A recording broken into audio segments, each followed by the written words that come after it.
Ah, Traveler, Paimon. It's been a while.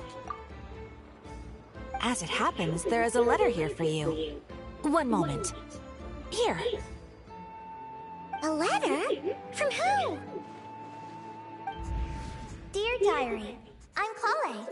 I work as a trainee forest ranger under my master, Tighnari. I'm also studying at the academia. I've been getting better and better at reading lately. Mr. Al-Haytham says that the written word is a crucial medium for exploring the world and understanding oneself. That's why I decided to start this diary. That said, what should I write about? Things are pretty quiet in Samira these days. Life is good. Every day is a fulfilling and happy one. When I think back to the days when I suffered from Elazar, or way back to when I was injected with God remains, I am in a much better place now. I hope it stays that way forever. I'll leave it there for now. Master said he'll take me shopping in Sumeru City today, which is great, because I've been meaning to visit the toy seller at the Grand Bazaar for a while now. Kale, time to go. Yes, Master! Huh?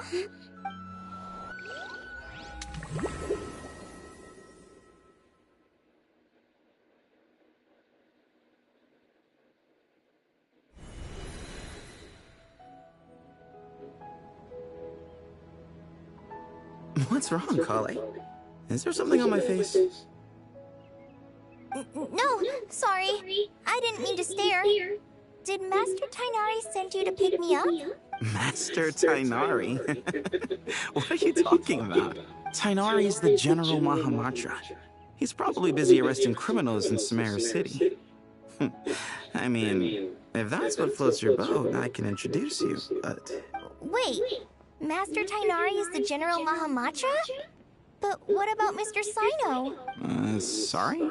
Oh, you mean that guy who just joined the Vahumana Darshan? Rumor has it he's the leader of the Temple of Silence. If that's true, it's pretty impressive. Sounds like you've been getting to know more and more people since you joined the Academia. That's great, but don't let your Forest Ranger duties fall by the wayside, okay? What's going on? Sethos is acting like he's my master, and Master Tighnari has taken over Mr. Cyno's job. Is this some kind of prank? If so, it's a weird choice of prank. But anyway, Sethos doesn't look like he's joking. What is this all about? Hey, you're zoning out again. I'm gonna buy some tools for the Rangers. Why don't you stretch your legs a bit? It's been a while since you last visited the city, right? Wait!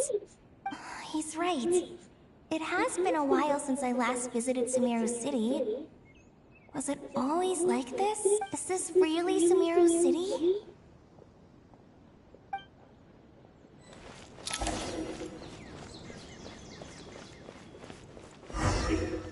Hey, did you see who just walked by?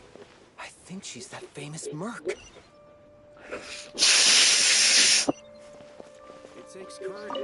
Hey, did you see who just walked by? I think she's that famous Merc. Yeah, it's gotta be her. That red hair gives her away. The Flame Mane. They say she...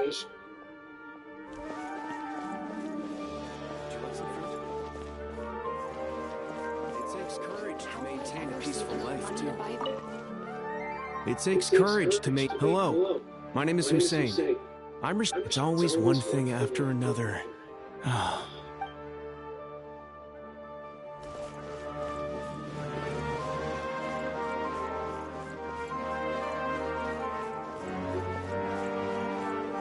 I heard that Sage disappears without a trace as soon as he gets off work. I heard that Sage...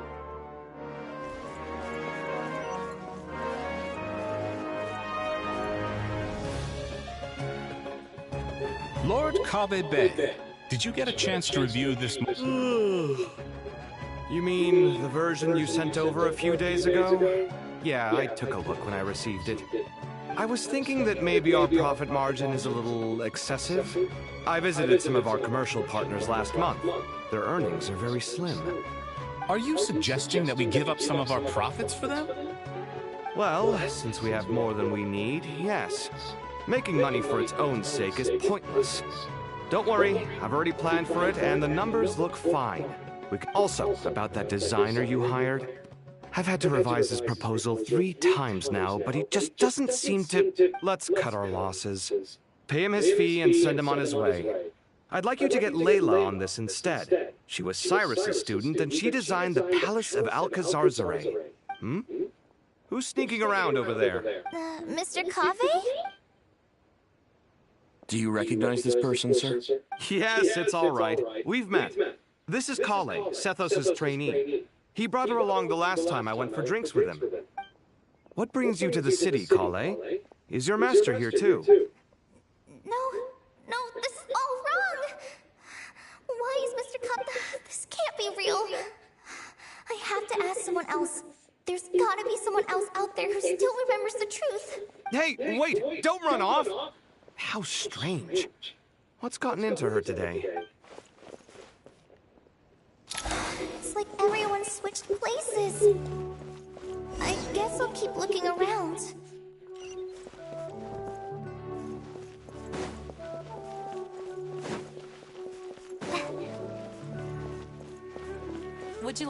Would you like a cup of coffee? This store's been pretty busy lately. Lots of customers have been feeding Ashru.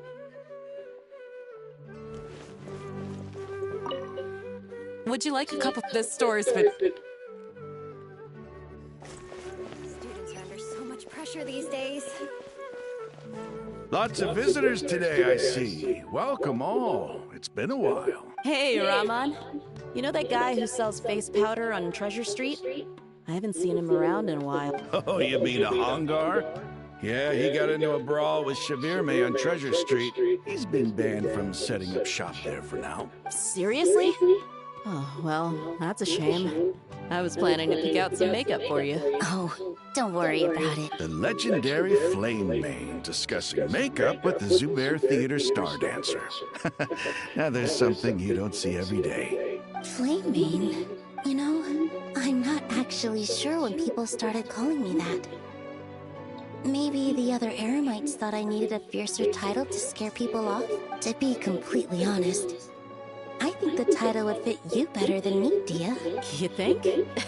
Can't say I've never imagined myself as a merc. If I ever give up the dancing, maybe I'll head to the Death Pit. You would? Is that so strange? Oh, not at all. In fact, I've actually had similar thoughts before. If I ever get tired of sleeping out in the wild, I think I might go look for a job at the Zubair Theater. I've adored the dance of Sub-Zeros ever since the first time I saw you perform it. If the chance ever came up. Really? If our manager Sataria heard you say that, she'd hold you to it. Probably grab you by the sleeve and never let you go again. Hey, when that day comes, I'll do your makeup myself. How's that sound? Sure. If the day comes, I'd be honored.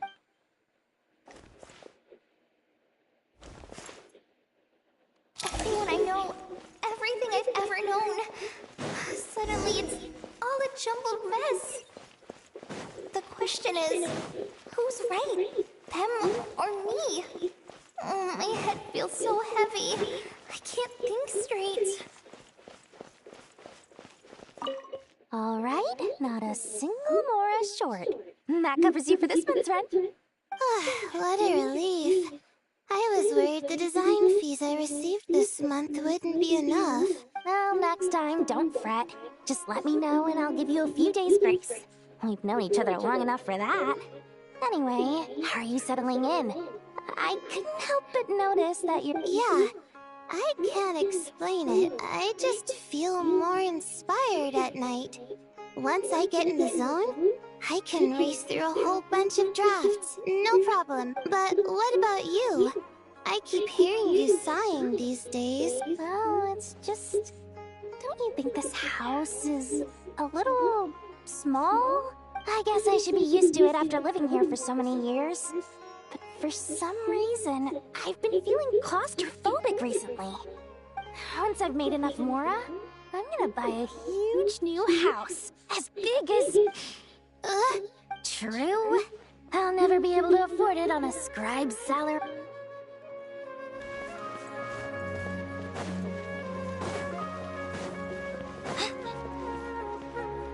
Mahamatra Tainari, We've apprehended... They say that the fool is prone to blind faith, but the wise man is not immune to it either. Siraj, do you have anything to say in your defense? Tighnari, you were the one who turned the sages against me. Just a few words, and now you're trying to stop me again? You should know that mechanical life is the... That's enough. I'm not in the mood to listen to your lunacy. Anyone could... Karina? Ilias? Yes, sir. Next on the agenda... What is it? Wait. Did Professor Zahahati send you? She's been encouraging me to take on it. No, Master! It's me! Listen to me! Something really weird is going on in Sumeru City! It's like everyone's identities have switched around! You're not the General Mahamatra! You're a Forest Watcher! Just yesterday we agreed to come to— All right, there's no rush. Your name is Kale, correct? Although this is our first meeting, you do seem strangely familiar somehow. Is there anything I can help you with? No.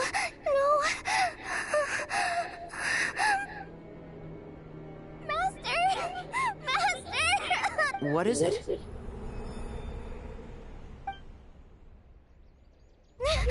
Huh? Did you have another nightmare? I've told you before, when you're tired, lay down on your back in bed and get some proper sleep. It's much better for you than napping on your front. Poor posture obstructs your breathing, which can lead to all sorts of weird dreams. Now, we're supposed to go shopping in Sumeru City today, remember? Cheer up. I'll take you to Hushang's. I heard you'd go wash your face, take some deep breaths, and when you're ready, we'll head out. Okay. Thanks, Master Tighnari. And yet, dreams can sometimes be a warning of things that will soon come to pass. Who said that? That dream felt unusually real, didn't it? Here's my suggestion.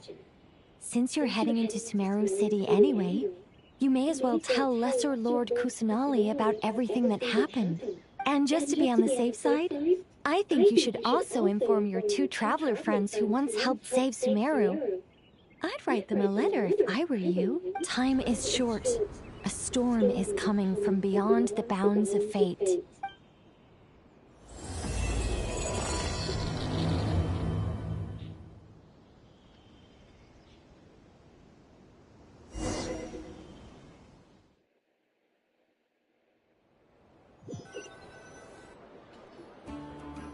What a strange situation. No wonder Kale was in such a rush to write us a letter. Imagine waking up one day to find that everything around you has changed. You might not even recognize Paimon anymore. That's a scary thought. Let's get to Sumeru and find out what the heck is going on.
There are still so many places for us to explore.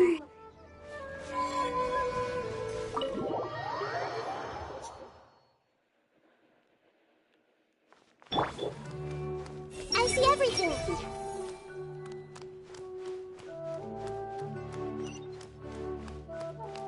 Hey! As if work and family aren't enough to deal with already. Now they're telling us to move to Caravan Rebot because I don't trust the Dendro Archon, nor any of the sages.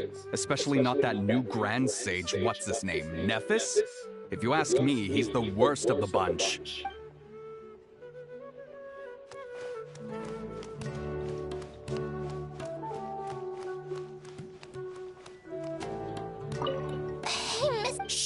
Look! He's pretending to be human! He definitely doesn't want anyone to find out he's a I am a robot. I was designed to infiltrate the human world undetected. My mission is to... I knew it! What do we do? You have discovered my secret. Now, I must take you as my prisoners. Don't be afraid! Ow, ow! Stop! Stop! I was just kidding. I'm human. Something feels off. Hey, now's not a good time to visit Sumeru City. We're actually getting ready to move out ourselves.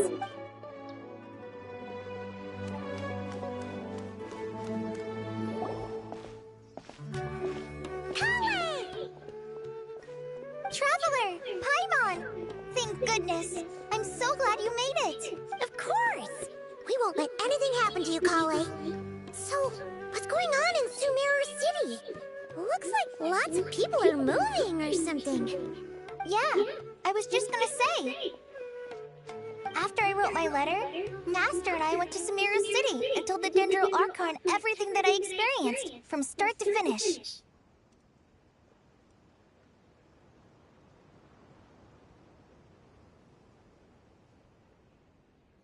She was silent at first. It seemed like she was deep in thought.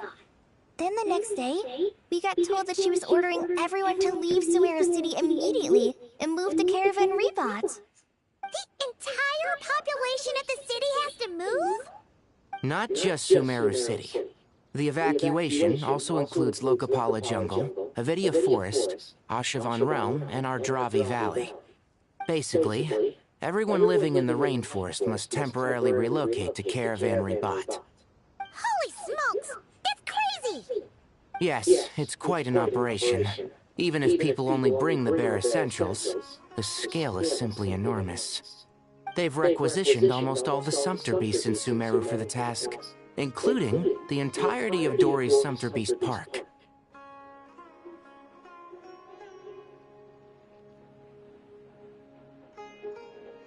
The Dendro Archon said that what Kale experienced was not a dream, but a warning. After our meeting, she immediately summoned the 6 sages to analyze the situation and discuss countermeasures. They concluded that the events seen in the dream are very likely to become a reality, and that an unknown danger is rapidly approaching. Oh, please keep that to yourself. We don't want to cause widespread panic. The official reason they've given is a large-scale renovation of the rainforest ecosystem. People are skeptical, but there haven't been any major incidents. So far, at least. The Dendro Archon seemed really worried when we spoke to her. She said you can go visit her in the Sanctuary of Surasthana when you arrive. She also said she'd hold out until the very end. Tighnari? Kale? You got a minute? I need a hand here. One moment, I'll be right there. As a forest watcher, I've been tasked with assisting with the relocation work. There's a lot to be done, and they need all the help they can get.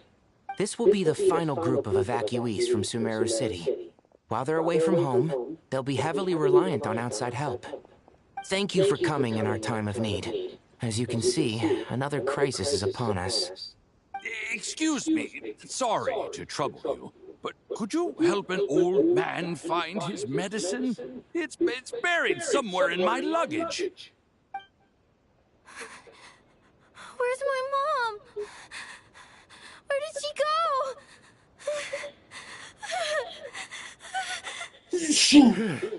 Don't worry, it'll be okay. Those items are worth a small fortune. Make sure you store them somewhere safe. You understand? I bet you thought you'd get away with this in the chaos, huh? Guess again. No petty thief gets past me.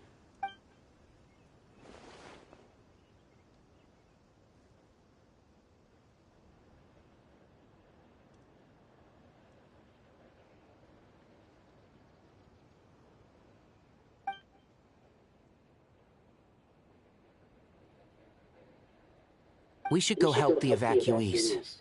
See you around. I'm so glad that you believed me and came all this way to help. It means a lot.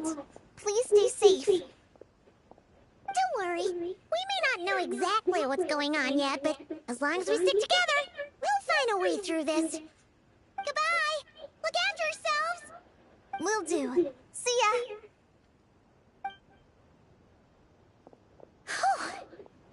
Paimon's not sure how she found the words to comfort Collei because, honestly, she's kind of nervous herself. Let's head to the sanctuary of Surasana and see Nahida.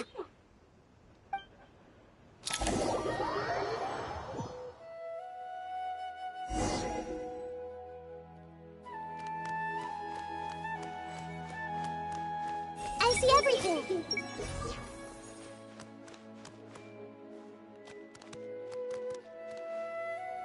Everyone hold hands.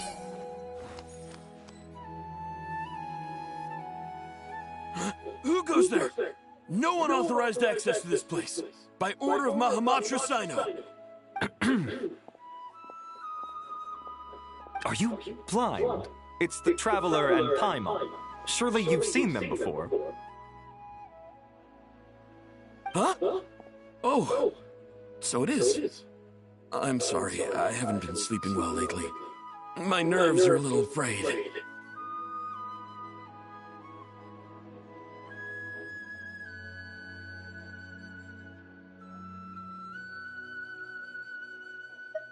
The Dendro Archon is in a very vulnerable state at the moment.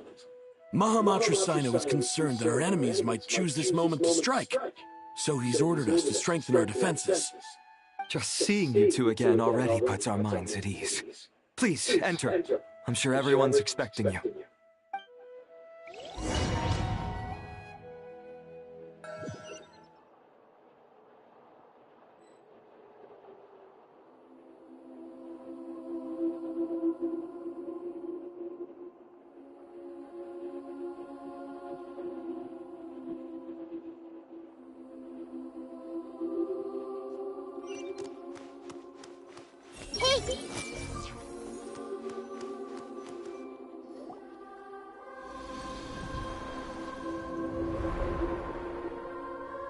Traveler, Paimon, you made it.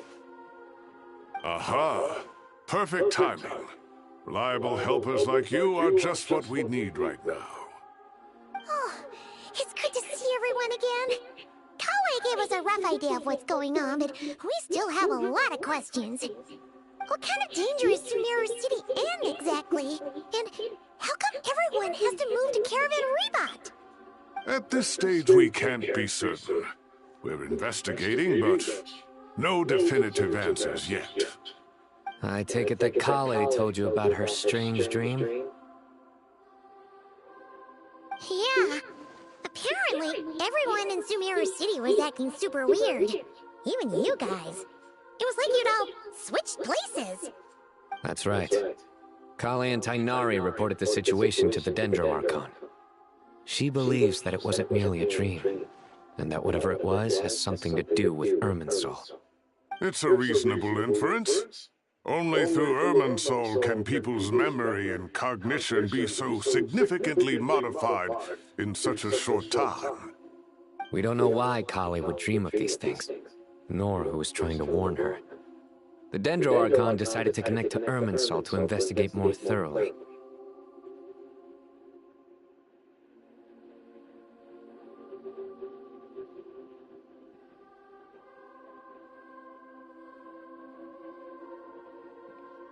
Irminsul is connected directly to the ley lines. The tree serves as a central hub where the ley lines converge, and its core function is to record and store the world's knowledge and memories. But something has gone awry, severely compromising the performance of this core function. Information is bottlenecking inside Irminsul, hampering the ley lines' flow. If this continues, new information will languish unrecorded, with existing records thrown into disarray. In short, the souls of the dead will be stranded, while the living have their sense of reality warped. In the long run, Collei's dream could well become a reality. And that's just the beginning. There's no telling what other nightmares could end up coming true.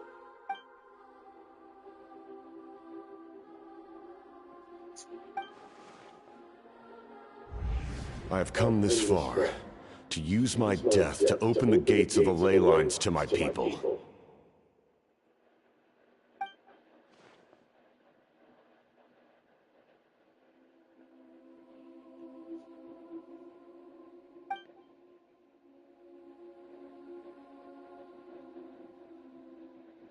Faced with a growing backlog of information, the Dendro Archon decided to connect herself directly to Irminsul and take over the recording and processing function herself.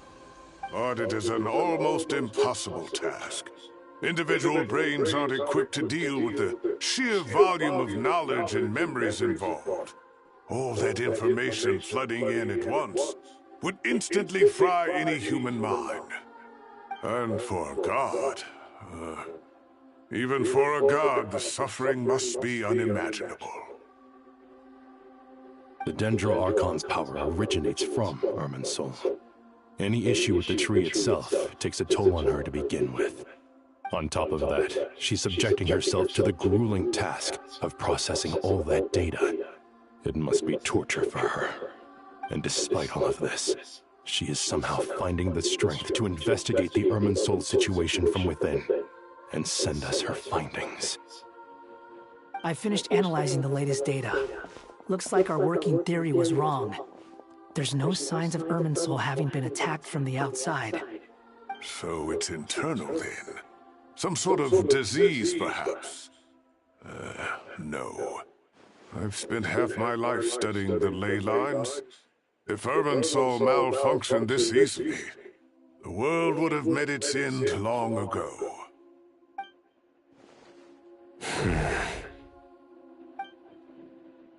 Sino? What is it? Not long ago, I got a tip from the Core of 30 that a large number of unidentified merchant caravans had recently been spotted entering Sumeru through Beta Harbor. At first, I suspected that they might have something to do with all this, so I sent some people to investigate. But if Irminsul wasn't attacked from the outside... Don't you think there are more important things to worry about right now than guessing who's behind all this? It's been over 12 hours with no new intel. If even the Keeper of Irminsul is this badly affected, you can imagine how bad things are in there.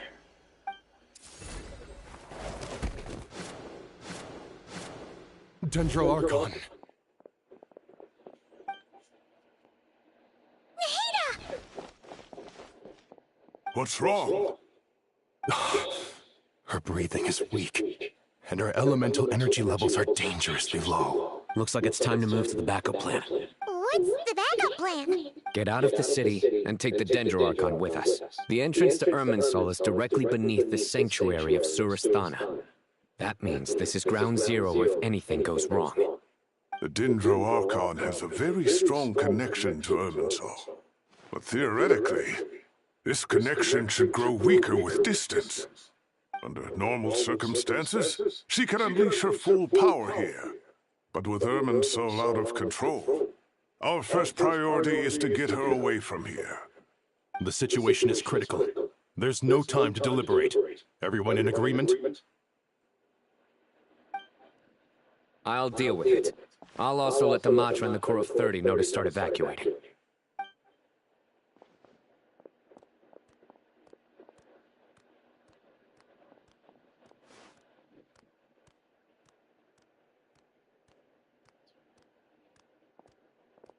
Let's go. No sense grieving when there's nothing more we can do.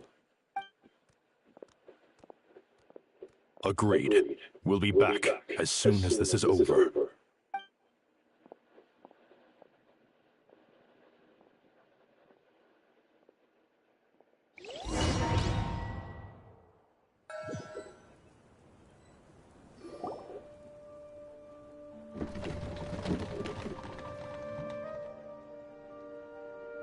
The last group of civilians has been safely evacuated. Dendro Archon's carriage will travel with them. Sino and Hat Guy will protect the convoy.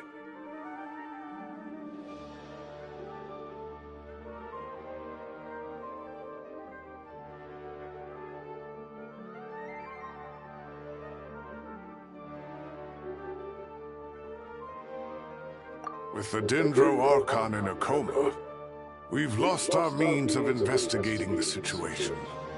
And with Irminsul still deteriorating, we have no choice but to evacuate Sumeru City. Feels as though we're being pushed along by an invisible hand. Stop moaning, Cyrus. We're the teachers here. We should be showing a little more confidence, don't you think? A wise judgment. Let's move out to Caravan Rebot.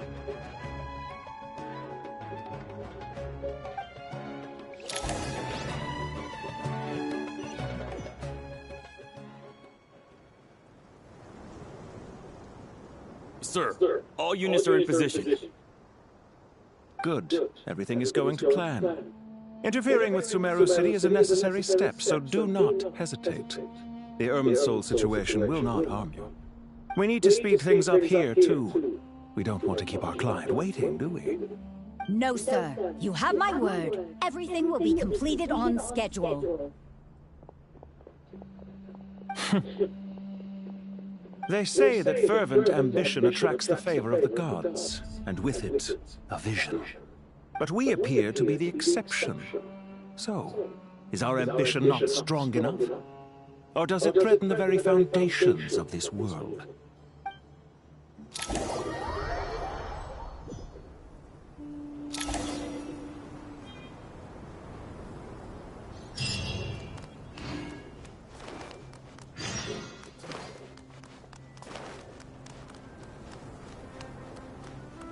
I see everything.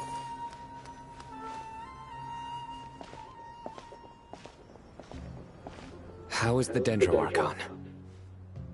Her breathing is steady.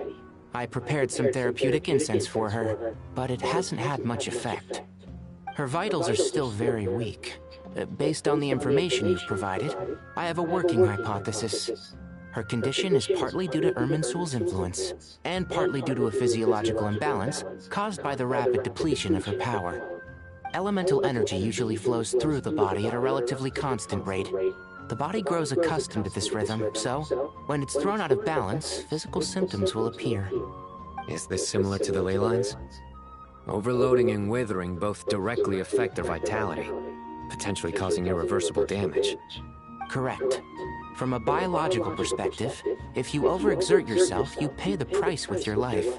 The Dendro Archon is not only drained of power, but her life force is at a critically low level. Is there any way to restore her health? I know the ley lines have strong self-healing abilities. As long as any blockages or pollutions are dealt with, they can quickly regain their vitality. But what about people? Well, gods.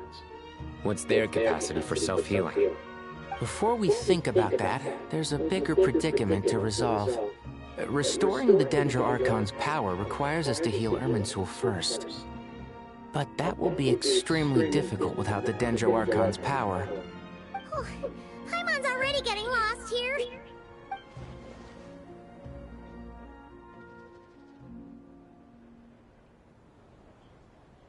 Master Tighnari and Cyno look so serious.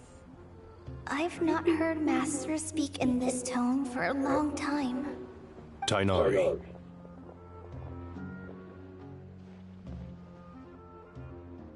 Master Nephis? Sages? Tighnari, haven't seen you in ages. Have you gotten taller? Or did your ears get longer? Hopefully the former, Uncle Baladori. Cyno, where's Professor Cyrus? I thought he'd be with you. He went out into the wild to investigate the situation. He said that the Irminsul anomaly will likely start to affect the real world soon. He shouldn't be trotting around alone at his age. Which way did he go? I'll look for him later. Would someone mind introducing us? Ah yes, of course. Allow me to do the honors. I'm sure we're all familiar with the Traveler and Paimon. They're the heroes who helped foil Azar's conspiracy and save Sumeru. These gentlemen and I are the 6 current sages of the Academia. Balduri and I are part of the Old Guard, while the other 4 took office after Azar and his clique fell from power. We have Sage Alkindi of the Spantamad Darshan, Sage Furnas of Kasharawar, Rataoist sage Shakir, and finally Harabatot sage Rusht. Nice to meet you all. I've heard much about you. Delighted to finally meet you in person. You're younger than I imagined for someone with the power to stand up to fate itself. Thank you for lending your aid to Sumeru once more. Once we're on the other side of this, could we get a photo together? My daughter has a friend named Isak. He's always talking about you two. Of course! No true hero would deny a child their wish. Back to business. So with the Dendro Archon currently in a coma, the people have taken temporary refuge at Caravan Rebot, but they cannot stay here forever. We need to come up with a plan as soon as possible. Fernas, any thoughts? Well, firstly, having reviewed the data, I'm inclined to agree with your assessment. This doesn't look like an attack on Irminsul from the outside. Rather, it resembles a malfunctioning machine. Calculations going haywire and sparks flying. That being said, before we consider how to fix it, we need to understand precisely what has gone wrong. Furthermore, we somehow need to ascertain this without relying on the Dendro Archon's power. We have no direct access to Irminsul. However, we might be able to gather the information we need from the ley lines. Study the branches to learn about the trunk, in other words. Wait, is that what Cyrus is up to? No wonder he ran off to research in the wild. Curse's always one step ahead of me, isn't he? I heard that while in the sanctuary of Surasthana, the Dendro Archon had to serve as the central information hub herself. This is a clear sign the situation within Irminsul might be far worse than we can imagine. Irminsul is vital, not just to the safety of Sumeru, but to all of Teyvat. We must be the ones to bear responsibility for this world. To be on the safe side, I think we need to consider some backup plans. Are you saying we should consider a scenario in which Irminsul is completely destroyed? I'm merely pointing out that the possibility exists. You have a valid point. But until worst comes to worst, I believe we should focus our efforts on resolving the Irminsul anomaly and helping it recover. Kale, I understand that you were the first to foresee this crisis. If it's all right, I'd like to talk with you about it in more detail. Of course, but even I don't know how I came to have that dream. If there are no signs of external damage, could it be a stress fracture? Metals tend to suffer from this issue with long-term use, and Irminsul has existed for centuries, after all. It's possible, but surely a stress fracture would be more likely to cause a complete shutdown rather than chaos. Sages, General Mahamatra, sorry to interrupt, but something has come up. What happened? Some citizens didn't believe that Sumeru City was really in any danger. They slipped away and hid during the... How many people are we talking? About a dozen. Sakura found them while on patrol, but they appeared to be suffering from psychosis. For whatever reason, they were trying to kill each other. By the time we arrived, there were only 2 survivors. One was unconscious from their injuries. The other tried to attack us, but was subdued. Where did this happen? Near Yasna Monument. That's not far from Caravan Rebot. Master. I know. The Irminsul anomaly is beginning to have effects in the world.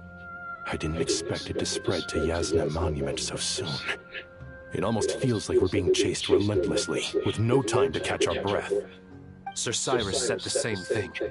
He sent me back to report in, while he continues investigating. I'll go join him.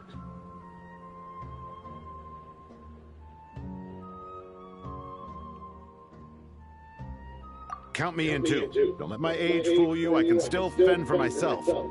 Very well. Meanwhile, the rest of us will continue discussing our next steps. Get back soon.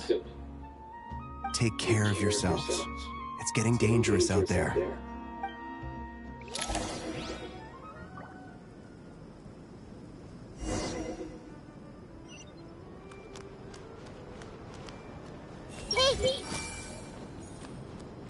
Don't be nervous, Kale. I just wanted to ask, Have you ever had similar dreams to this one before?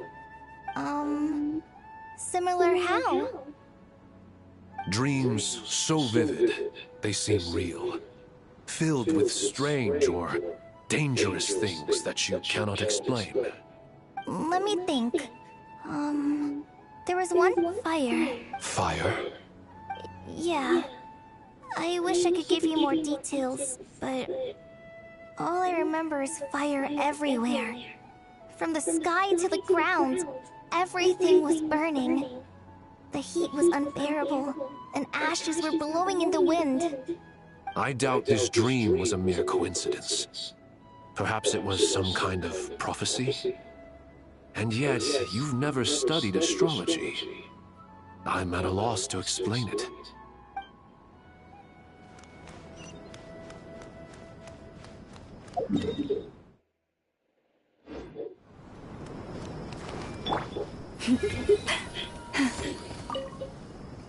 Thank you for everything, Tighnari.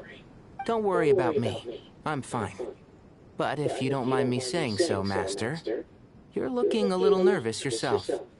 I only just got appointed as Grand Sage, and now this happens. It's quite overwhelming. Looking back now, I don't think I handled the situation with the Tsar very well at all. Yes, I protested, but I went about it the wrong way. Instead of helping, I just ended up getting locked away. Now that I'm the Grand Sage, I have to be responsible for everyone's lives, including the dozen or so who fled to Yasna Monument. I can't help but blame myself for their deaths. It's only natural that you want to do the best job you can, but Master, we both know perfection is impossible. You're right. We may well be heading into the desert before long. Feeling up to it? We left in such a hurry that I didn't bring any sun lotion, but I'm sure I can make some from local ingredients here. That was a big part of my graduation thesis, after all. Still remember? Of course, like it was yesterday. I remember asking you if you'd like to stay and teach, but you turned me down without a moment's consideration. Anyone else would fight tooth and nail for the chance to research by my side, but you couldn't get out the door fast enough. Weren't you afraid I'd hold up your thesis and stop you from graduating? If you'd pulled a move like that, I would have reported you to the Matra right away. You wouldn't give me a second chance? What about the bond between mentor and student? No, Master. I would not sit by and watch you go astray. Very good. Then I taught you well.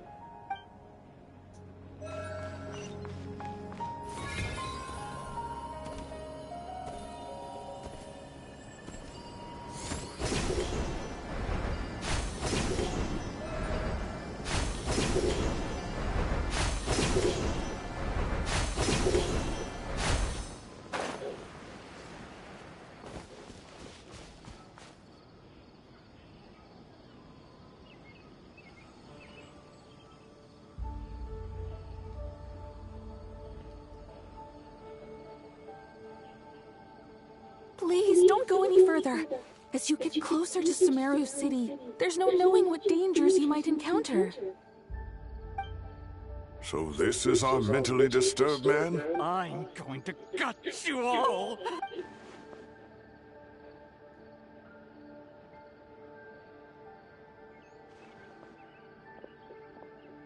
Cyrus, you didn't even bring a single guard? Do you think you're some sort of warrior? It's fine. Come here and look at this. Oh, it's... That's right. Flowers that bloom from openings in the ley lines, indicating some sort of anomaly. I don't believe I've ever seen a color like this before. Did you discover it nearby?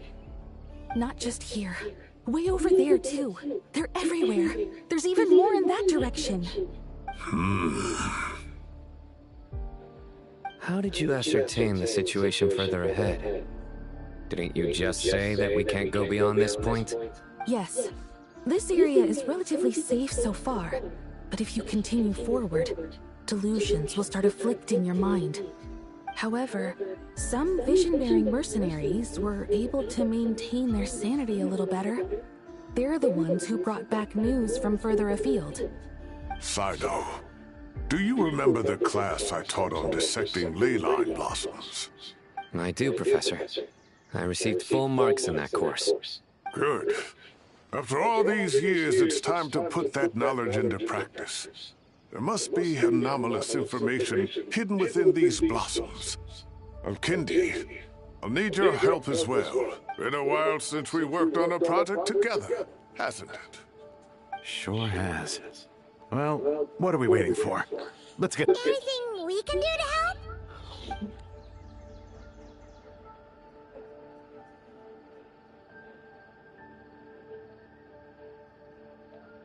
Will you need my help? All right, well, don't go too far. There's too many unknowns at this stage.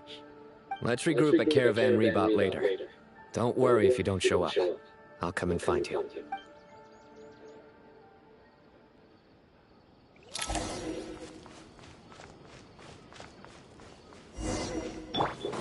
No more lies. Everyone hold hands. All right, well, don't go... Let's regroup at Caravan Rebot later.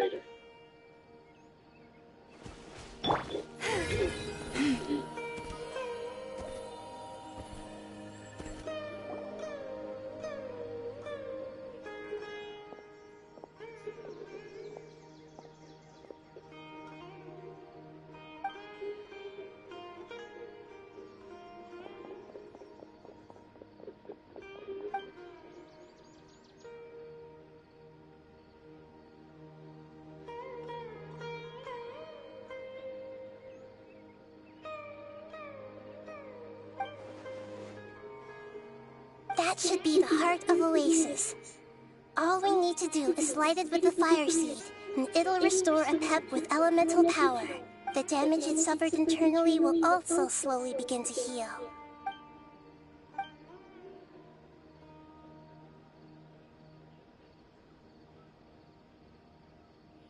What is it? You thought of something? Really? Then let's get back and tell the others!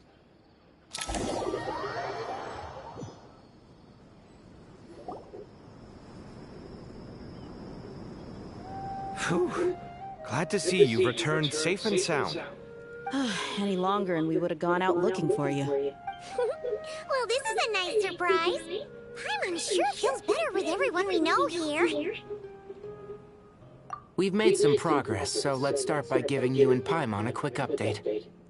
By dissecting the ley line's blossoms, we've been able to deduce that although Irminsul is experiencing an anomaly, it has not completely rejected access from the outside. The Dendro Archon has the power to connect to Irminsul, but there's also another way.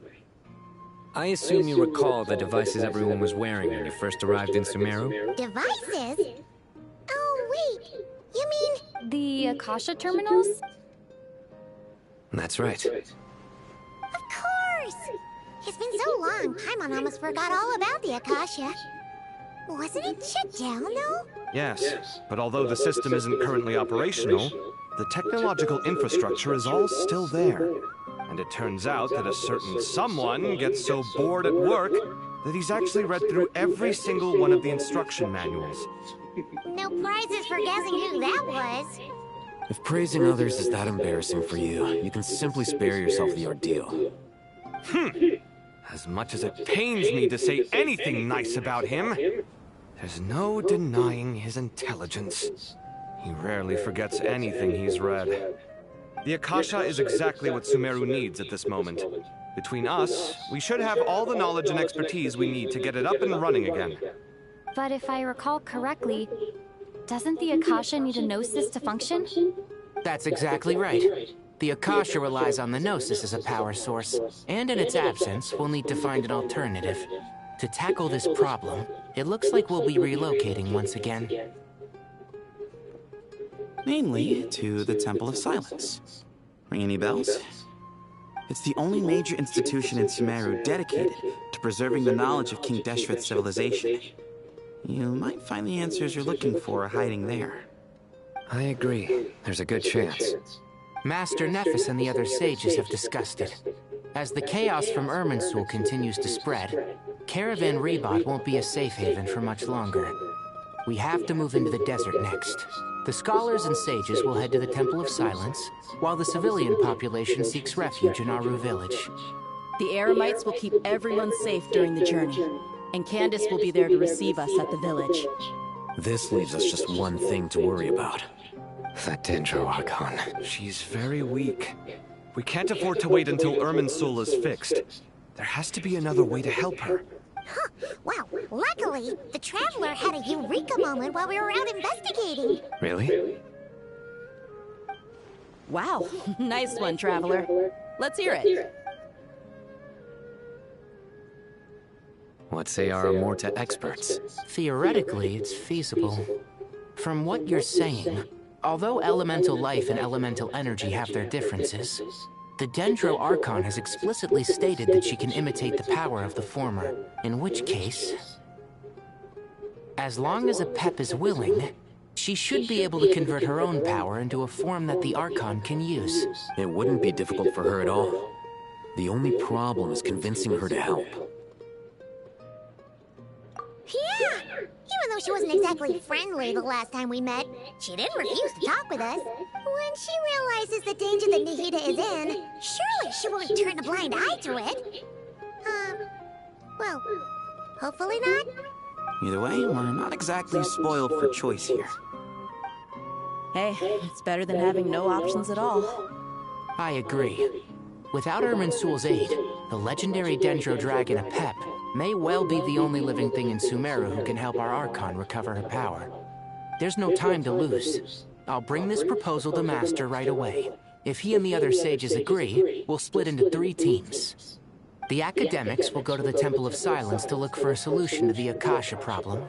The Eremites will escort the civilians safely to Aru Village, and the Traveler and Paimon will take the Dendro Archon to see Apep. There's still a long road ahead, and no knowing if we'll make it. But at least we have a direction now. I'll take it over floundering around in confusion. If there are no objections, then let's proceed. But before we adjourn, I would like to leave you all with some parting words. No matter the distance between us, there will always be an invisible force tying us together. May the bonds forged in the past shine bright like stars and No. What's the difference? The sequel's much cooler. Couldn't agree more. Well, it was very apropos. Once this is all over, I'll give everyone a copy of King of Invocations and the sequel to show my gratitude. Come on, let's get moving.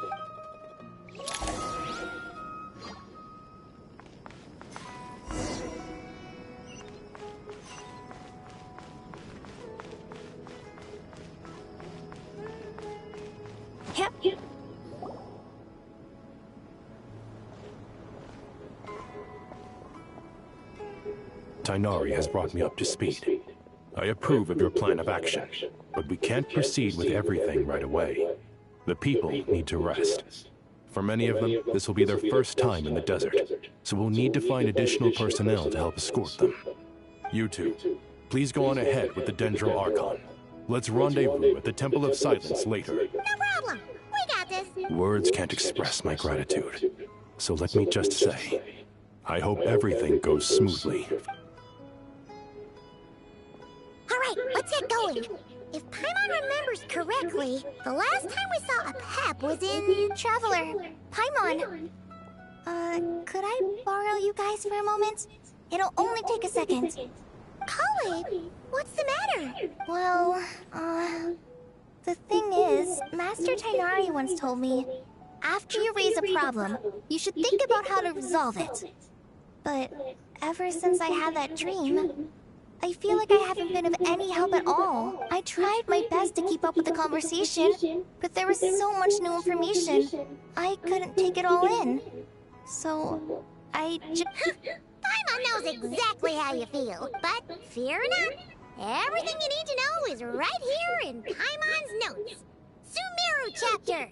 It's got tons of info about all the things we've seen and heard on our adventures. Some parts are a little simplified, but hopefully it all makes sense. You see? Being the greatest guide in Tibet isn't just a fancy title. It takes a lot of hard work. Paimon doesn't always understand the things you're talking about with other people. Whenever that happens, she notes down the confusing parts and goes over them in her own time. This is perfect. Could I borrow it? Sure. Matter of fact, you can keep it if you want. Paimon has another copy. The spare copy was originally meant for the Traveler. Paimon used to worry that one day she might not need a guide anymore, so she wanted to have a gift for her, in case we ever parted ways.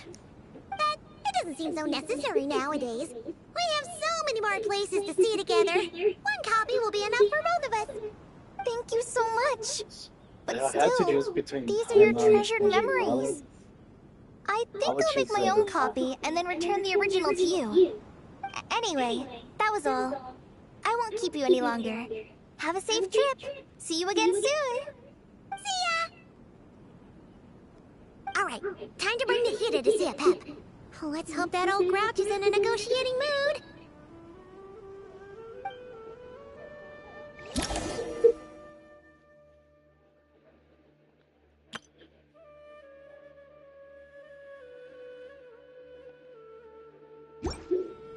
Hey, here's a thought. If we brought Nervalette along, do you think he could help us persuade a pep to help? Actually, never mind. In a pep size, Nervalette's probably one of those dragons who has grown too close to humankind. They might end up fighting for all we know.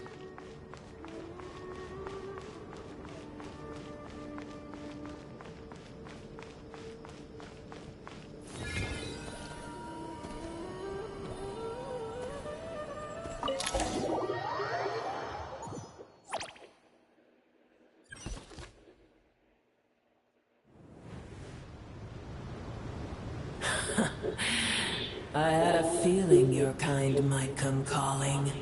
The ley lines are in disarray. Something has gone wrong with Irminsul, yes. Even from a great distance away, I can sense that Sumeru is headed for destruction. You who took our home from us, prepare to watch as your own world is plunged into oblivion. Oh, how the cycle of history comes to a poetic conclusion. This isn't a joke, Pep! Nahida's in grave danger! Can you please help her? Is she now? Then do explain. For what reason should I lend Boor my assistance?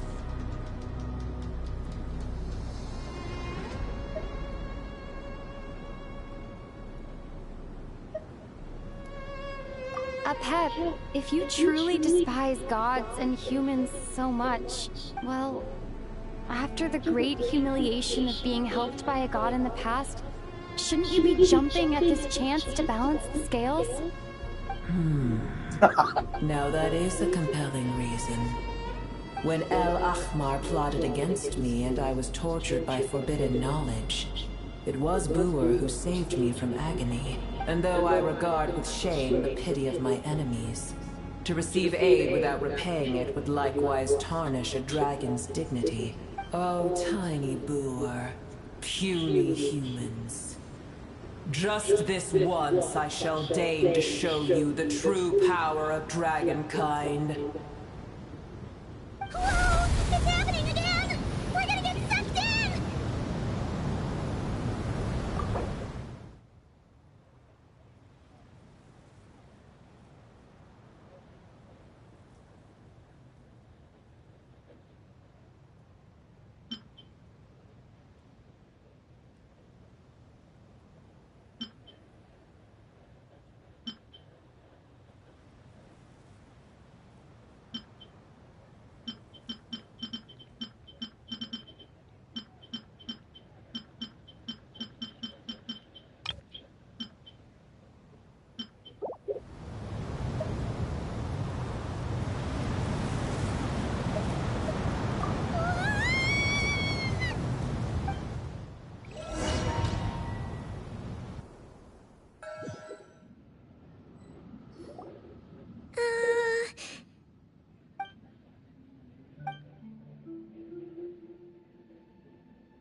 It is done.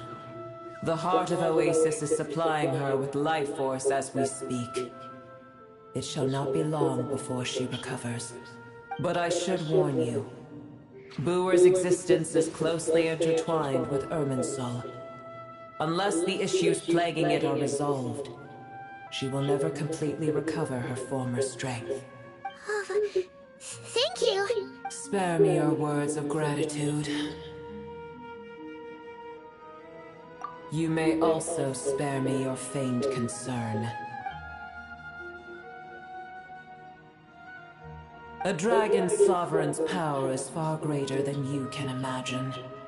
While I was indeed weakened when the heart of Oasis ran dry, providing Tiny Buer with a morsel of my life force shall have little consequence for me. Oh, good to hear.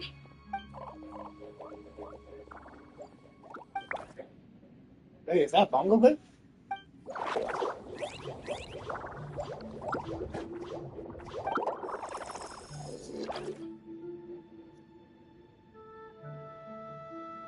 Ever held in high favor, I see. Oh, well, you know. The compliment was sincere.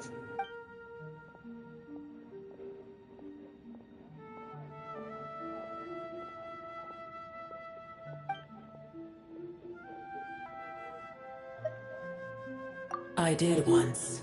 That tree was not planted by the heavenly principles. Irminsul existed before they ever arrived in Teyvat. What?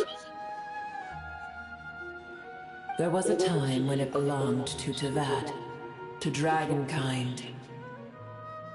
Its appearance and function then differed greatly from today. The ley lines flowed with an abundance of a familiar, primitive form of elemental energy. You may know it as the power of the Light Realm. The heavenly principles usurped and refashioned Irminsul, made it serve humanity, and used it to anchor the fate of the world. Yet in the end, humanity has failed to protect it. Heavenly principles, God of gods. It makes me sick. The enmity between your kind and mine can never be bridged.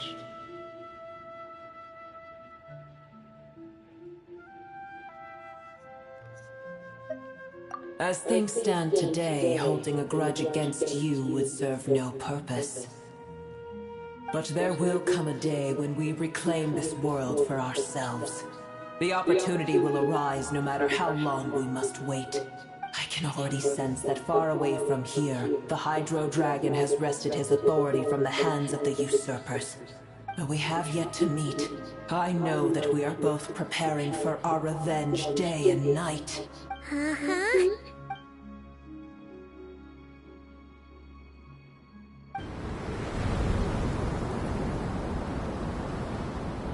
I hear a great disturbance out there. Huh? What is it? Sandstorms come. The Jinn. I see. Another calamity approaches. You both seem restless. Let us part ways here. Buer is safe with me. Once she has recovered, I shall return her to your side. Oh, thanks again. Take care, alright? I told you already I have no need of your feigned concern.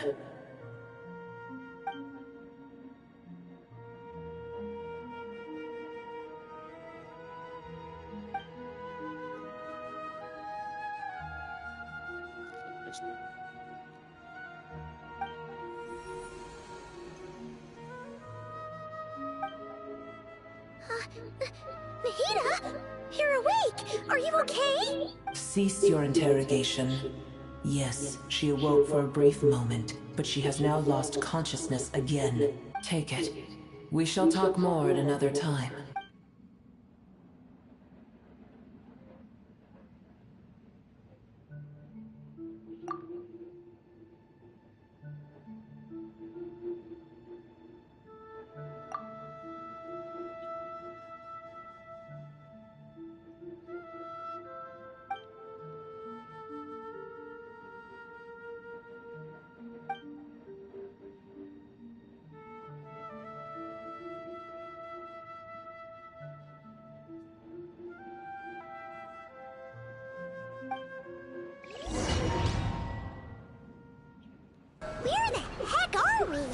Did you just dump us in the middle of nowhere?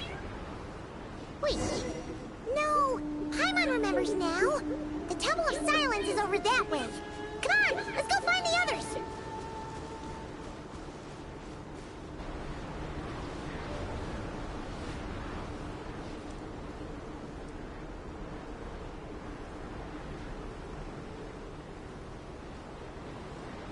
There's no need for everyone to stay here. I'll protect the sages. The rest of you? Yes, Mahamatra-san.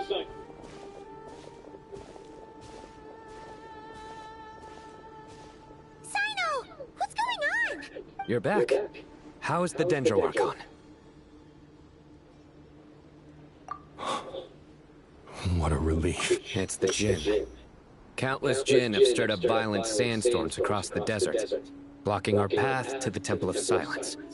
Tighnari and Kale have returned to Aru village to help. The Jinn are being highly aggressive, so both the village and the merchant caravans require protection. It's just one thing after another. Where did all of them come from anyway? In all my trips to the desert, I've never seen anything like this before. As I see it, the only possible candidate is Gurabad. Gurabad? Baladuri could explain in more detail if he were here. All I know is a rumor I've heard about from previous trips to the desert. Supposedly, a great number of dormant Jinn lie sealed beneath that city.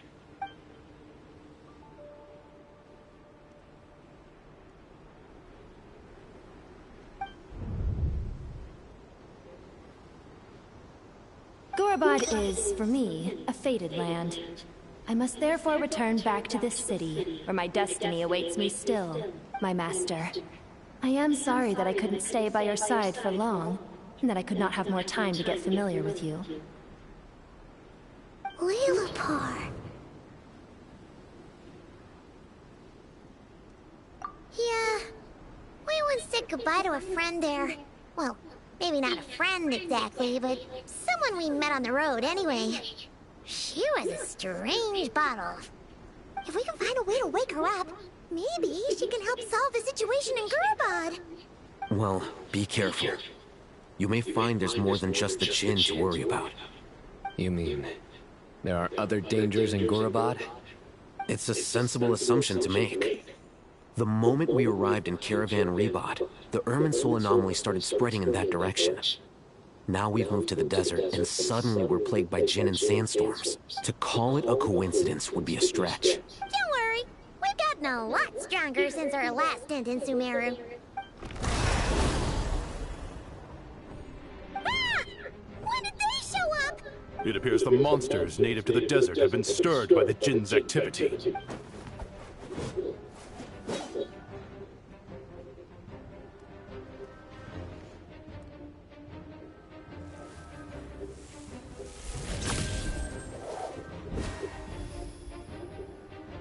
You should get going.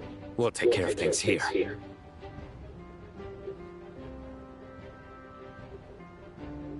You too. Don't do anything too risky. You got it?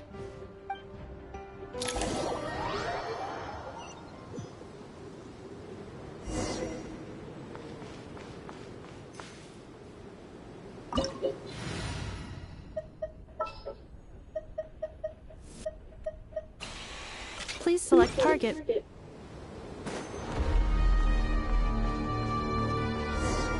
The Jinn are swarming out of Gurabad! Looks like Alhazen was right!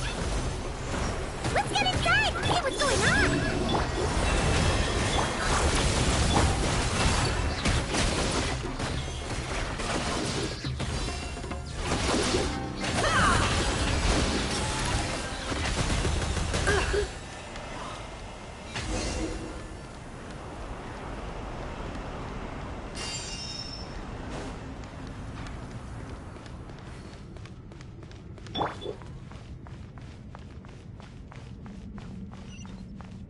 They just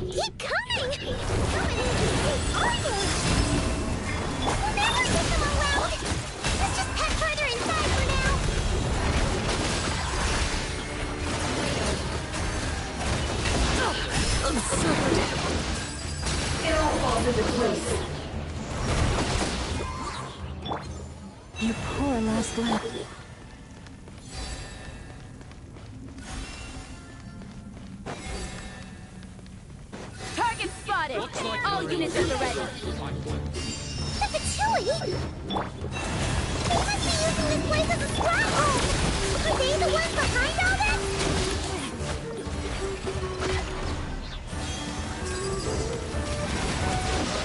Can't hide the truth. Fighting Jin with one hand and Chewie with the other? This is pure chaos! Time to go clean. Time to go clean. It all adds up.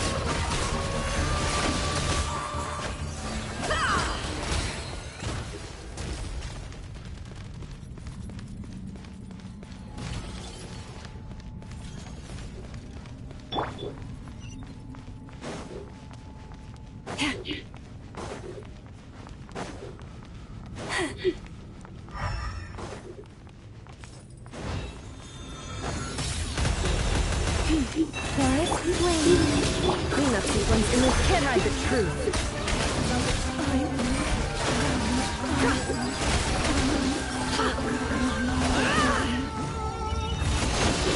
It all falls into place.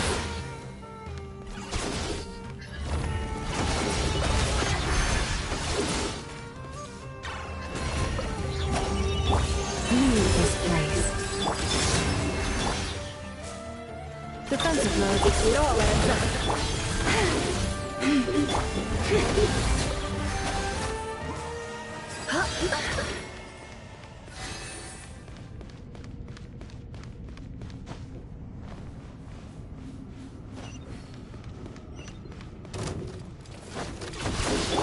Forest?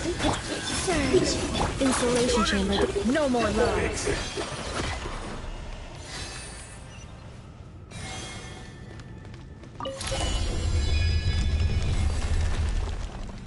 You see that strange machine?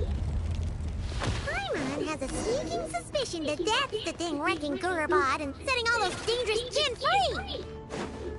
The target has reached the core zone. Requesting backup. Repeat, requesting backup. Backup en route! Stop her at all costs! Careful! They're back again! It all falls into place. Nice one, Traveler! Let's keep going!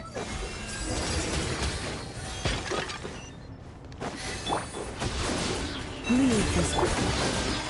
Surge. Let's see what you're made of.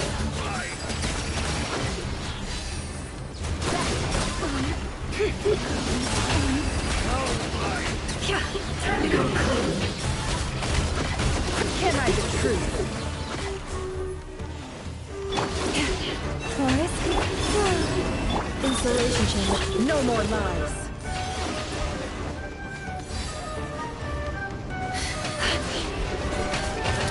The Jin's gone kaput! Yeah, we can finally...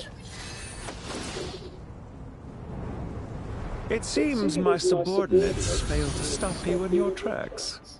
Apologies, sir. There is no need to apologize. You did well to hold your ground against such a powerful adversary for as long as you did. I must commend your courage and perseverance. So, you're in charge here, huh? First the problems with Irminsul, now this mess in Gurubad? Are you the ones responsible for all this? I'm afraid I cannot answer that. I assume you aren't naive enough to expect answers from an enemy. Oh, this guy is so... However you want to spin it, you're clearly involved in this somehow. So you can either start talking, or we'll have to make you talk. Let's get him! Traveler, what's wrong?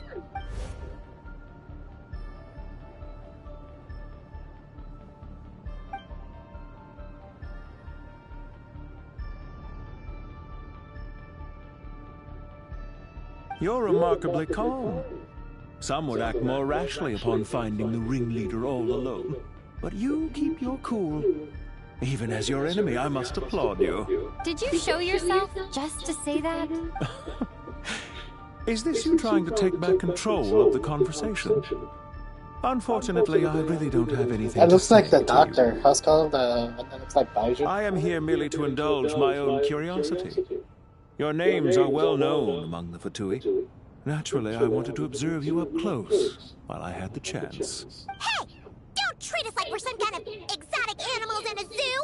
Oh, I wouldn't dream of it. You seem rather predisposed to misunderstand me. I'm quite aware that you are both heroes of great renown. You have resolved crises in many nations and won countless allies along the way. I've been following your adventures with great admiration. My only regret is that the trajectory of your journey conflicts with our goals. What do you mean, admiration? Sorry. I don't see why. We may happen to occupy opposing sides, but there is no cause for deep-seated enmity between us. To respect one's enemy is to respect oneself. Well, now that you're observing us up close, what do you see? I've observed as keenly as I can. Yet, while I endeavor to understand, your true strength remains a mystery to me.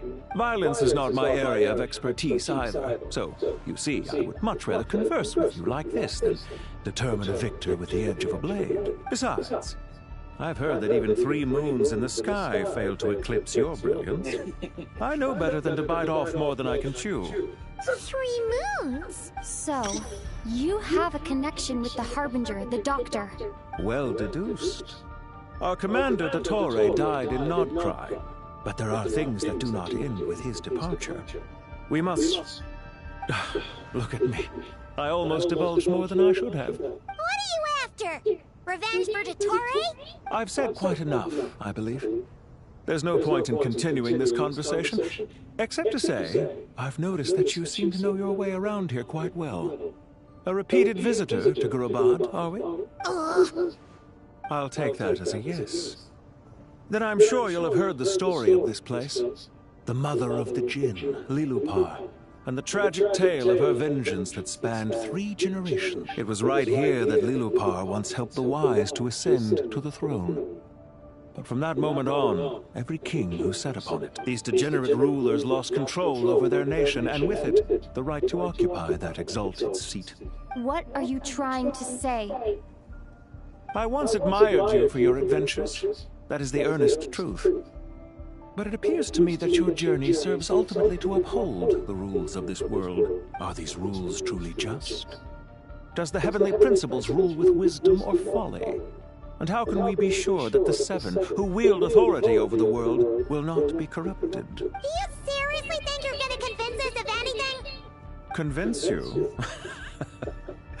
I'm sure my commander already tried that.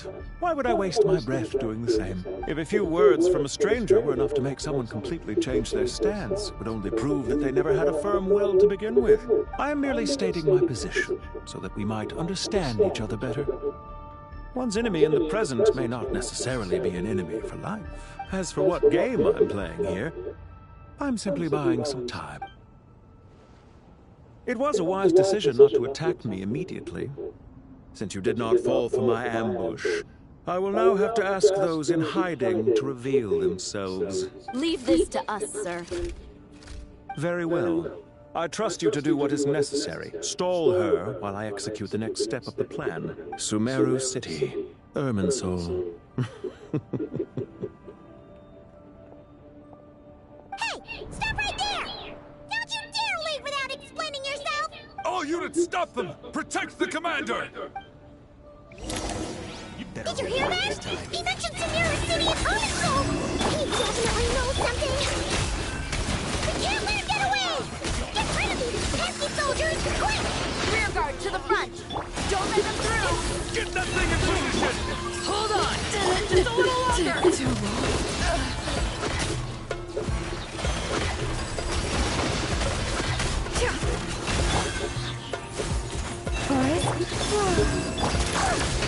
Finally beat them! That mysterious guy can't have gotten more! Let's catch up with him!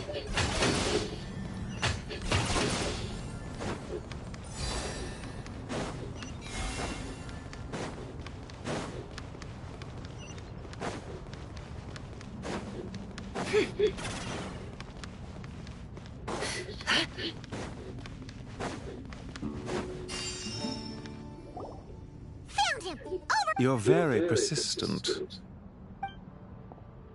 Hey, you! Stop running and explain your...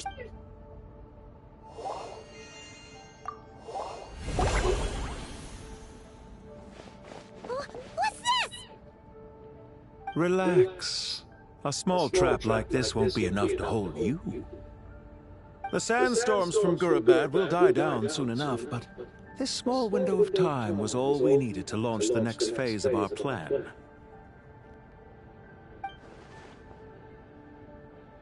Don't be discouraged. I knew that someone would come here eventually, so I planned ahead. Where to chat with you, which door to exit from, even which mechanism to wait by for you. I thought through every detail. You, meanwhile, know nothing of who I am.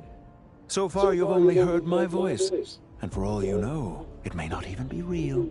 But not to worry. This is only our first meeting.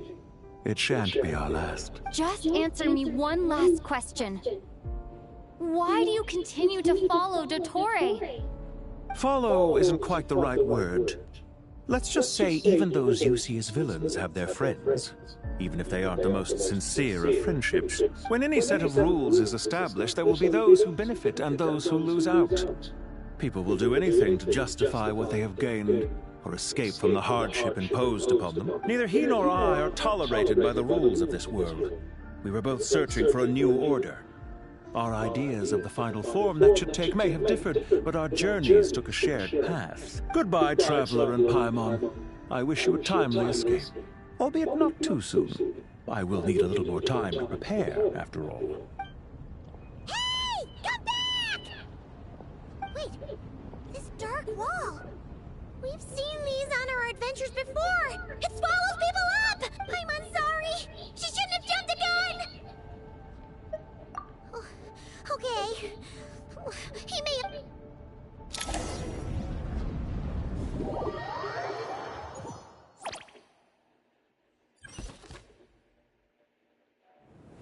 Sino and his team are guarding the north. We'll take this side. There's so many Jin. We can't let them get into Aru Village. Don't fret. I am well prepared for this situation. Huh. So you have a solution? Perhaps you're unaware that I have a trusty genie partner of my own, Plumpy. If I send her to negotiate with the others, off you go, Plumpy.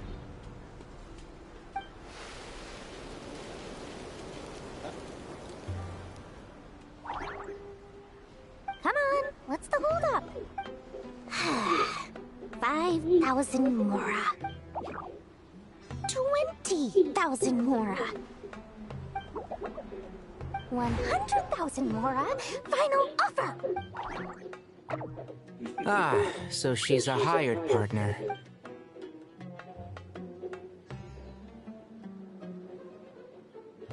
Hired partners are reliable too. Plumpy here is a highly skilled negotiator. You'll see. Just a few words from her and...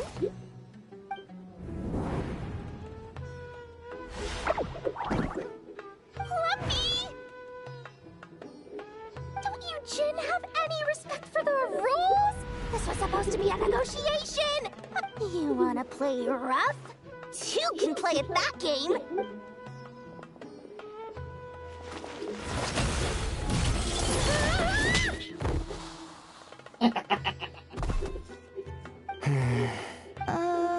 Looks like it's up to us now.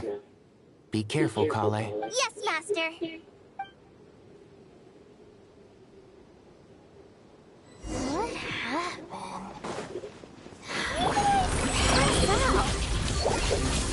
Never mind. Plumpy, it's time for revenge. You know, this reminds me of when you first arrived in Evil Force. You were trying to help a child retrieve a lost toy when you stumbled upon Spino Crocodile territory by mistake. Yeah, I remember. Our first time playing side by side. Fighting side by side? I seem to recall swooping in to rescue you with a team of forest rangers. Please stop.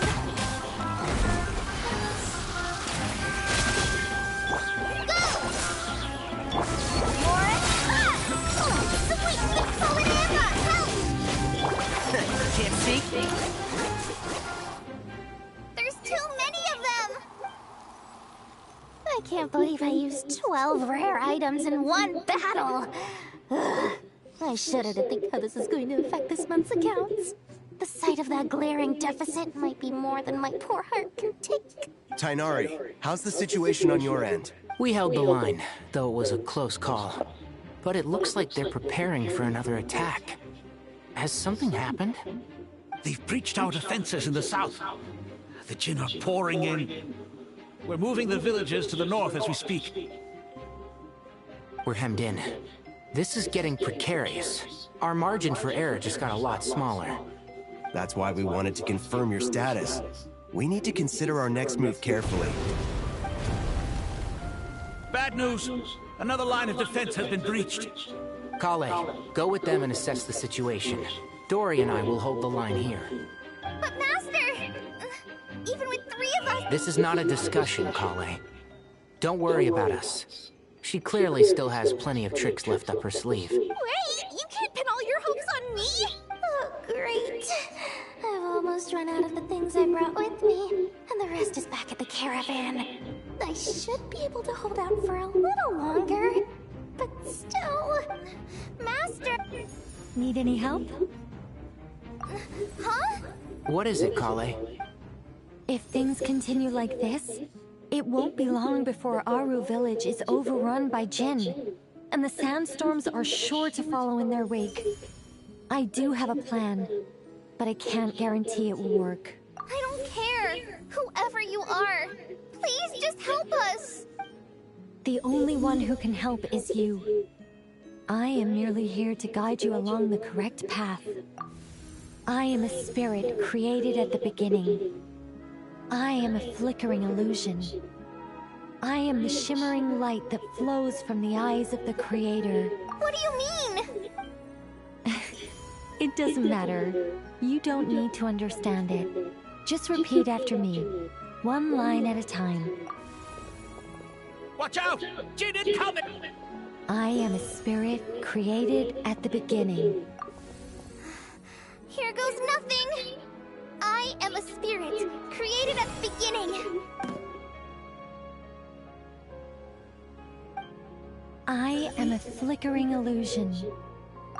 I am a flickering illusion. What's wrong, Plumpy? I've never seen you so agitated before. But how do you... Do you know what Kale is reciting?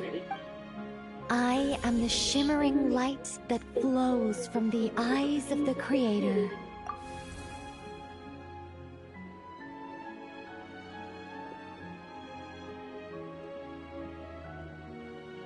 I am the shimmering light that flows from the eyes of the Creator!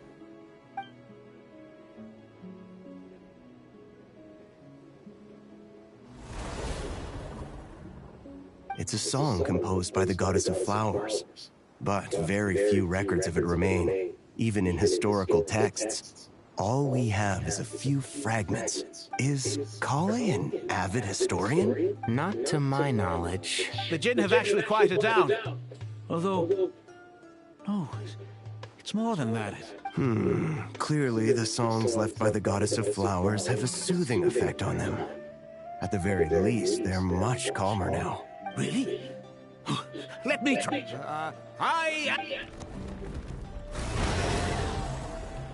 Don't stay away! It seems like the song only works when Kale recites it. But why? Kale.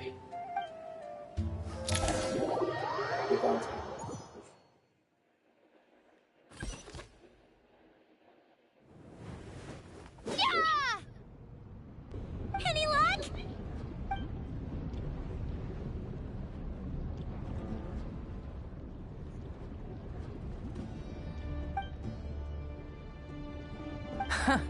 When I heard that loud rumbling in the distance, I thought the shifting sands had bust open the gates to some ancient treasure vault.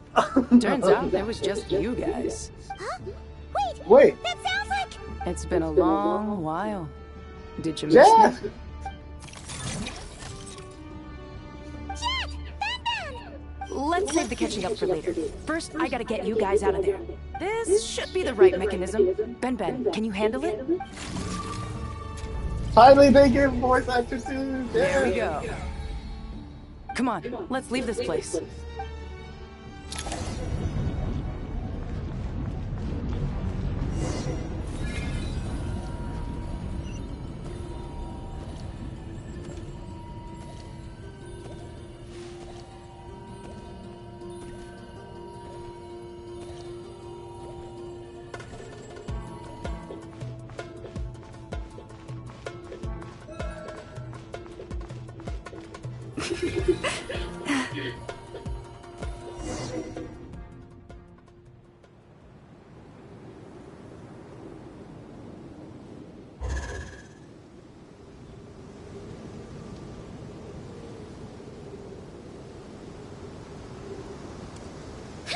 Those Fatui sure made themselves scarce. It's like they were never here. The Fatui? They came to the desert again? Yep. No idea what they're planning this time. They were being very coy about it. How have you been, Jet? Well, since we last met, I've started my own band of mercs. We've actually made quite a name for ourselves. Oh, yeah. On a slightly different note, I have some good news. I finally took care of Masairo. Not much to write home about. It was just another day. Found his hideout. Dragged him out of his cozy little bed. He tried to talk me into seeing his point of view, as usual. But I'm way past that by now. There was nothing he could say to save his life. What about you guys? Bet you've forgotten all about me and Ben, huh? Of course not! We're super duper best friends! Wow. Sounds like I should make time to visit some other nations too. Anyway, what brings you to Gurabat? Oh, right. I almost forgot. We're here to look for Lilupar. That bottle? Seriously? Yeah! We need her power to calm the Jinn and stop the sandstorms. Here's hoping we actually manage to find her, after all the trouble we've been through. Surely, with everything's been going on in Gurabat, she must have woken up, right? Only one way to find out.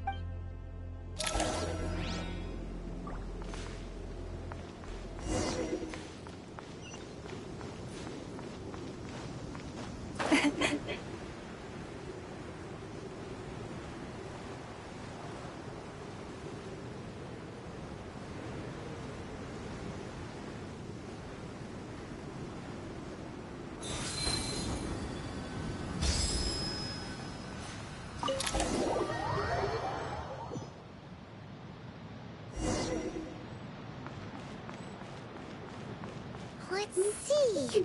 She should be around here somewhere. Aha! Found her!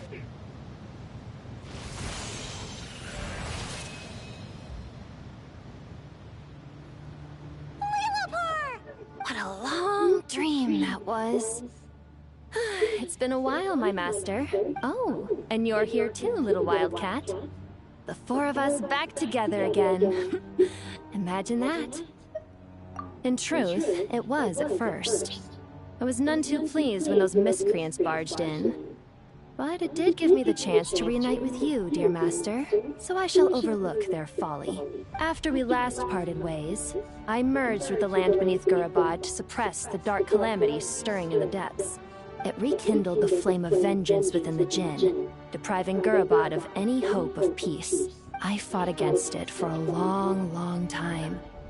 Until one day, I sensed a change in a foreign land to the west. Suddenly, the pitch-black abyss fell silent.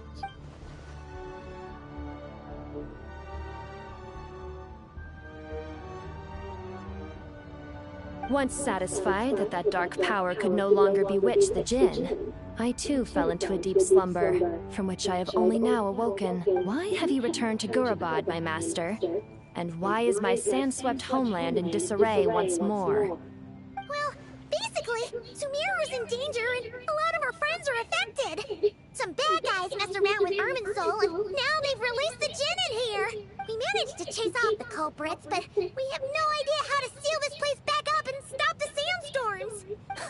Child's play. I shall quell the Jinn and scatter the storms. Thank you, Lilupar. No need to thank me, my master. I have granted many wishes in my time, and this is the most trivial of them all.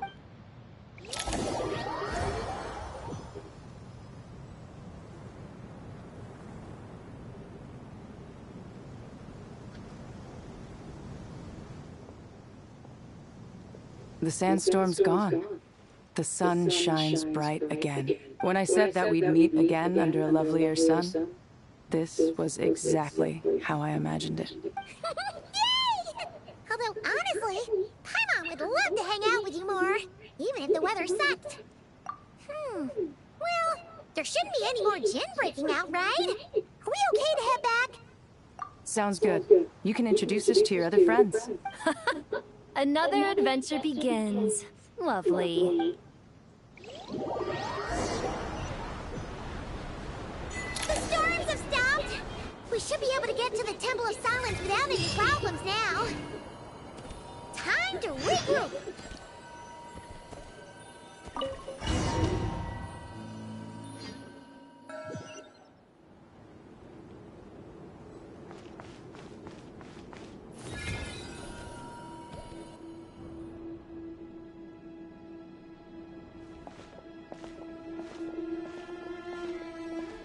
So, this is the Temple of Silence.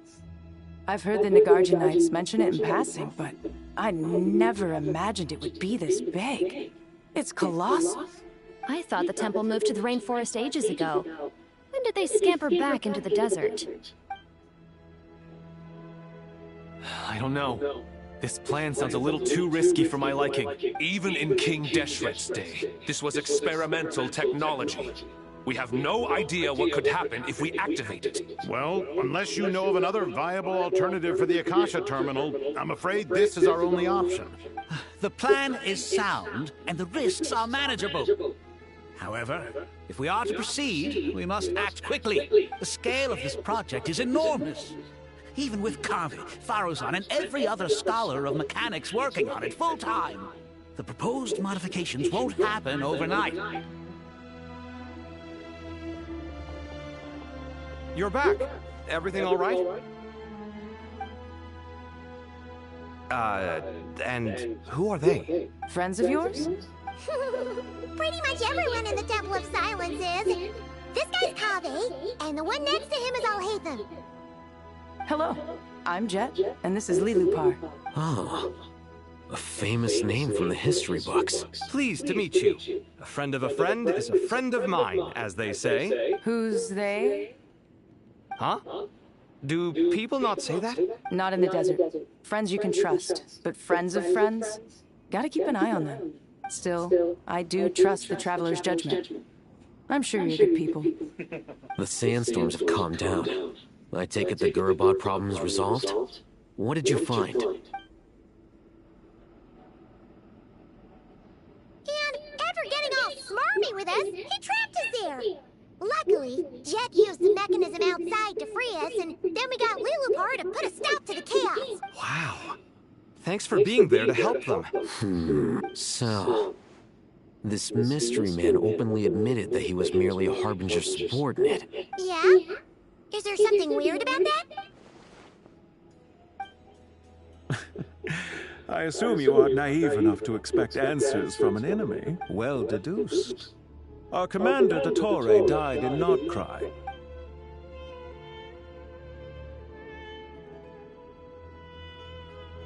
Are you wondering about his true identity? Or do you think there's a big... I wouldn't go as far as to call it a conspiracy. Just the simple fact that having someone to shift the blame on tends to prove useful, should trouble come knocking later. The most important thing for now is to solve the immediate problem. Perhaps that man knew you wouldn't have the resources to investigate his background and so didn't put much effort into disguising himself. This is all getting a little cryptic for me. I'll let you guys talk while I take a walk with Lilupar. Jet? Aren't you with the Blazing Beasts? What a coincidence. Didn't expect to run into you here. We're mercs. You can run into us anywhere. Who's this with you? So, did you find the solution you were looking for in the Temple of Silence? You bet we did. This place is incredible. It has everything. So far, we've discussed a plan and verified its feasibility. Building a new system from scratch is out of the question. So our only option is to modify the Akasha using certain resources we hope to find in the mausoleum of King Deshret. According to certain sources in the Temple of Silence, there is a core device in King Deshret's mausoleum known as Aru. Little is known about this device in academic circles, which suggests it was hidden quite effectively. If these sources prove correct, the energy contained within Aru may be sufficient to power our Akasha renovation plan. However, this raises difficult questions regarding technological integration. The sages are still debating it. Yeah, but I'm sure they'll reach a compromise once they've argued it out. The people of the rainforest are always cautious when it comes to desert technology. But times of crisis like this leave us with little choice. Wait, Paimon has a question. Is this the same Aru we've heard of before? It's sealed off, right? Some sort of prison where the Goat King, Ibis King, and Crocodile... Well remembered. Yes, that's exactly right. According to our records, Aru was the most brilliant creation King Deshret ever conceived of. Built by divine and mortal artisans working together. It was a miraculous accomplishment, and it lies hidden deep within the king's mausoleum to this day. That being said, what Aru actually does and why it was built, those are deep secrets we are not privy to. Until recently, I wouldn't have been optimistic that the place even exists. The only reason I'm inclined to believe it now is because we heard it from the Ibis King Thoth himself at his temple. The tale of how the 3 retainers of Al-Akhmar were imprisoned in Aru. Paimon totally gets that. When Paimon first heard about it, she thought it sounded pretty unbelievable too. Do you guys still remember that? The Ibis King told us they were trapped in Aru, and that they had to answer 3 questions to get out. I think I remember. What causes our rise and fall? What obliterates love and hate? And what determines truth and falsehood? Those were the 3 questions, right? Yeah. If only Nefer were here. She's dealt with the Ibis King before, so she might know more. Oh, Nefer is a friend we met in Notcry. Notcry? Funny. She showed up here earlier. Yeah. Had another lady with her, too. Both said they knew you. They contacted the sages, claiming they might be able to offer some assistance. Really? They came here to help out? Yes, really. It was just before you got back. One of them said she's made Notcry her home. If she's the person you were talking about... Looks like betting on Aru was the right choice. See? They're right over there. Oh! Nicole! Nefer! Why, hello! We're here to help.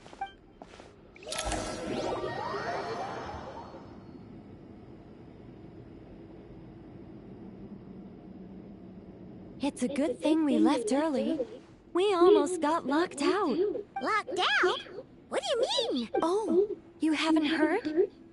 An invisible barrier has appeared around Sumeru's borders, cutting off all travel in and out. No one can leave and no one can enter.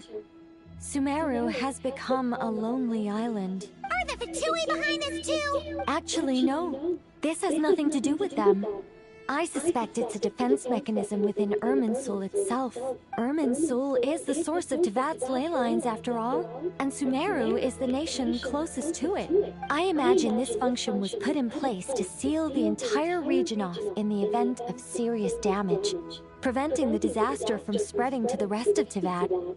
It may have been implemented long ago. But doesn't that mean that the people here won't be able to escape to other nations if the anomaly keeps spreading? Currently, that does appear to be the case, which is precisely why I am here. This is a critical moment for the world, and Sumeru is the eye of the storm.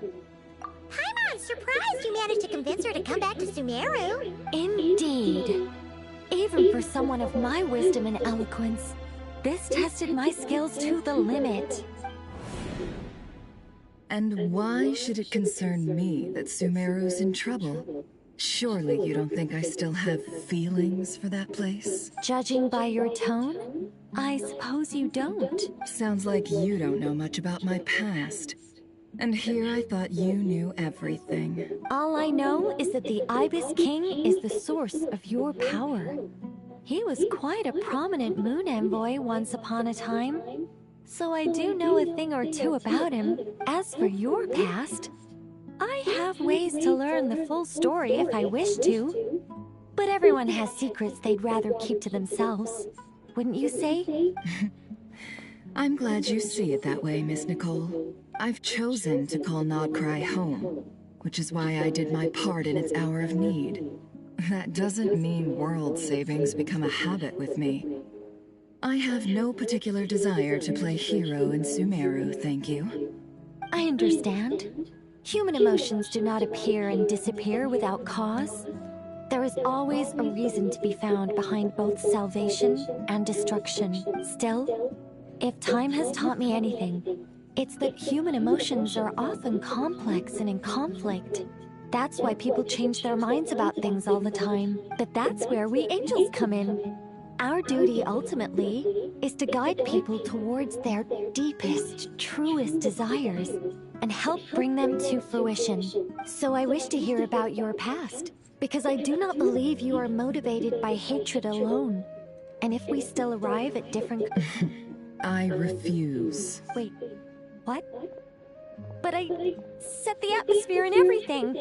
Isn't this supposed to... Is it? Maybe I'm not so good at reading the atmosphere. You're right, Nicole. There's more to me than just hatred. Had it consumed me, but I don't think that your guidance can change my mind. The all-consuming sands, the bloodshed, both... Do you wish to shake them off? No. I hope to remember them forever. Those emotions and memories shaped me into... In that case... Sure. It's not every day you get to hear an angel's opinion. A long, long time ago, when the angels still walked monotonous work, lukewarm relationships, things weren't nearly as interesting as they are now. And yet, since the angels' demise, human emotions are often attached to a person, a place, or an object. When those things are gone, the memories quickly fade, and the emotions slip away along with them. If Sumeru were destroyed, both rainforest and desert would be no more. With the object of your hatred wiped from existence, it would not take long for the memories. Both love and hate are intense emotions, but they are nothing. Most sophisticated, Miss Nicole. But anyone focused on the future could only ever applaud the destruction of the things they hate. Still, I'm a special case. Someone once told me that human memory is more selective than a Mora-hungry merchant choosing between customers. We all need a reality check once in a while, so we don't forget the truth. As much as I dislike Sumeru, this is no way for it to perish. All right, you win. I'll help you out a little, but I won't work for free. How much will you need? You're not gonna milk this for all it's worth, are you? What do you think? I'll be upfront with you. I don't have much more on me. If that's what you need, I could borrow some from Alice. Or perhaps... Just cover my travel. Huh? That's all. Given all the people I owe favors to, I can just about justify a trip to Sumeru. Yehoda! Here, boss! What do you need? I'm going back to Sumeru for a while. While I'm away, you'll be in charge of the curatorium. Me? I'm in charge? Whoa! Don't worry, boss. You can count on me! And that was how the ingenious Angel Nicole brought you the perfect person for the job in your hour of need. Hip hip hooray! That was far more detailed than necessary. Not lacking in embellishment either. I never thought I'd return. Especially not the desert. But life doesn't always go as planned, I suppose. What's Candace up to? I don't think I've seen her yet. She's still taking care of things in our village. Should be joining us before too long.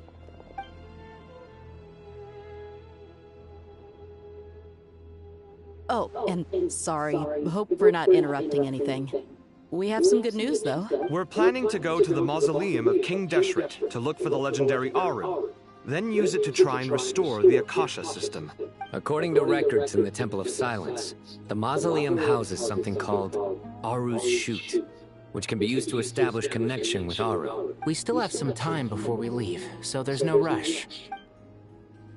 By the way, who are these two new faces? Just call me Nefer. I'm based in Nodcry. Did I hear you mention Aru? Correct. Well, I happen to have a connection with one of the 3 retainers imprisoned inside, the Ibis King. I'm here to get things done, so if you don't mind, I think I should come with you. That sounds perfect. Miss Nefer, are you from the desert by any chance? Why do you ask? I don't know. There's a familiar air about you. Plus, you mentioned Candace.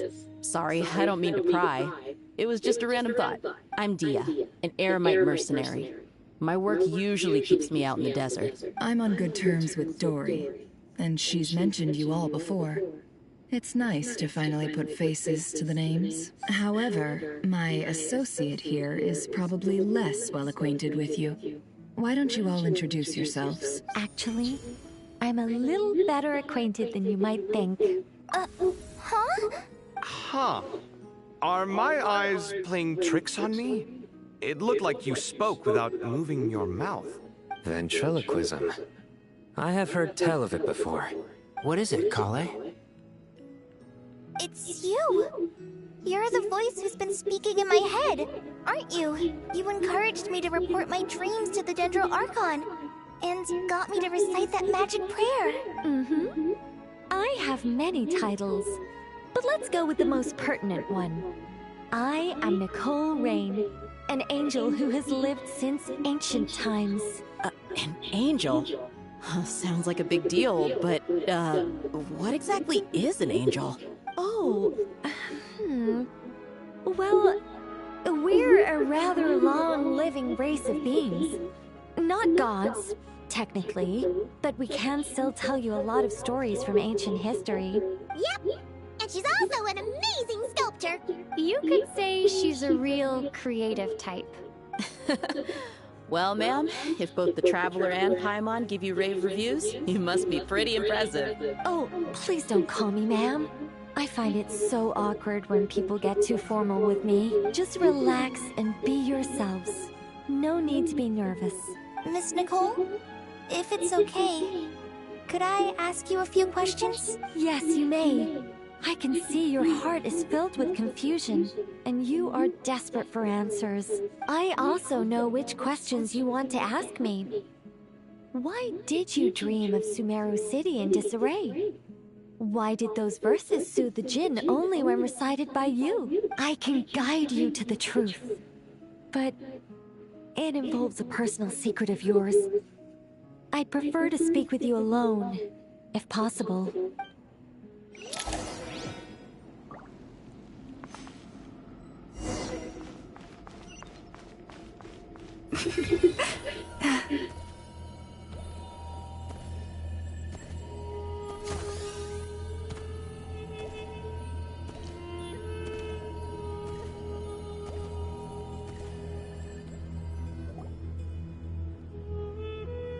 I thought we were going to speak alone.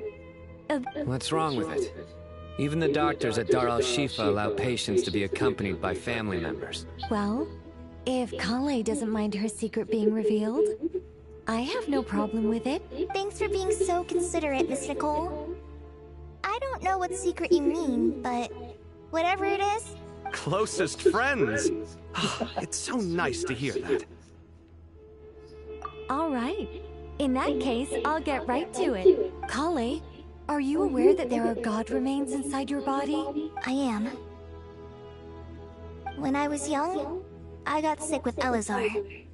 Nothing could cure it. The Fatui convinced my mom and dad that they could help, and I was sent to an unfamiliar place. There were a lot of other kids just like me there. This creepy guy injected us with some strange medicine, which I heard contained god remains. I can still remember the pain like it was yesterday.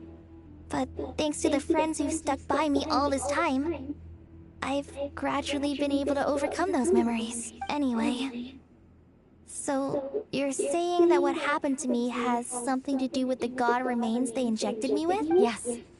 Those were the remains of Nabu Malikata, the goddess of flowers. What? What? Fascinating. You don't seem surprised like the rest of us. Why? The possibility crossed my mind when Kale recited the Goddess of Flowers song and calmed the djinn. You made Paimon jump! What are you doing here, Lilupar? I was merely passing through when I heard the name of the Goddess of Flowers. Be assured that I share your surprise. You, with the hat. Are you certain? I sense no trace of the Lord of Flowers within her. Well, it is a very small fragment. Unless special methods are used to manifest its power, even her closest acquaintances would find it near impossible to detect. After the goddess passed away, her remains were scattered across the desert. King Deshret gathered all the pieces he could find and buried them in the Eternal Oasis. But some fragments remained unaccounted for. Eventually, the Fatui must have found a way to track some of them down. Presumably for use in some experiment. It's not an uncommon occurrence. You're more shaken than I thought. In one sense, you've been extraordinarily lucky. So many people who yearn for this kind of power never attain it, yet you have coexisted with her all this time without even realizing it. I don't know what to say. I'm glad that I could help everyone with this power, really. But knowing that a fragment of the Goddess of Flowers is inside my body is... it's a strange feeling. Well, people value their autonomy very highly. Even a well-intentioned intruder can shake one's sense of self. I understand how you feel, Kale. But once you get used to it, you'll find it's nothing to be concerned about. Huh. I guess you, of all people, have a good reason to speak on this. 2 good reasons, in fact. Incidentally, 3 is the maximum number of Hermanubis' Ba fragments that I could bear. Let me guess. Because 2's company, but 3's a crowd? Thanks for helping to explain the joke, Tighnari. Not my intention. Goddess preserve me. I should take my leave. This boy in his wolf's head hat speaks much too differently from the Hermanubis I remember. Kale, all I'm trying to say is, no matter how many Hermanubis fragments there are within me, you wouldn't think of me as Hermanubis. In the same way, you are simply you. Yeah, I know what you mean. So about that dream I had, was it a warning from the Goddess of Flowers? Yes. Just like me, she was an angel created by the primordial humans, born with the instinct to guide living beings. Though her body and soul have perished, her essence retains its natural instincts. Even her smallest remaining fragments would do their utmost to send you that warning. The Mother of Dreams? Lord of Flowers and Oases? She must have had a premonition. That is why she gave that dream to you. We won't let our efforts go to waste, but I still don't understand. Why me? Yes. Why indeed? You weren't the only one injected with God remains, but only in you have her fragments persisted. I suspect it may be because of the firm will you showed in the face of suffering. She was likely assimilated by that will. Of course, this doesn't mean you have to shoulder any extra responsibility. As this young man said, you are who you are, and that will not change. All right. Any further questions from the family members of the patient? If not, we should head to the mausoleum of King Deshret. Let's move out. Time to put our plan into action. We all hope it'll work. But will we really be able to open Aru? And even if all 7 pillars of King Deshret agree to let us proceed, the scale of the work to follow is daunting, to say the least. Haven't you handled other big projects before? I mean, the biggest project I've worked on to date is probably the Palace of Alcazarzaray, I guess? But this is orders of magnitude beyond that. It's a total nightmare. Look on the bright side. At least this time you're actually here when Sumeru needs you most. You won't have to come asking me for details after the fact. Mock me all you want. But now that I'm here, things will be resolved far more quickly and smoothly than last time. Kave's self-doubt disappeared in an instant. Like magic. Well, this confidence is most gladdening. Now, go and pack your things. We'll head to the mausoleum as soon as you're ready.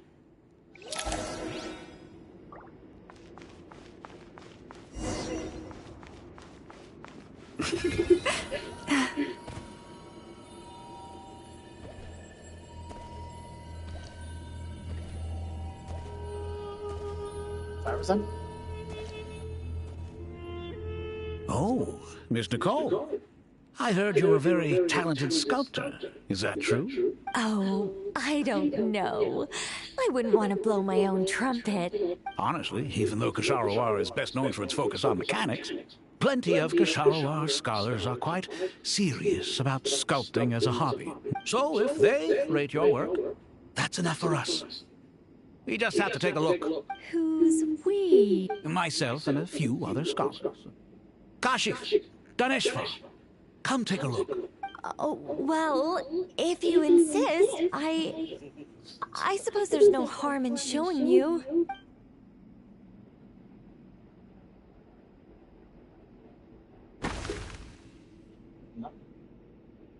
Whoa! Where did that come from? Look at the level of detail. It's so lifelike. The squirrel descends from the heavens like a champion, and the earth trembles beneath its feet. What do you think? Striking, isn't it? Kaveh? Ah, Kaveh, come here for a sec. Oh, and Madame Faruzan, didn't you used to study in our darshan? Come take a look. All right, but hang on a moment. I have to finish reviewing this proposal first. You call? What is it, youngster? This squirrel statue. Oh, a squirrel. I wouldn't say cute per se. The realism is what stands out to me. Oh, a hero? I suppose so. Actually, I didn't really have a specific theme in mind. I just started working on it, and this is how it turned out. I see. Well, do you tend to read novels about heroes in your spare time? As a matter of fact, I do quite enjoy those. Everyone loves a good tale of daring do, right? Then perhaps the statue represents the heroic tale you long to see deep down inside. Also on the subject of heroism, I feel that if the subject posed with a finger raised towards the heavens, it would lend a greater gravitas to the overall image. I'm sure some would call it cliché or old-fashioned, but not me. I think it would be a perfect fit. It has a certain classical beauty about it. Kaveh! Sorry, Madame Faruzan, I'm a little busy right now. Don't wait up for me. What a pity. That young man has excellent aesthetic tastes. I was hoping to ask him for his opinion. What a genius idea! Why didn't I think of that? Classical beauty is a great direction to explore. That's it. Once I get back, I'm going to sculpt a heroic squirrel pointing its finger towards the sky. Precisely. A declaration of victory. You understand my vision. Then place the two statues face to face. Yes! That's exactly what I was thinking. It'll be a masterpiece. Miss... I'm sorry. I didn't catch your name. Just call me Nicole. Madame Faruzan? Was it? What? Oh, no. That wouldn't be right. Why ever not? Madam is a state of mind cultivated from within. Anyone may call me Madam if they so desire. My dear Miss Nicole, once we make it through these trying times, should we have the pleasure of meeting again, I shall look forward to seeing your new work. In this day of age, it's rare to find people with an appreciation for classical aesthetics. Meeting you was truly a pleasant surprise. Honestly, I feel the same way. It's been a long time since I met anyone interested in this style of statue. Clearly, they don't call you Madam for nothing. Also, I have to say, you're a very good judge of character. Because when I think about it, I really am someone who likes stories about heroes. That must be why I've quietly kept watch over generation after generation of them. Sorry, keeping watch over heroes? What exactly do you do for a living? Oh, never mind that. Let's not tell Madame Faruzan about Miss Nicole's true identity for now. Good idea. Let's limit the conversation to aesthetics.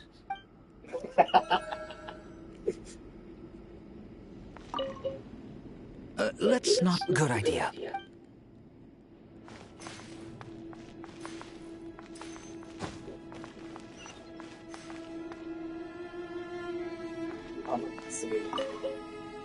Oh, so many books. More than I could ever read in my life. But I've learned a lot that the textbooks could never teach me. I never realized that people in the distant past thought about some of the same questions we ponder today. What's wrong? You look a little depressed. Kale got a fragment of the Goddess of Flowers, and all I got was one of the 7 pillars who served under King Deshret. I lost out, didn't I? That's what you're upset about? You're such a child.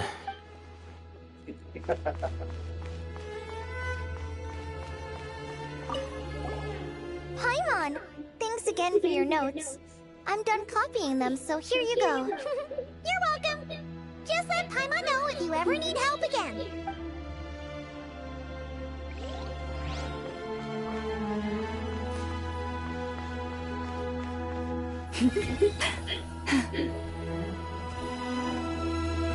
Good to finally meet you in the flesh. It's a little surreal seeing you here after exchanging letters for so long. In my head, the boss of the Curatorium of Secrets didn't look so young. Sounds like you have some history then? Any budding mercenary group needs a steady supply of intel. They, in turn, can prove an exceptional source of the same. The Curatorium of Secrets is happy to cooperate with friends from all over the world. If you're interested, you'd be very welcome to join our network too, Miss Dia. Can't say no to a solid partnership, especially out here in the desert. Having intel can mean the difference between life and death, but cooperation's built on mutual trust, and there isn't much contact between the desert and Nodcry. So, I'm guessing you reached out to Jet first, Miss Nefer? What's behind your interest in the desert? Nostalgia? Or is there someone you're looking to take care of?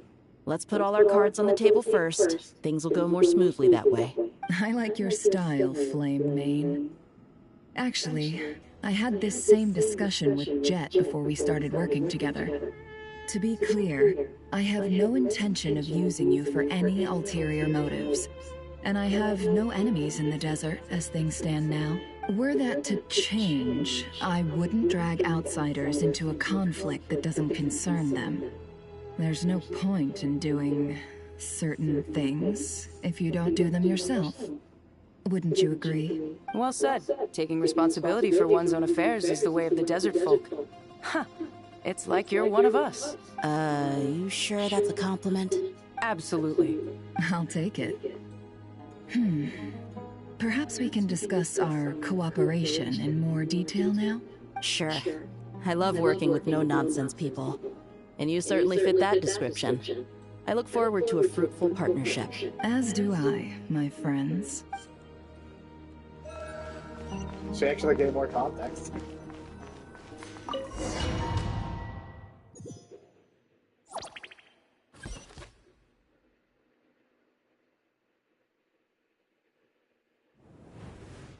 I hope everyone's ready. We'll be arriving at our destination very shortly.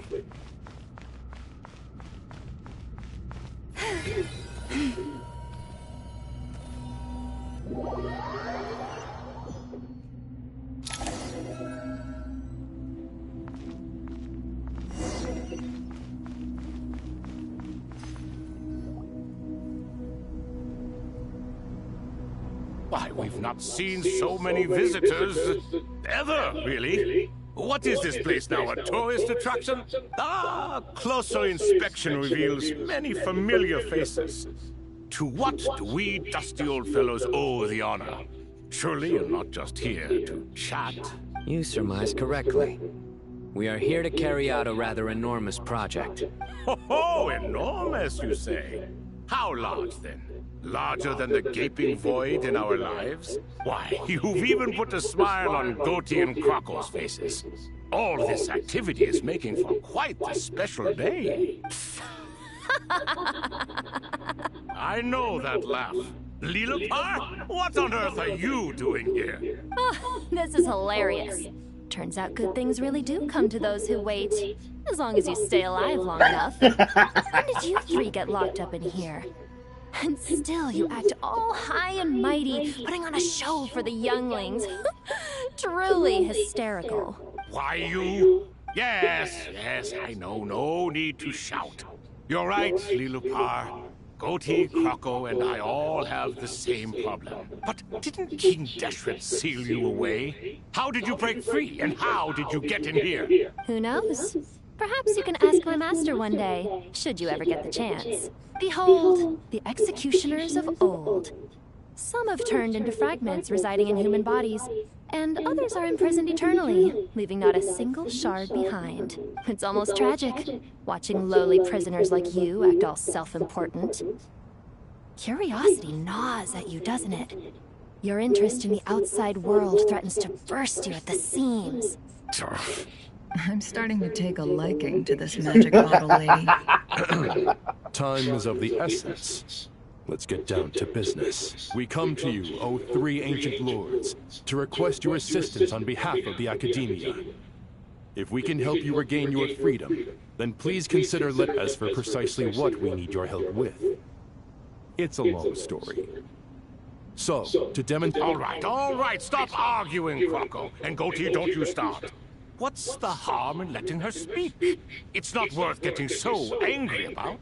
Forget about her. The three questions. But do you really have a way to answer them? You once answered the final question, Nefer, but the seal did not open. Unless, with the passage of time, you have... You could say so. When you first asked me what determines truth and falsehood, my answer was a liar's soul. Liars are the best at seeing through the falsehoods of the world. But if you want them to tell you the truth, you have to reach their soul. I think that makes sense. I found it quite compelling myself, and I told Nefer so. Unfortunately. Well, that's simply because it was my answer, not the one King Deshret was looking for. Can you guess which answer Al-Ahmar wanted then? Time. And that's not only the answer to the final question. It's the answer to all three of them. All things wax and wane with the passage of time. Love and hate eventually fade into nothing. Current affairs are always fraught with conflict and controversy. Only time can distinguish between right and wrong. You once described King Deshret as a proud man. I'd say that the prouder someone is, the more inclined they are to believe that only time is qualified to be their judge. Time. Well. Indeed. Perhaps in building Aru, our king was in fact attempting to reverse time, to bring love and hate, right and wrong, the rise and fall of all things back to their point of origin.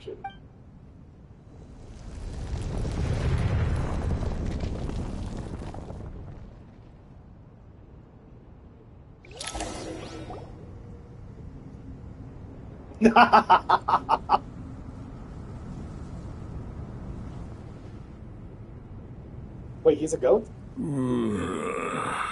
This is the most eventful day I have experienced in a long time. You have my sincere gratitude. Are those 3 of the 7 pillars? Turns out the statues were quite faithful to the source.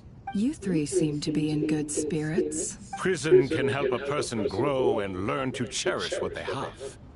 Nevertheless, after everything you've done for me, I sincerely hope you never have to experience it for yourself. Hello, Nefer.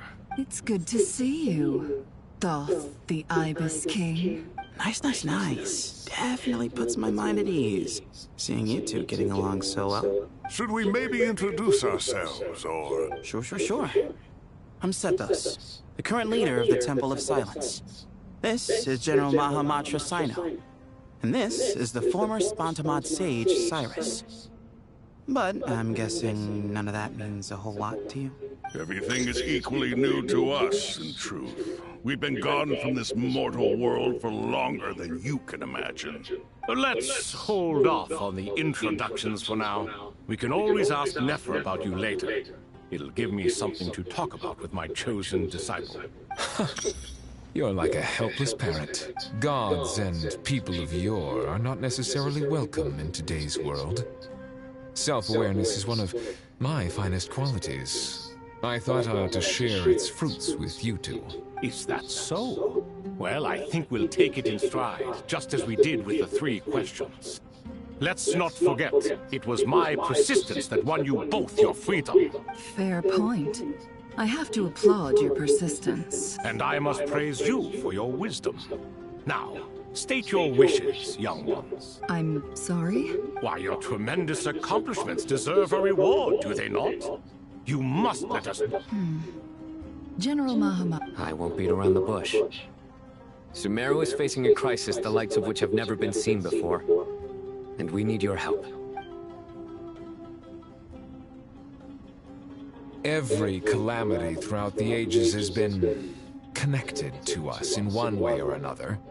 Whether we were its cause or consequence. Whatever is wrong with Irminsul, it severely affected the Dendro Archon. She fell into a coma, and is currently receiving treatment from the Dendro Dragon. The Dendro Dragon? I'm sorry, Not a pep, surely. Not vicious, cruel, a pep who possesses no virtues aside from... Oh, I shudder to think what could have caused Lesser Lord Kusanali to suffer such a plight. Still, why would the Dendro Dragon lend you her aid?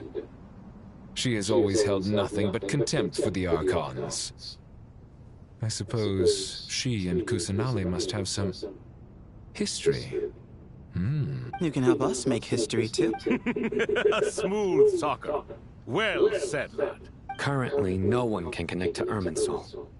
We hope that by opening up Aru and making some modifications to it, we can use its technology to our advantage. Unfortunately, Aru is an imperfect creation. King Deshret never managed to realize his full vision before his death. Much remains to be done if it is to be pitted against Irminsul itself. Besides, I hear your reasons, but to give... The archaeological records clearly indicate that although Aru's construction took a long time, it was not beyond human means to achieve. Modern technology should solve the efficiency issues.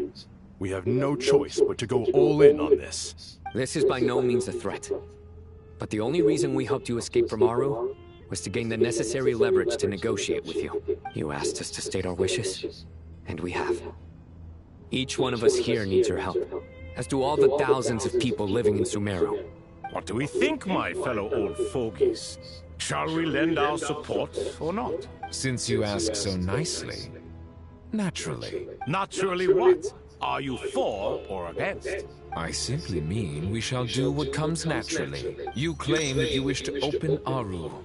Know you then that the golden slumber created by King Deshret is preserved within? We do. We understand the risks involved. In all likelihood, the mortal world will never again be able to replicate King Deshret's work. Never will there be another chance to come so close to creating a utopia.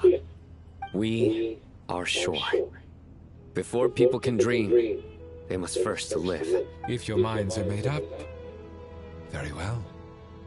We shall summon our erstwhile colleagues to discuss this further. Saint Shezephank, Saint Bennu. Once you surrendered to silence and were buried with King Deshret. But now, we invoke the right to awaken you with our voices.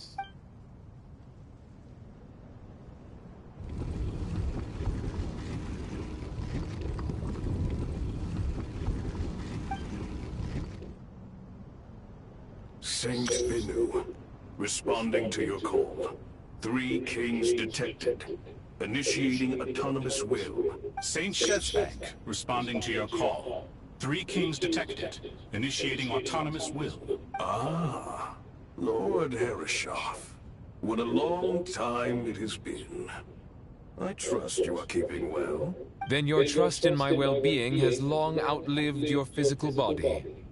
You have always opened with that same phrase, in life, death, and now even beyond. Al-Akmar is long gone. What is the reason for this meeting? You're awake? Good. We are voting on whether to give the people of present-day Sumeru access to Aru and permit them to perform technological renovations. You have the right to support or oppose the motion. Aru is the pride of Al-Ahmar. Opening Aru requires the unanimous consent of the Seven Pillars. I hope you have a convincing reason to present to us. Sumeru is currently in the midst of a major calamity. Let us not forget that while Al-Ahmar was a stern ruler, he was also a teacher of wisdom.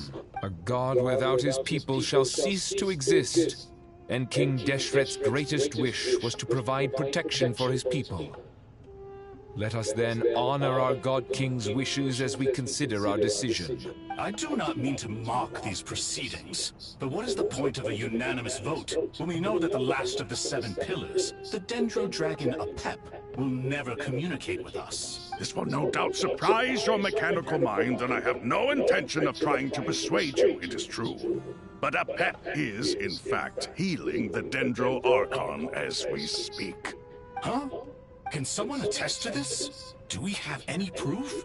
I ask the Three Kings. Can any of you vouch for the truth of this claim? Naturally, the Ibis King, Thoth.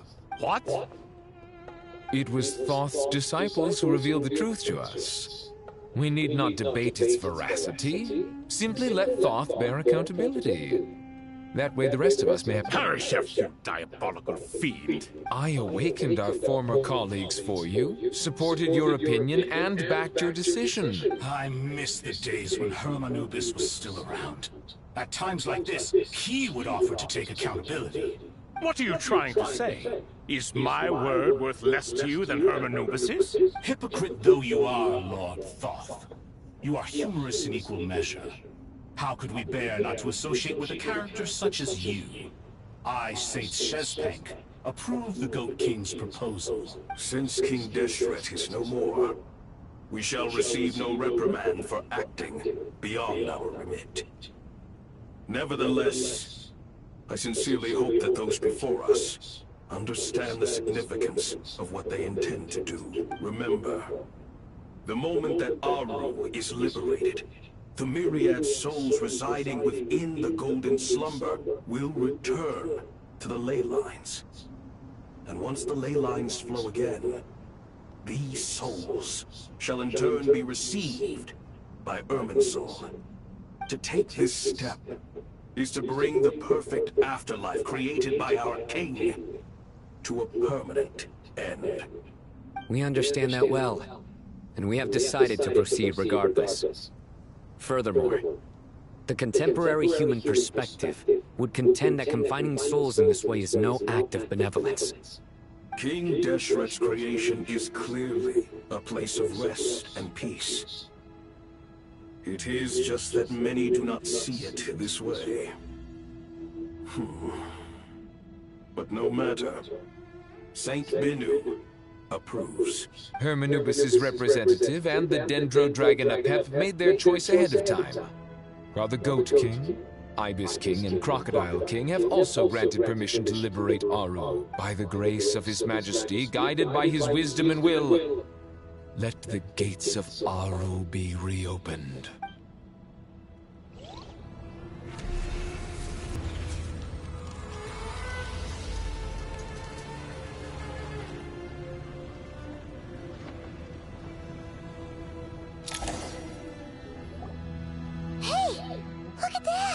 What's this? Are we under attack?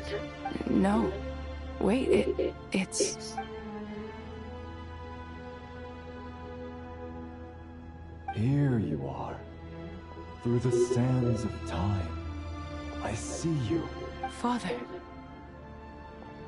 Father, is it really you? It's Jet's father, Jibril! That's right!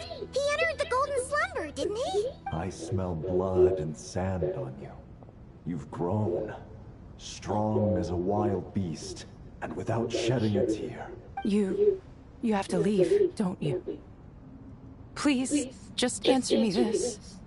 What should I do for you? This meeting is a blessing from the gods. My soul, once imprisoned along with that of Semael, is finally free. I am truly grateful for the chance to see you again. That the dead should meet the living is itself a miracle. One brief, precious moment is enough. Enough to set my heart at ease. Do not weep for me, Jet. I know you will accomplish many great things in your life. You will go further and climb higher than I ever did. All I ask is that you take good care of yourself.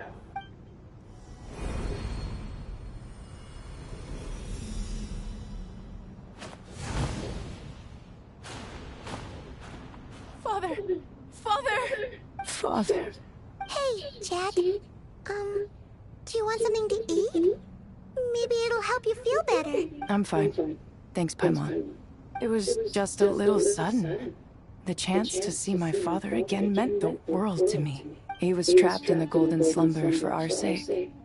And now, after all this time, he can finally rest in peace. I'm glad.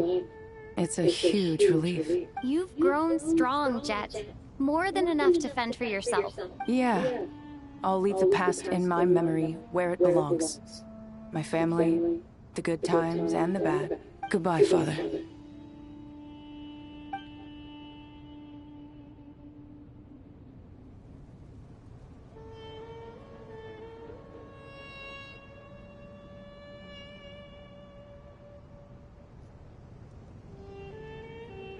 Ah, me, what a touching reunion that was. It seems we did a good deed today. We three retainers, once imprisoned for our iniquity, are surely the least qualified to judge whether this deed is good or bad. Either way, Aru is open. Now you have your opportunity, and with it, whatever trouble may ensue. Although Aru was created by a god, human craftsmanship was nevertheless required to build the gate that connects it to this world. Perhaps the relationship between gods and humanity follows a similar principle. As for your proposed renovations, we cannot determine which functions to keep or discard. Proceed as you see fit, but please entrust the top... It matters not. The Ibis King shall be accountable if any problems arise.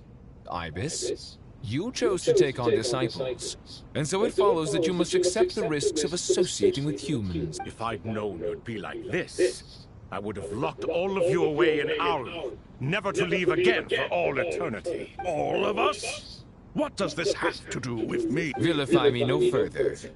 Scholars, since you have liberated Aru, allow me to present. Using Aru's power, we shall install a defense mechanism at our king's mausoleum.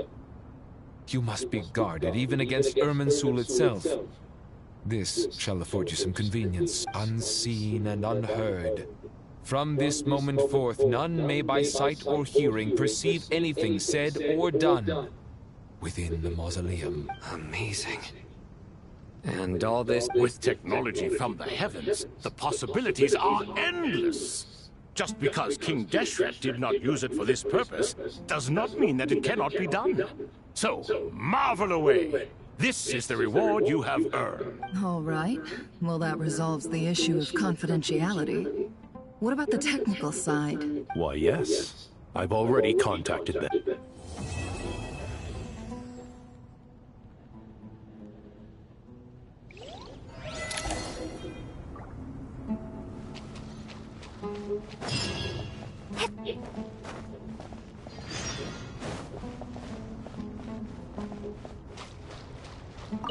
Ah, fresh air.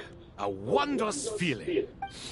Naturally. I have a sudden urge to stretch my legs. Can anyone recommend a suitable leisure activity? I might have had some recommendations for you were this the past. But here and now, for someone who has just left prison, there could be no greater joy than simply being outside of it at last. I could not agree more. As I thought. The so-called 7 pillars of King Deshret are as underwhelming as ever. What do you mean? Not a fan of the boys' club? As men, as individuals, and even as gods, they are entirely undeserving of my attention. Al-Ahmar once commanded me to select a king from among the people. So naturally my eyes will open only for one who is worthy. Ugh. Can we talk about something else? It all sounds pretty complicated, and I haven't read that many storybooks. You think this is a mere story? Well, many would also say that the journey you shared with your father is not but a tale. My life, your life, they are nothing but stories. Little girl, it appears that you really have grown. In the past, you would have flown into a blind rage at my words, but now you are unperturbed. Oh, it's nothing. I just feel like you're right. Getting all pissed at someone for telling the truth is pointless. It only makes me look petty. This alone is proof enough of your growth. You're doing well, my dear girl. You're becoming ever stronger. Strong enough to defend the people and things you hold dear. You think so?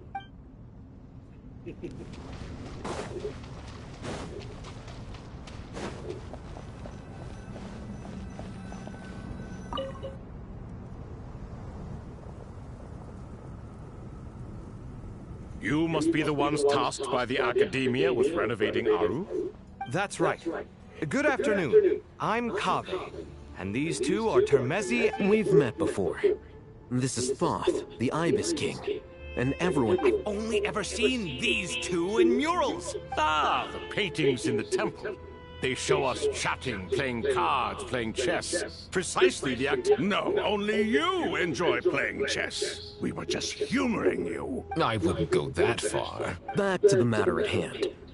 A preliminary assessment by the Academia indicates that this project requires expertise in various disciplines, including the deciphering of ancient texts, mechanical engineering, the restoration of ancient ruins, and elemental theory. The most capable minds in their respective fields are here before you.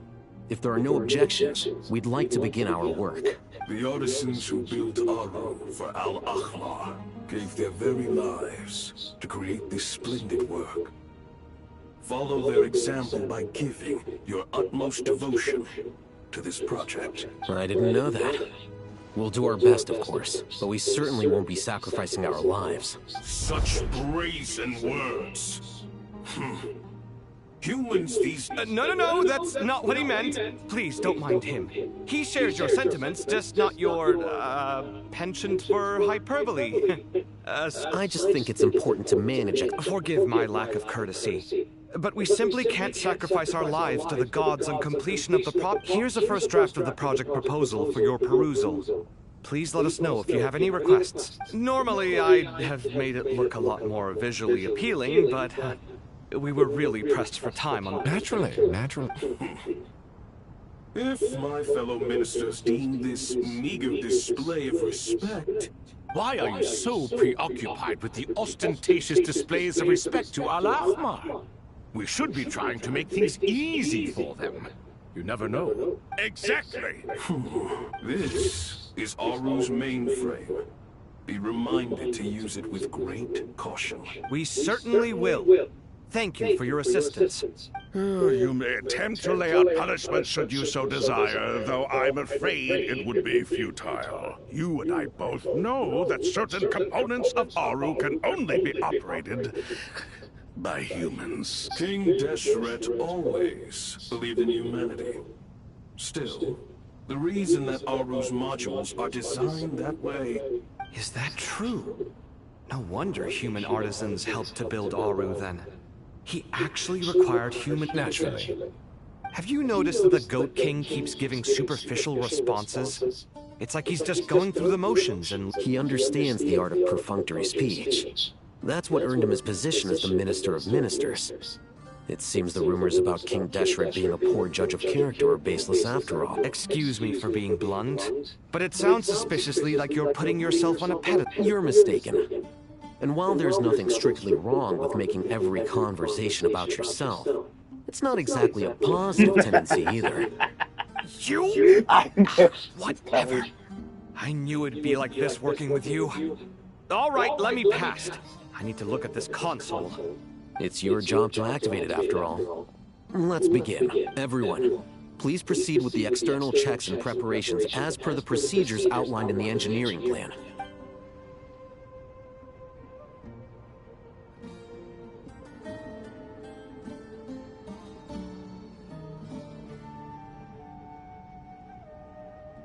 Hello there, youngsters. Whoa, the Ibis King came... What do you mean, came to life? I've been...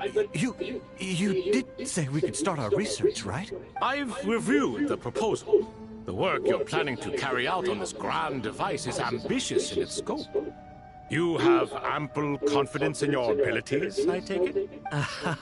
I wouldn't say I'm feeling hugely confident, but given how bad things... You are the top scholars of your day. I trust you are aware that there are countless links between Aru and the Akasha? Aru and the Akasha? But I thought the Akasha was the Academia's greatest technological accomplishment, created years ago by the Dendro Archon to help her people access knowledge.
And you two? Do you not know either? You've read the instruction manual, right? You tell them. An instruction manual? The Akasha has an instruction manual? The Dendro Archon is a kind and thoughtful god indeed. It used to sit on a shelf in the corner at the House of Dana. Not the most popular read. If the manual is to be believed, Aru was in fact the original inspiration for the Akasha system. What? But there are so few records about Aru anywhere. And practically none of these scientific expeditions into the desert had anything to do with it. Ah, but this is something you could not possibly have known. You may have heard many stories about the desert, but what is the most important aspect of history? Consider this a quiz. Anyone from Vahumana present? I'm from Vahumana. It's, well, veracity. Precisely. And a large part of veracity is the chronological order in which events occur. I may as well tell you. In the beginning, Nabu Malikata, the goddess of flowers, descended upon Sumeru. The glory of the heaven was within her. She brought life, oases, and knowledge to this land. Then she created the Jinn, enlightened them, and ordered them to serve her.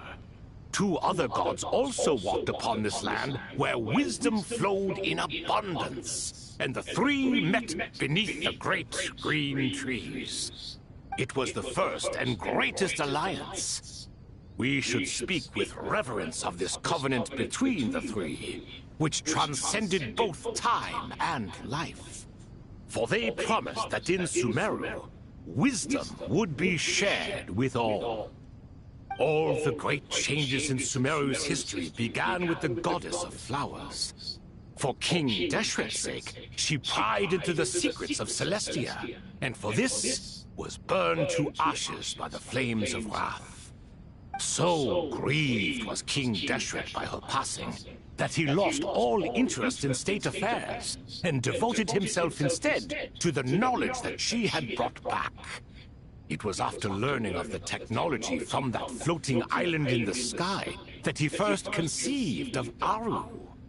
And so, the Akasha was inspired by Aru, while the basis for Aru itself came from Celestia's technology.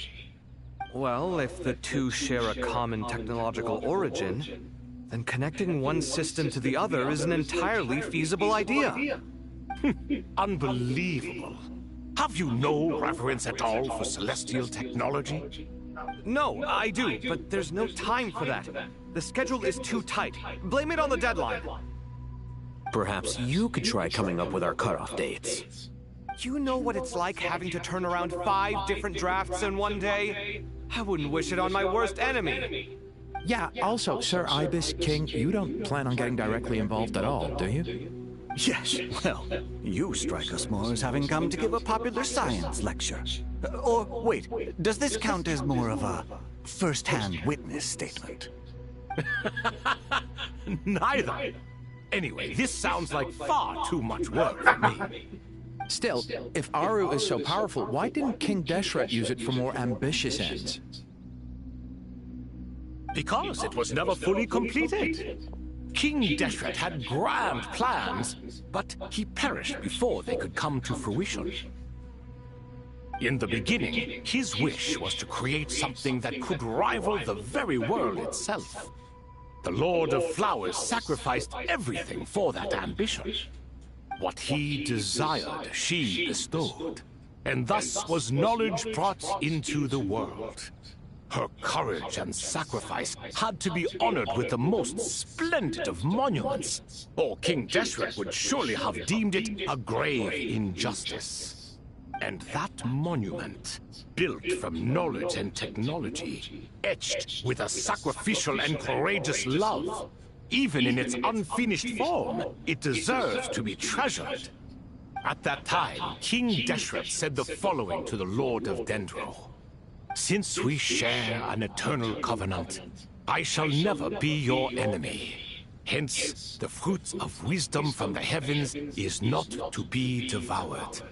Remember, it is not that I lack the power to become the enemy of wisdom. Yet you and she have taught me much and shown me kindness. For this, I cherish you both. In the end, Aru was only used to store a portion of the souls. It was but a primitive form of the masterwork the king had envisaged. His final hope for Aru was to return to the past, when she yet lived. So the point you're making is, King Deshret was both powerful and ambitious, and he only ceased his imperious ways out of affection for the Goddess of Flowers and the Dendro Archon. You could see this as an act of mercy, but you could also see it as the sentiments that lay between these three gods placing constraints on him. This was, after all, the foundation of the alliance between them. This explains why Aru was both a prison and a monument, and why the answer to the 3 questions was time. You have to be careful who you get involved with, or you invite all manner of misfortune. This is as true for gods as it is for humans. Love is the same. It is both a prison and a monument. All right, let us pause the story here for now. Seeing as you've been so diligent, I'll offer a little help. Who's in charge again? Is it you two? Ah, yes, me and him. Now then, close your eyes. Wisdom hides in the space between the tangible and the intangible. It is to convey the incommunicable through the simplest of mediums. By the power of King Deshret, I shall grant you a glimpse into the unseen secrets that lie at the threshold of existence.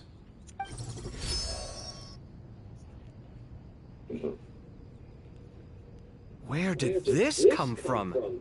Is it a new mechanism? It looks more like some form of externalized information.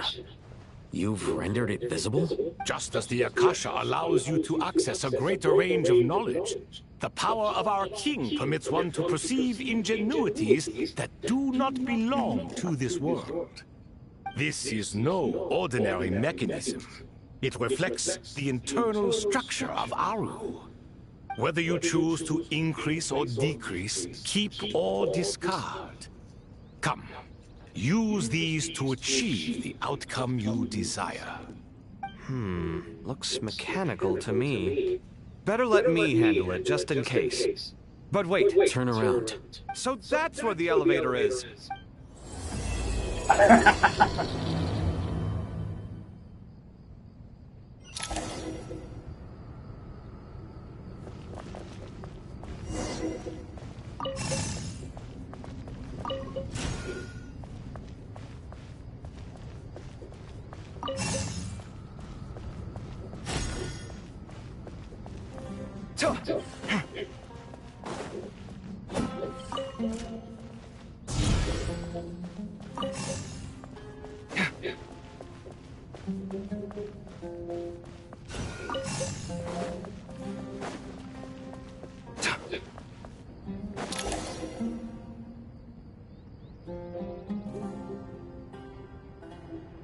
Obelisks were used to record important information in the ancient desert civilization.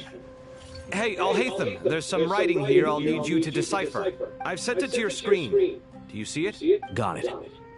Take a look and tell me what it says. Oh, and I'll send any other similar text directly to you from now on. Let's start with this one.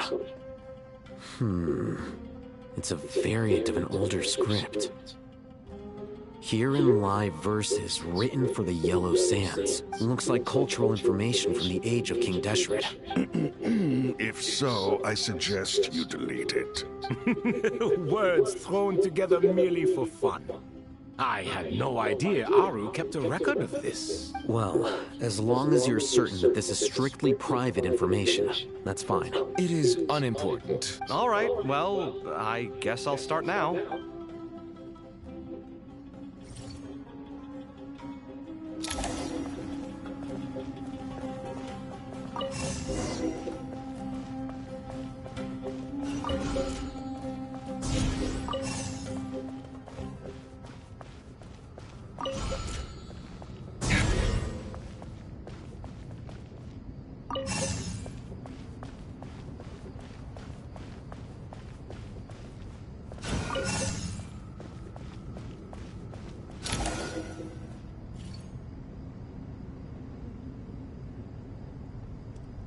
Found some more. Sending them over to you now. These are all reports about the Gurubot conflict. Can we delete them? I'd say so. Most of this information has already been archived anyway. What if there are details in there that Vahumana missed? What are we supposed to do if they come after us in the future? They'll just have to live with it. If we don't resolve these issues now, there won't even be an academia in the future, let alone a Vahumana Darshan. Yeah, you're right. Okay, there's some other similar monuments nearby. I'll check them out.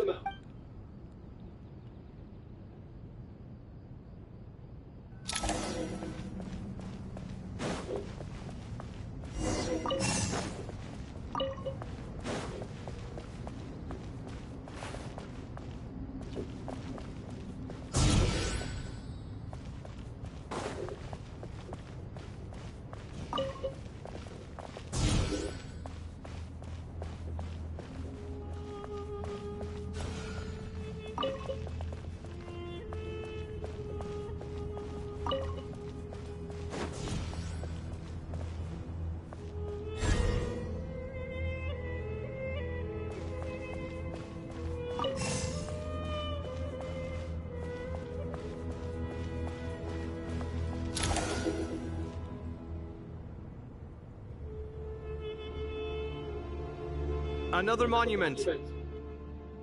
Hold on.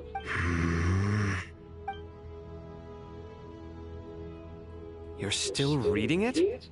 How long is it? It records the development and governance of the Oasis civilization. Most of it concerns the Jinn, but it also contains records left by the artisans who built Aru. Is it important?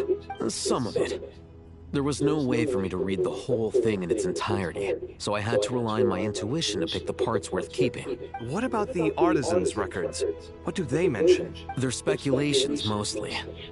For instance, They were wondering how to protect themselves if King Deshret decided to silence them after the construction of Aru. Sounds like pure mythology to me.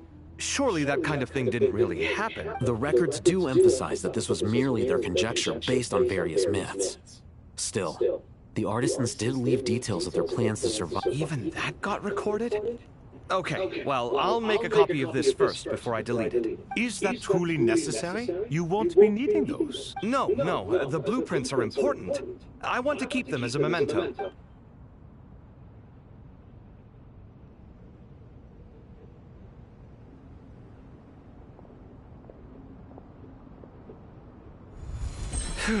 I think that should just about do it. It meets the requirements of the contingency plans, so we should be good. I gotta say, it's the strangest feeling. It's like drifting between life and death. Or in and out of a dream. Using my own hands to manipulate... Chasing dreams in the most literal sense. Definitely a novel experience. What happens if my spirit just... That won't happen. Anyway, I wouldn't celebrate just yet if I were you. All right. I'd better keep my wits about me then.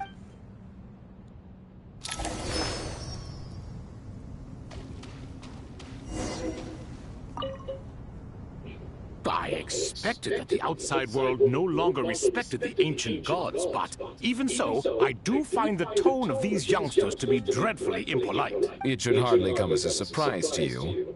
I remember you saying the same thing last time. I assumed that was just a one-off. I did not realize it was the norm. Don't you think that young lad's matter-of-fact tone sounds familiar? It bears a rather uncanny resemblance to you, Goatee. Surely a sign that he is a man of rare intelligence. Oh, the rest of them, though, much better. The blonde-haired one, for instance. Oh, really? Well, what about your disciple, Nefer? She's about the furthest from sincerity that a person can get. And now you hit the crux of the issue. Thoth is spouting lies again. He cares nothing for sincerity. He likes Nefer simply because her personality is just like his. Thus, in giving his approval to Nefer, Thoth is simply validating himself. The rest is but smoke and mirrors. You have some nerve saying that. There really is no helping you two. Shut up, chess rookie. What nonsense is this? How dare you tell me to shut up? How can you engage in such banal chitter-chatter at a time like this? Aru has been opened. The glory and splendor of a bygone age is about to sweep over the earth like a flood. And you're here squabbling like petulant children. All three of you are insufferable.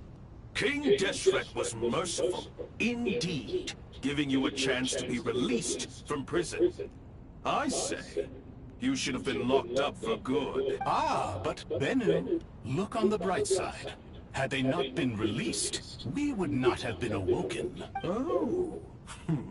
You've been here this whole time. You should be scolding them along with me. I miss Hermanubis. It's not a real reunion without him here. And now you're avoiding the topic and talking to yourself. Why King Deshret designed your personality like this, I will never understand. Isn't this simply proof that our king supports my free will? Oh, look at those two rust buckets. Suddenly, you two do not seem so bad after all. Here. If being stuck together for thousands of years fosters no friendship, I cannot say what would. Naturally.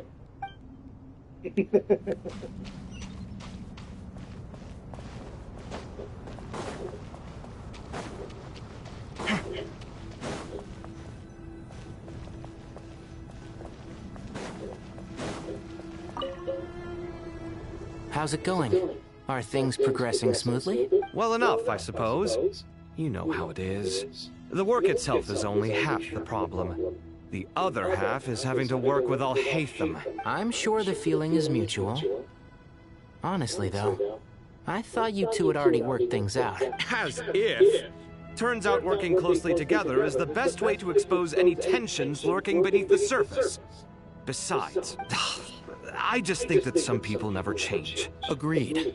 Case in point, You didn't make sure I was out of earshot before you started complaining about me. Old habits die hard. Actually, this is for your own good. Maybe if you spend a little more time listening to what other people have to say, you might actually realize that you're the problem. Naivete is another old habit of yours. I had assumed that you both volunteered for this project, like us forest rangers. But now I'm getting the sense that wasn't the case. Definitely not. We were assigned to it by Lesser Lord Kusanali and Nephis. As much as I'd love to be doing normal work for normal clients, these Titan projects are all that's on offer right now. Though I'm sure they wouldn't be roping us in if they had any better options. Just goes to show how short-staffed the academia really is. I'm sure you've prepared yourself mentally, but I still feel the need to advise you to lower your expectations. It might make the process of working together a little less intolerable. I know! Same to you! But if you already understood that, you should also know not to say the quiet part out loud. Why don't you come help me with my forest patrols? Might help you avoid any further disagreements. Good suggestion, but unfortunately, differences of opinion will always exist. Changing the nature of the work won't get rid of them. For once, I actually agree. There is zero chance of us ever resolving our differences. Zero! But even so, the work must be done. Care for some coffee? I'm glad to see you making progress. Don't act so smug! It'd be nice if you made some too! I feel like even I've made some progress today. In the past, I never would have dared to try and mediate a conflict between you two while you're both right there in front of me. Apologizing probably makes it sound like I'm in the wrong... I was just kidding. Truth be told, I don't have any work to do at the moment. How's Kale? She's studying with Nicole. I'm not sure how she's getting along, but she seems to be in good spirits at least. I wouldn't worry. Angelic affairs are probably above your pay grade anyway. I know what you mean, but Sino and I are still a little concerned for her. He said he'd go keep Kale company after he's finished training the mercenaries. I'm planning to join them myself shortly. Kale will be okay. Have faith in her. Even we can see how much more confident and outgoing she's become in these past few years. Thanks to you and Sino being there for her and providing guidance every step of the way, she can finally stand on her own 2 feet. On her own 2 feet? Does it feel bittersweet? Watching the younger generation grow up and move on? No, not yet, at least. I was just thinking, I wish there was more I could do for everyone. She'll be fine. Yeah, she will.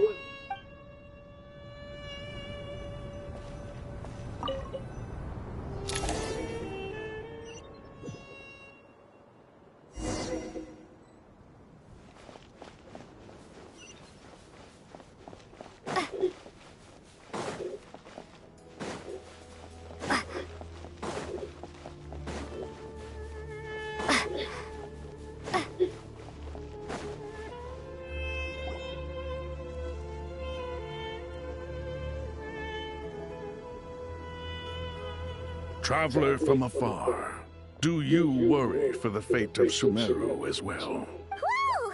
It's Sobek the Crocodile King! Greetings, Crocodile. Please be at ease. I'm just here to chat with you about Lesser Lord Kusanali. Sounds like you really care about her. Yes, although to be exact, it is a mixture of both concern and curiosity that I feel.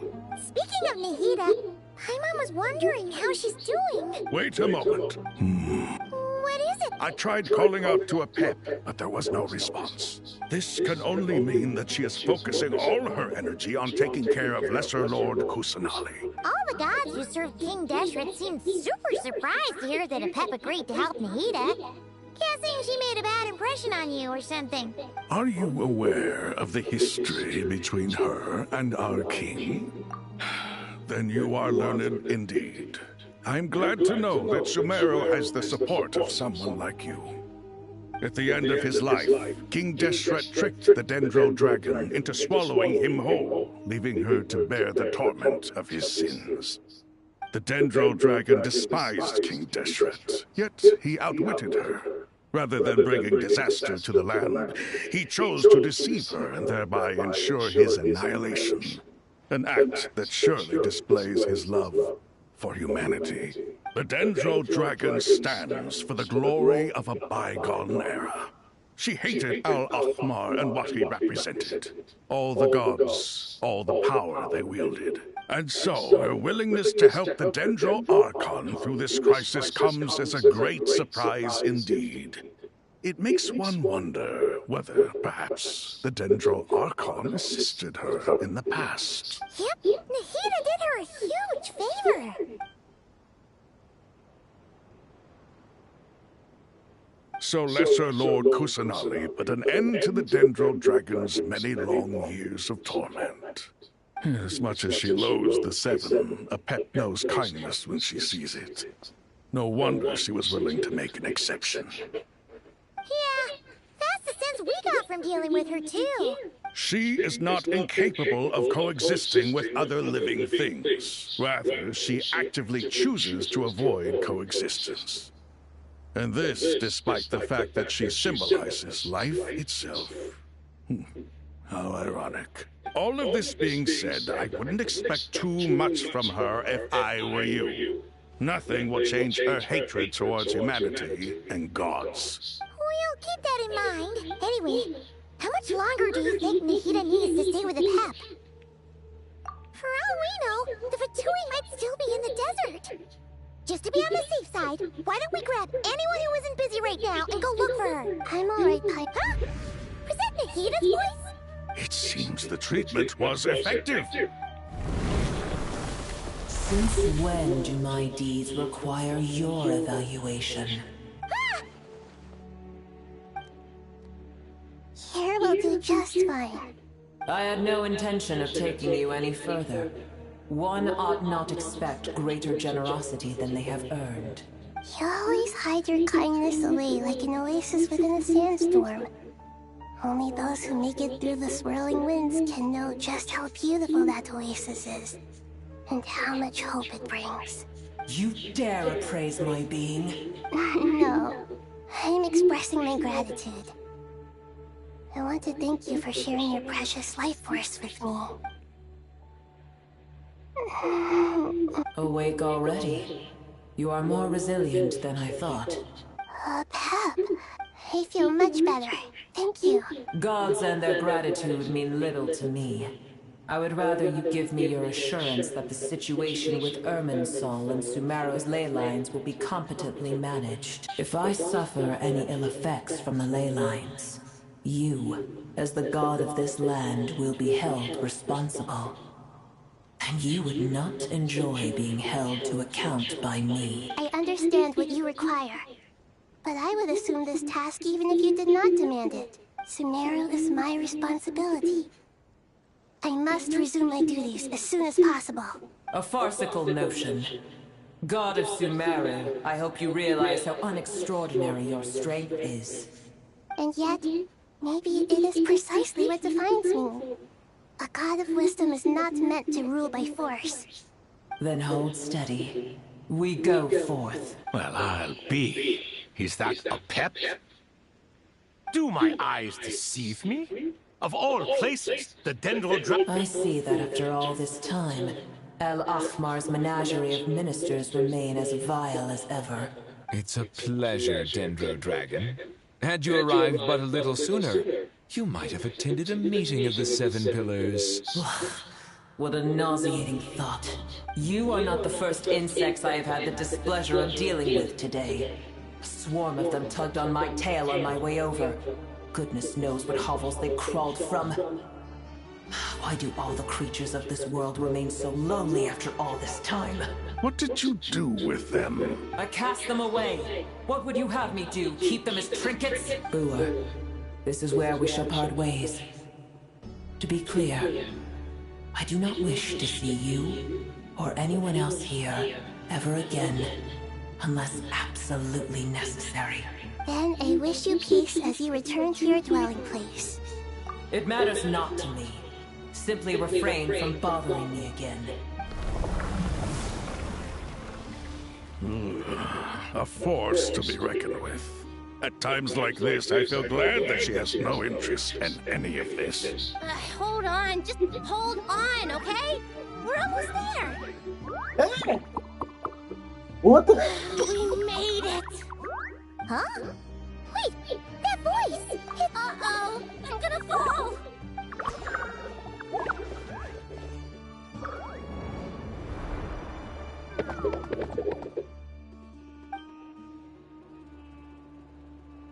Well, that's a relief. A pair of safe hands indeed. The Dendro Archon's familiars.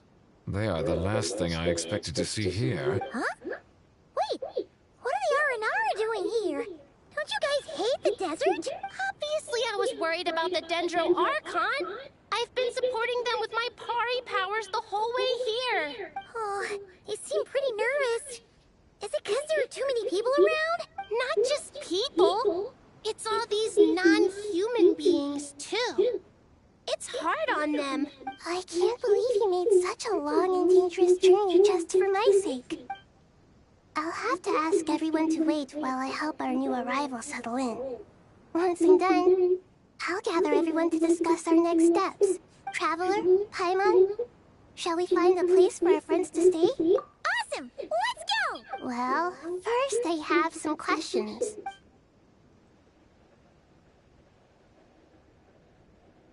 Okay, I think that covers everything. Thank you. We can get going now.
Hello, everyone. It's only us.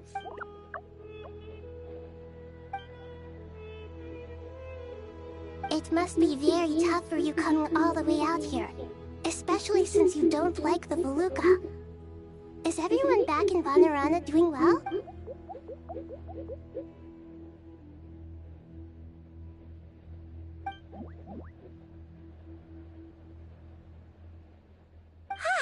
Everyone's here. Good. Are you okay? You look like you were about to pass out back there. Then you're forgetting who I am. Don't underestimate me. Excuse me! Are you comparing me to Paimon? I suppose everyone is gathered here because of me. As we can see, the situation is critical. And everyone is very busy with their various tasks, so...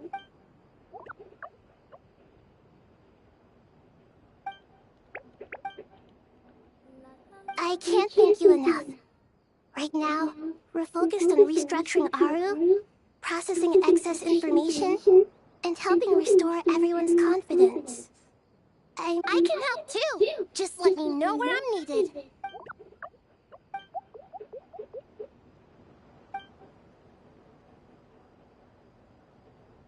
Up to no good?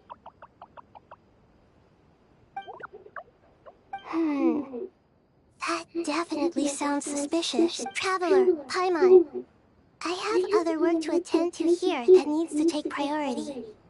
Could I trouble you to investigate the situation Arabalika spoke of? No problem. Leave it to us. Thank you. I'm counting on you.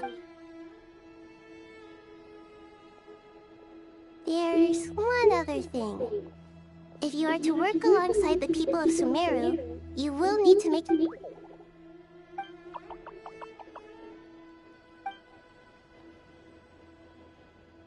There's nothing to fear.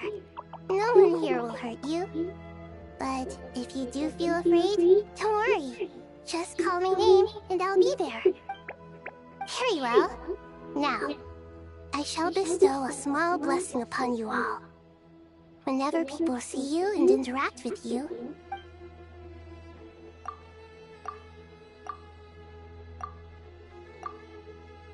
do not fear.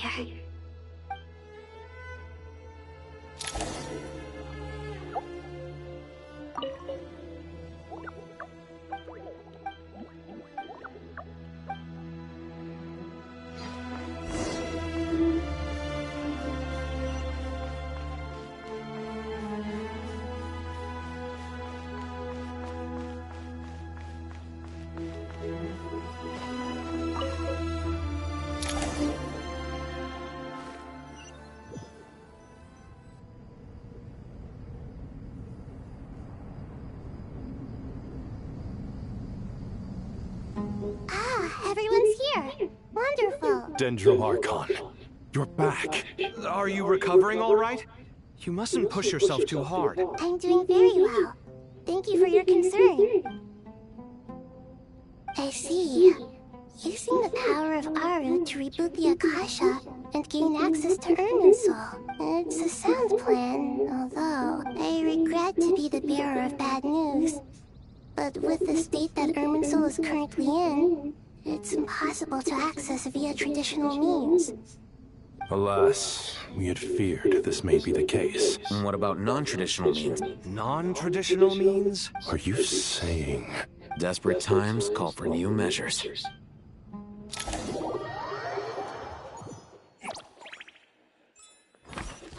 Oh, okay.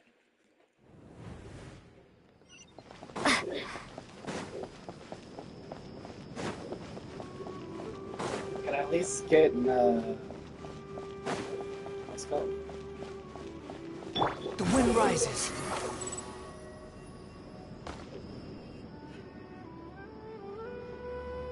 Hey, we're here! Ah, it's you. Is there a situation? The Aranara have good intuition when it comes to people.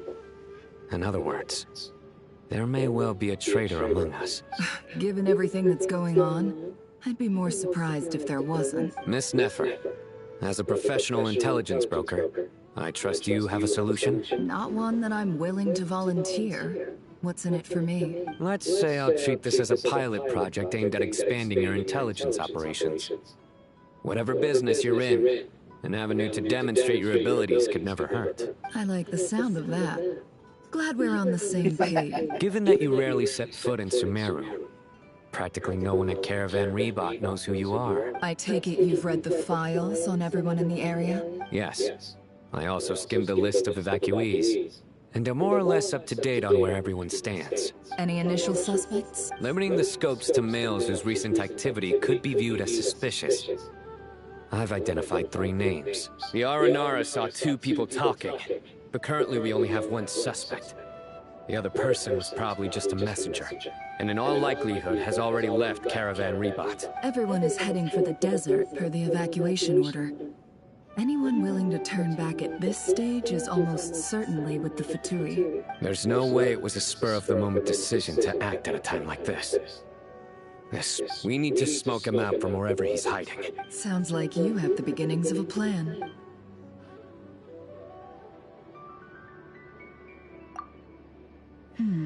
I see. Your suspicions... So far, we still lack solid evidence that he's been bribed. He hasn't made any recent purchases that would indicate... Then let's get closer to him to confirm before we make our move. I can handle it. I'm not based in Sumeru, so barely anyone at Caravan Rebot knows who I am. And you're certain you've never encountered this person in Nodcry? I'm certain. Besides, it's extremely rare for me to have had any direct contact with Sumeru mercenaries besides Jet. There's no way he could have seen my face before. Sino, stay out of sight and wait for my signal. If he raises any red flags, I'll bring him toward the main road. Understood. Excellent. Well...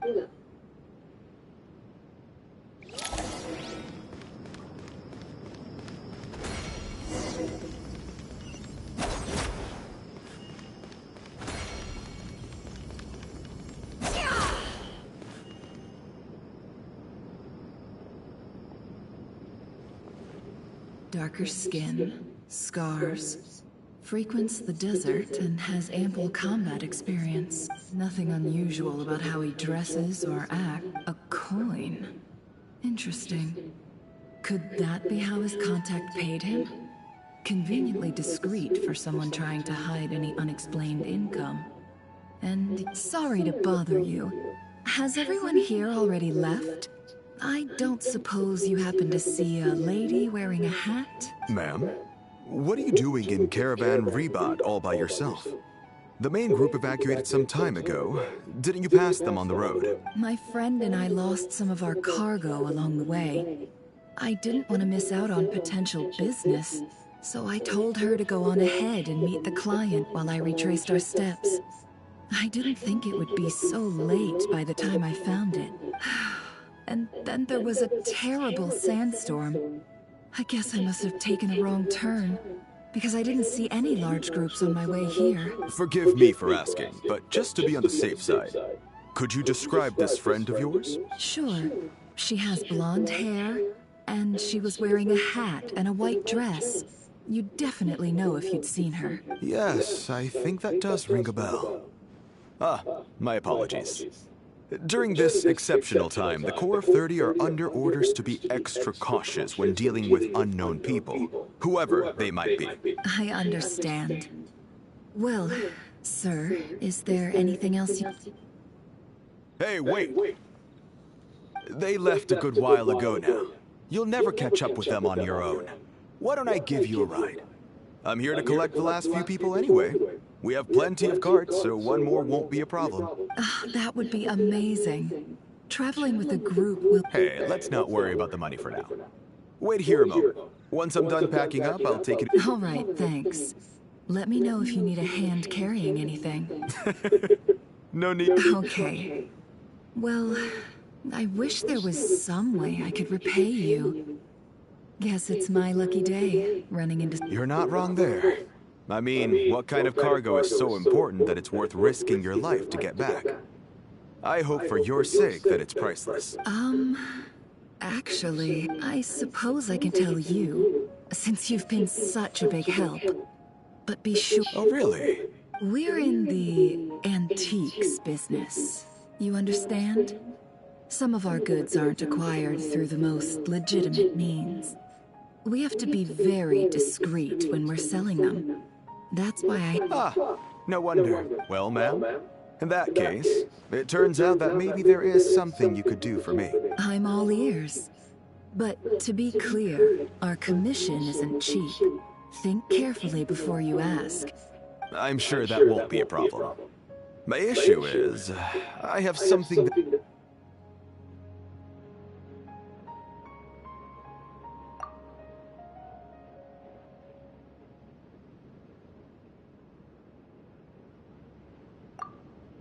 Pure gold. That's quite something. How'd you... If you look hard enough, there are many treasures to be found in the mausoleum of King Deshret. It has no distinct Snezhnayan markings. That'll be why he's going with that story. And he clearly doesn't want to arouse suspicion, so he's on the lookout. Surely you have an existing business partner. Won't they take it off your hands? I hope I won't be attracting the wrath of my competitors by helping you sell this. The shop I used to work with is having cash flow issues at the moment after losing some money. I'm under enough pressure as it is without having to deal with them.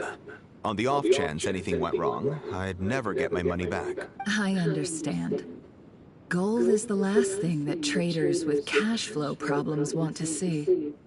Well, in that case, I think we can work something out. As it happens, I'm just about done packing. Sure. This evacuation was a huge operation. They needed a few people to stay behind and tie up loose ends.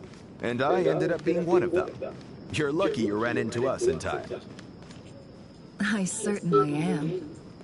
I don't know how this happened. One thing led to another, and look how it ended up. I just hope our client doesn't get spooked and cancel their order. Fingers crossed. But either way, life goes on, and we all have to make a living somehow. Pues, va a ser en la casa, ¿verdad? A las 7. Sale pues. 12 la tienes, ¿verdad? Sale. Vamos.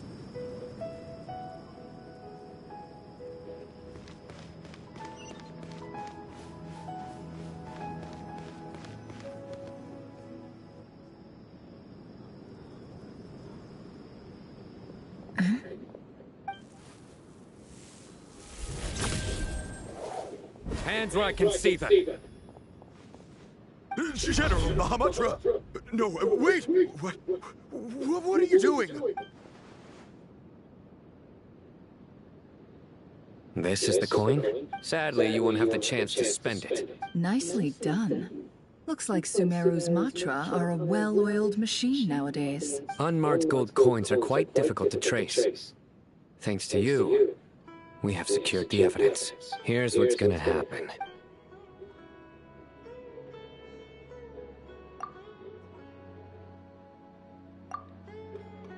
Southeast from here, leeward side of the hill.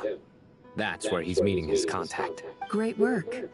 Candace tells me your interrogation skills are highly effective. Hers are quickly catching up. She's improved a lot in recent years. Looks like it's over to you for the next step. Because I'm quickest on my feet? Because you know how to trail a target. Plus, it'll be easier to monitor their activity from the air. Fine. I'll be quick. One more thing. The Traveler just brought a message from the Dendro Archon. Once you're done with this, we're to meet up at the mausoleum of King Deshret. Got it. Will do. Are you sure you'll be okay on your own? Gee, I don't know. Maybe you should come with me. Okay. Then Paimon's coming with you. Really? You do know this is a stealth operation, right? Meaning, you have to be quiet? Paimon? Are you sure about this? Well, Paimon at least wants to give it a shot. Besides, being the best guide in Teyvat has to count for something. Fine. Join me if you want. But be warned, if anything goes wrong, I'll have to gag you and shove you into a bush. No need! Paimon will be super careful. Promise! Good. Then what are we waiting for? Let's go. Since when Paimon is useful? Behold!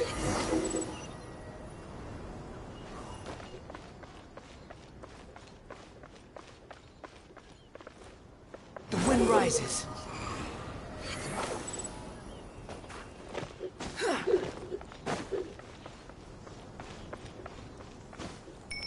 Squall and fury.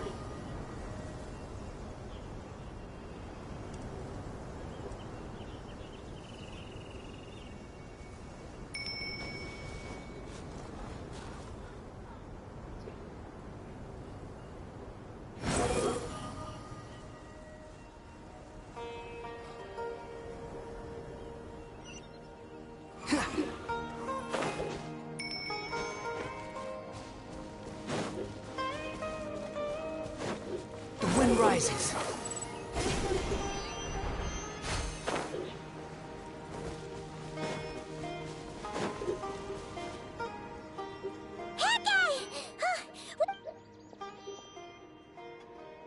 We're here.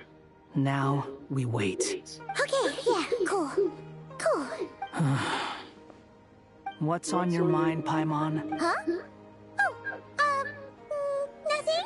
I thought all you cared about besides being a guide was food and sleep. Why the sudden urge to go on a dangerous mission? What's that supposed to mean? Paimon's been on foot. But never on your own. You hardly ever leave the Traveler's side. Just saying, I'm kind of at loose ends right now.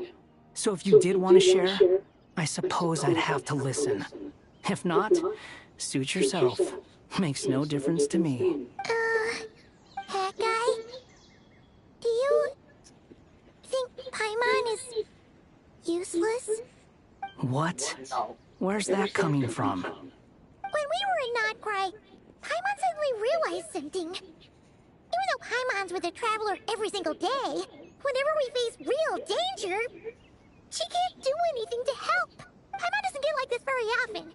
She just got really scared when the Traveler got kidnapped that time. What if she never came back. What would Paimon do then? And the more Paimon thought about it, the more useless she felt. But Paimon doesn't want to be a burden.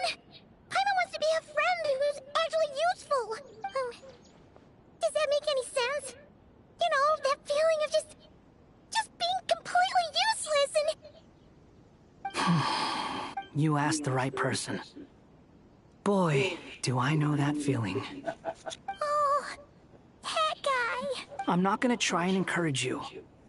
What I will say is this. When you start doubting yourself, you have two choices. Give up or change. You have to make the decision to move forward. Otherwise, no amount of consultation from other people is gonna help you. So ask yourself, what do you want? To get stronger? To learn more? Whatever it is, go do it. You won't have any regrets if you can at least say that you tried. Oh, all right. Something's not right. Shouldn't they be here by now? Paimon, is it just me? Or is it a little too quiet around here? Should Paimon take a look? We'll give it another hour. If nothing happens... Okay. How strange. We've been here for ages. What is it? Did you think of something? Something feels off about this whole situation. We know for sure that the guy Sinocot had something set up. Yet somehow his contact is a no-show. So, either the handler got caught... But how would they know to do that? Wouldn't they at least send someone here to check things out? That's the problem. They couldn't possibly know what's happening here. Unless... This feels all too...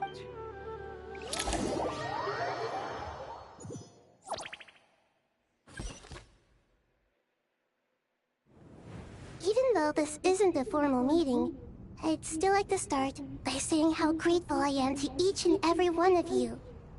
Thank you all for coming here and standing by our side. Chesipank and Bennu are currently assisting the scholars with the maintenance of Aru. Please forgive their absence. As for Hermanubis, may he rest in peace. There have been times when I imagined what it might be like to meet you all. Now that time has taken many things away, but that which remains is all the more resilient. I must say, there is one thing that rather surprises me. You appear to be in good spirits, Lesser Lord Kusadali. But even so, I can sense that the life force given to you by the Dendral Dragon has far from fully resolved the problem of your vitality. Oh no! Sweet, don't worry, Paimon. It worked very well indeed. The issue is how closely I am tied to Irminsul. Until the problem with it is resolved, there is no way I can fully recover.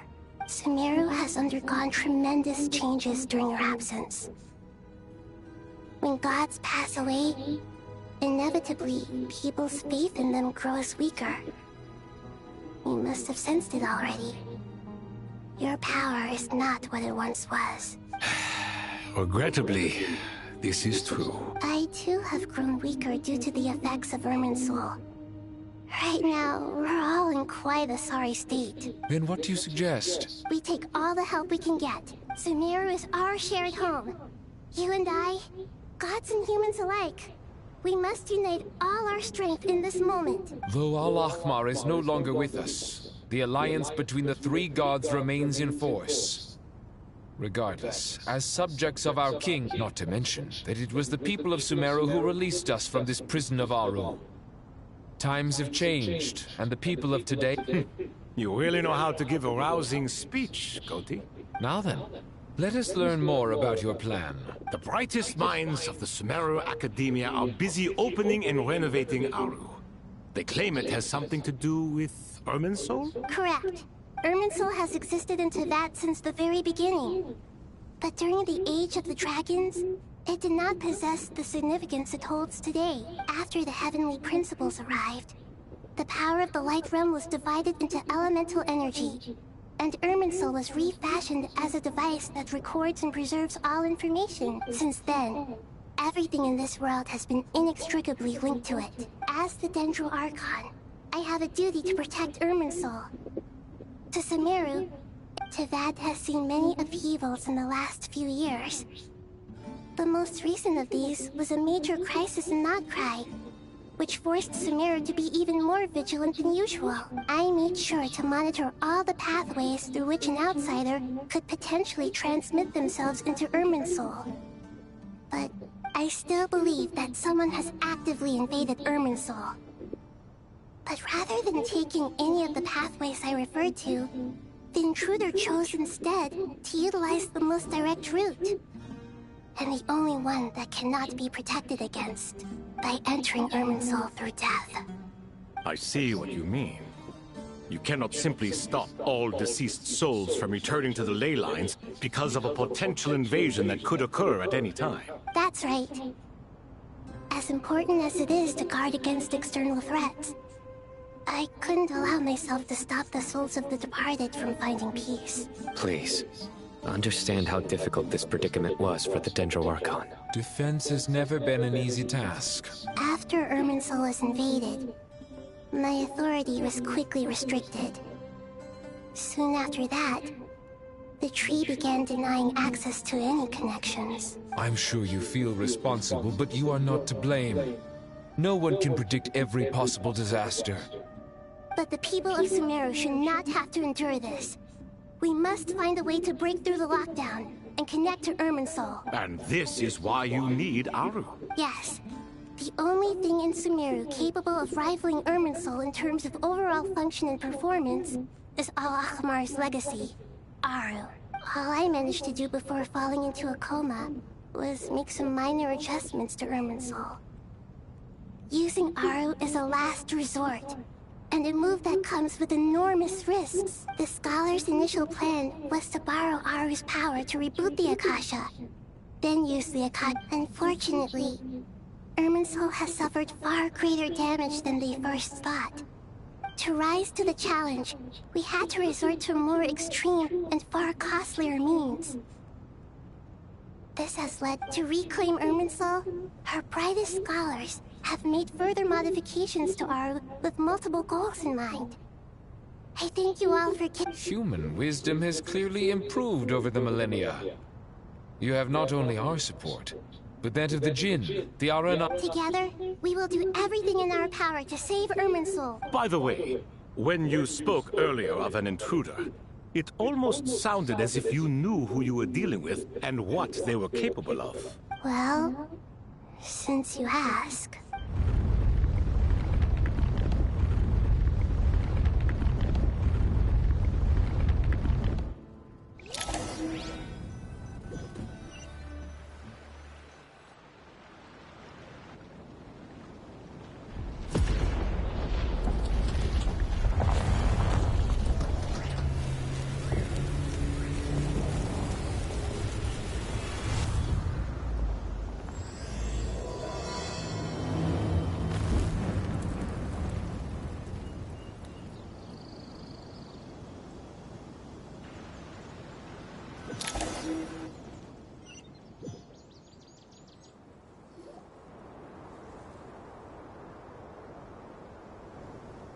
Master Tighnari!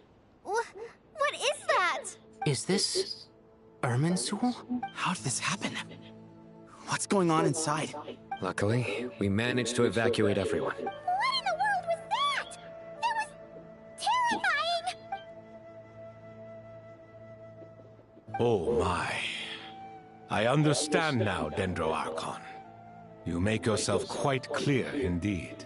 Not once over the millennia has Irminsul been so terribly afflicted as this. Please continue, Dendro Archon.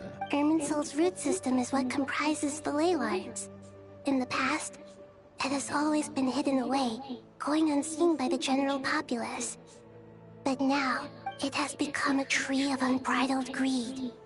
A clear sign that a deranged experiment has advanced to a new stage. Blasphemy. From where I stand, an experiment in the name of blasphemy. But if we are to honor Dottores' will, this is what... The birth of this tree proves to me beyond doubt that this incident is connected to him. But to explain the situation in full, There is someone I need to tell you about.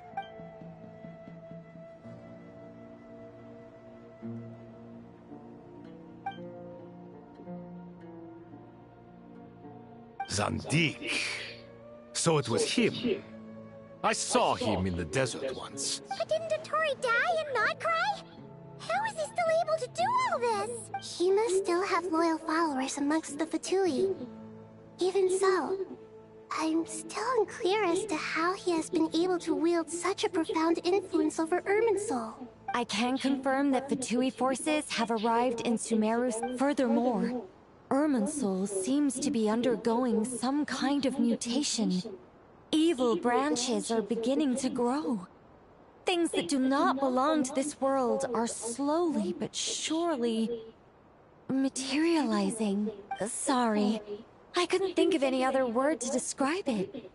They don't seem to be fully formed physical entities yet after— A baleful tree. Climb. Speaking of Dottore, I have some information on that front as well. I didn't think it was wise to state this out in the open. But my theory is, the mole wasn't cut off after he was caught. They wrote him off from the beginning. You mean, the Fatui never intended to follow through with him?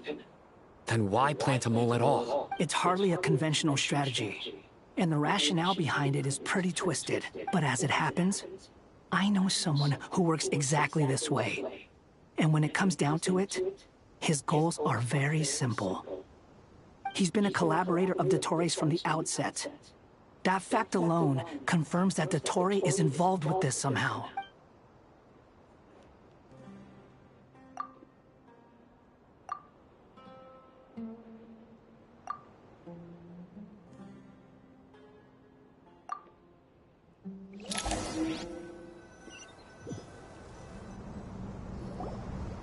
There is still much to be done. Everyone, please remember our course. As per the discussions, the following groups must act immediately. Mr. Alhaitham and Mr. Kaveh, the next phase of the Aru renovation project must begin right away. Godspeed to you both. We'll give it everything we've got. The plan looks feasible, but the implementation will require certain resources. General Mahamatra Sino and his team will help to procure the— No problem. I've already spoken with Sethos and Hat Guy, and they've agreed to assist me. This kind of thing is best left to the fleet-footed, right? Hat Guy? If it's efficiency you're after, we're the right people for the job. Following up on the elemental energy amplifier we discussed, Miss Dory, I assume you're the one most familiar with the status of this project. Aside from the Dendro Archon, of course. Yep, that's right. Got it. Well, I'd like Madame Farazan, Kale, and Nicole to support Dory on the technical side. You can count on us. Will do. Rest assured, I'll take good care of Kale. Dia, Candace, and Nefer, you'll be in charge of negotiating between the various parties. I trust you remember our goal. You bet. We can— Good. I believe that covers everything. Tighnari will provide ad hoc support as needed, if that's okay. Poor Tighnari. Must be tough being Nephis' student. Getting bossed around all day, every day. Hey, don't try and drive a wedge between us, you old rascal. All it says to me is that Master Nephis has faith in everyone's abilities. While I'm nominally here as backup, I doubt there will be many situations. Exactly. Finally, Traveler, you and I will head to the border between Sumeru and Natlan. Once that task is complete, I'll be asking some of you to accompany me to the Eternal Oasis. The Eternal Oasis? I thought that was just a legend. So it does exist after all. Regarding your trip to Natlan, under normal circumstances, a meeting between our two nations would be a far more formal affair. Unfortunately, so regretfully, we won't be able to give the Pyro Archon Mawika the grand reception that she deserves. No point putting too much pressure on yourselves. That goes for everyone. Right. Especially you, Dendro Archon. I'm sure you're still feeling quite weak. Don't worry about me. The Dendro Dragon's life force will sustain me. Plus, we'll be there every step of the way. Yes. I believe in myself. Well...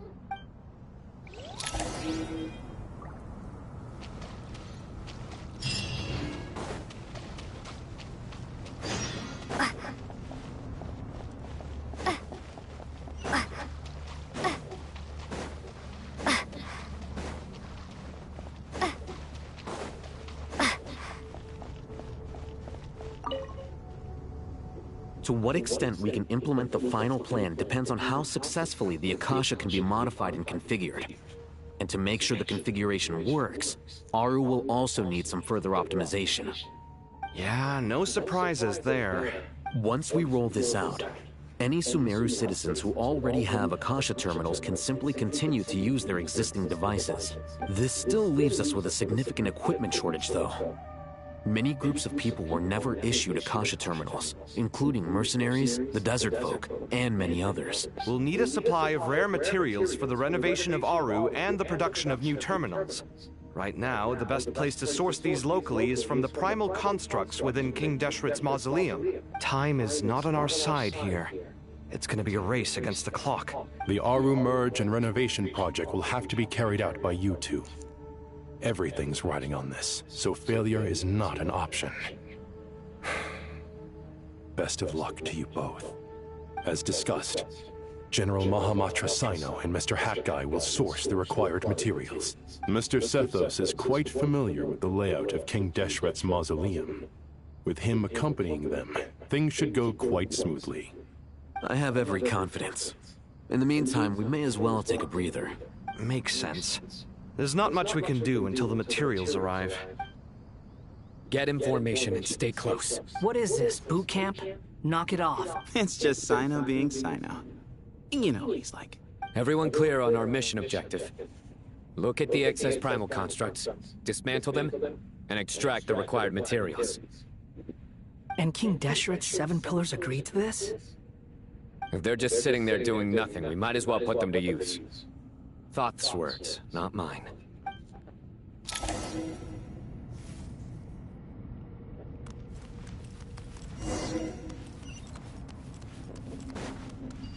Surrender!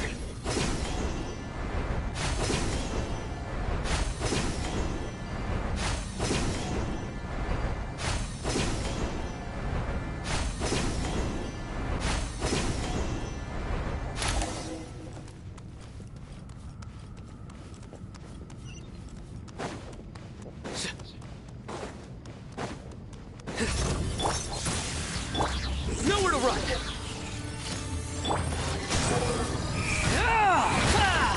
How amusing.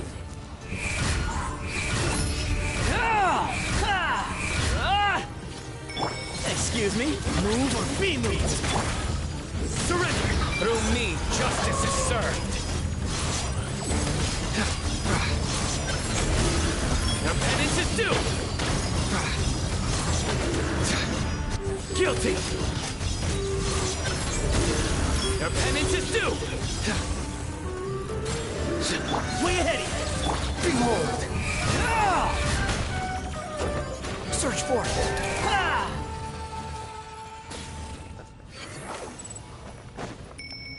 Quit following me.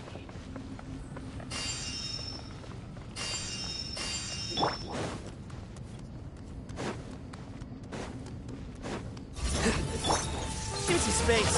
The sage's wisdom. Swollen fury.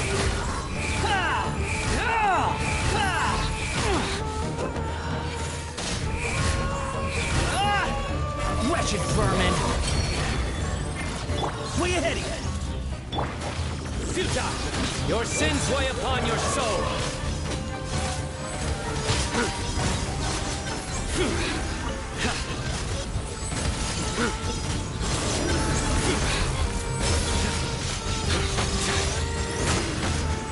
Guilty!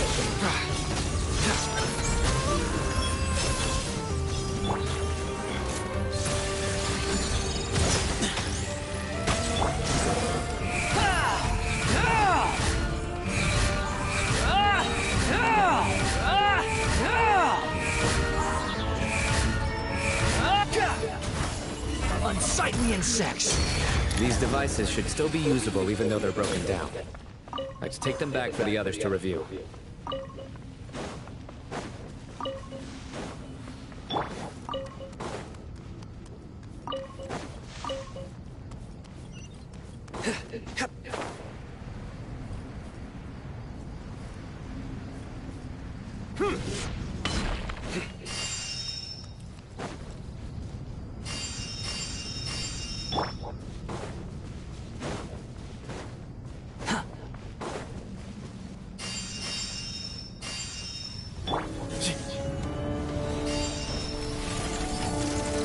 Excuse me? Move or be moved!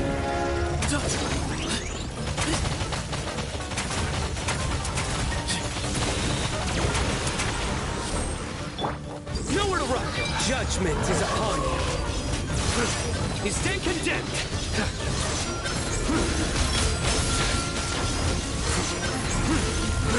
Your penance is due!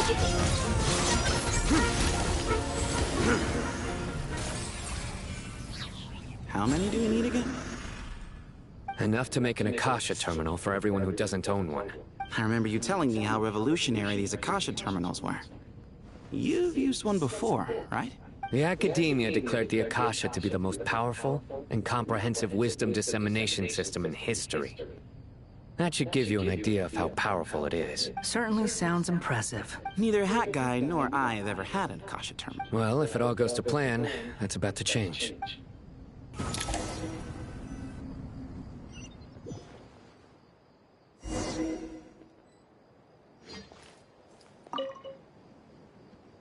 Oh, goody! Thank you so much for handling the delivery. What a long way it was. You've really outdone yourselves. I'm well aware what a bumpy, dangerous journey it must have been. Now, I would have loved to oversee the process myself, but of course, those of us who know the plan can't leave the mausoleum. Oh, trust me. I'm patting myself on the back for my assembly work here. Simply flawless work. But will you really be needing all of this? According to our plan, yes, this is the quantity required. I have no complaints about the quality either. Only the price. So expensive. I heard you covered a lot of the funding out of your own pocket. Oh, that's an exaggeration. The Academia provided most. Of course, the real tragedy is how little profit I'm making on this. You know, it's a serious crisis when it's really quite a beautiful design. And I'm intrigued by how such a diminutive device is able to output the power of the Light Realm. Did you attend the lecture on Light Realm energy, Madame Farzan?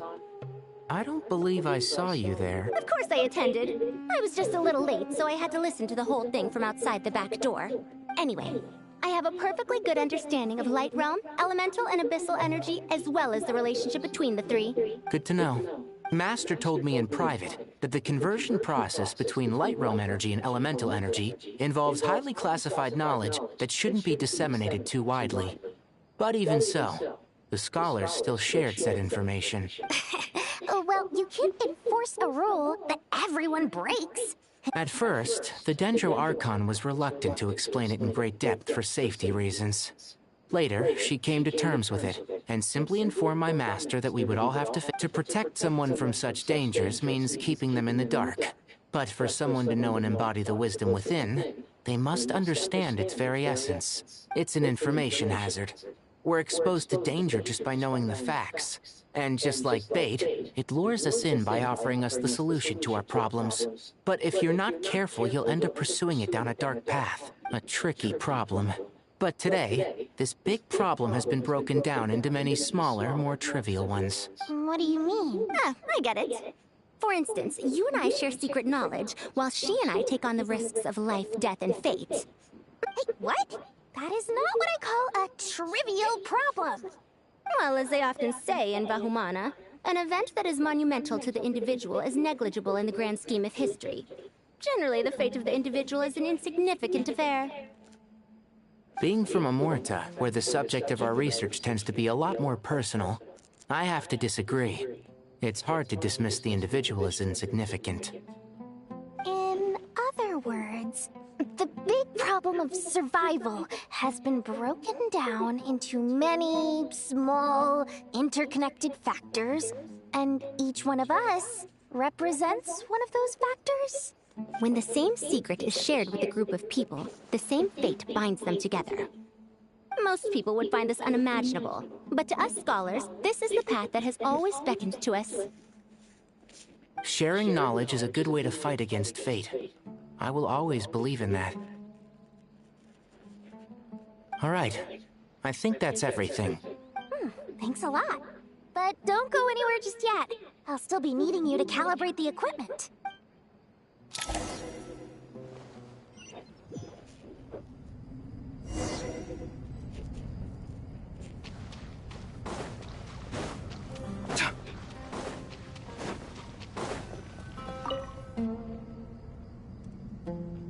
Okay, the materials are ready. We can proceed with the next phase. Alhaitham, how are you getting along? Most of the information in Aru is written in ancient desert scripts.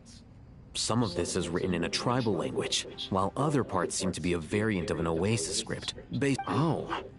Not lost to history, I hope. Some are. All we can do is infer the meaning based on the rules of related languages. Although, this section actually fills in some of the missing historical record. I'm transcribing it so we can bring it back to the Academia. After Aru started up, 2 more lines of text appeared here. Can you read them? Humans may not read what is written by the gods, except by not reading. Victory should not be easy to attain, for it symbolizes divine wisdom. Knowledge must not waver, for it has external borders. Is this a clue to solving a puzzle? Or is it being symbolic? You can't read it unless you don't read it. Victory is wisdom. Knowledge is confined by borders. Wait, I think I've got it. It's a metaphor, isn't it? It's talking about... a chessboard.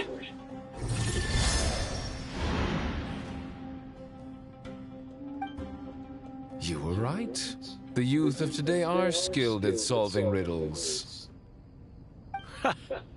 Have the secrets buried in the desert not been unearthed over the years all the same?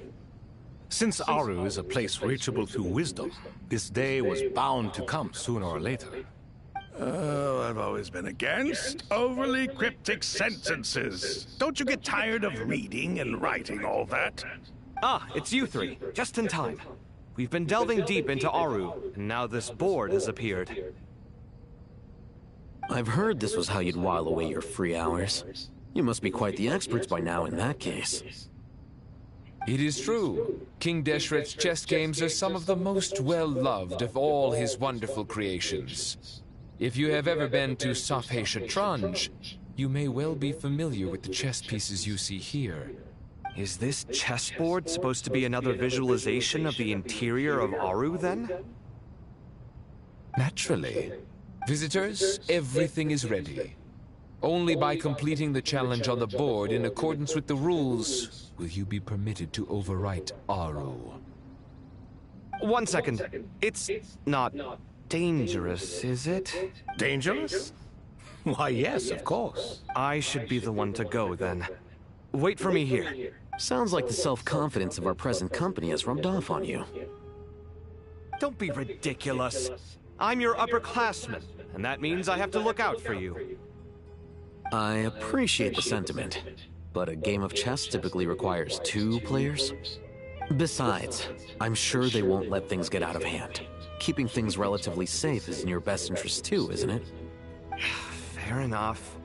I mean, you guys are controlling the difficulty, so please don't go too hard on us, all right? Ah, but Bennu said he wanted to put some respect into these whippersnappers. All right. Thank you. Obviously, we'll still try to be careful. This doesn't seem like ordinary chess. Is the goal to defeat the opponent? No, you must enter the board and pass the trials we have placed there. Ready? Let's do it.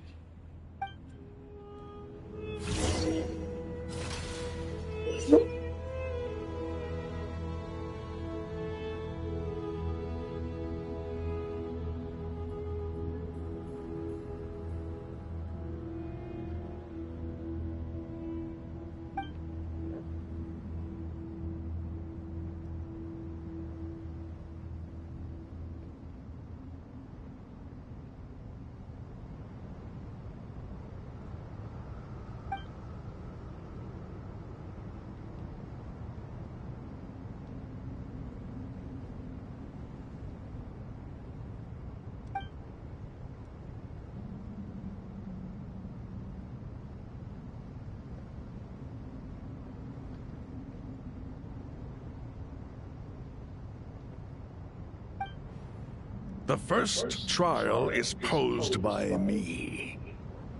I don't think this is gonna stop us. Ah, but the key to this game lies in working together. Otherwise, you will be deemed to have broken the rules. Looks like it's up to me. Marak, can you open it? King Deshret's favorite primal construct. Living on in suitcase form, of all things. Amusing. Oh, excellent work.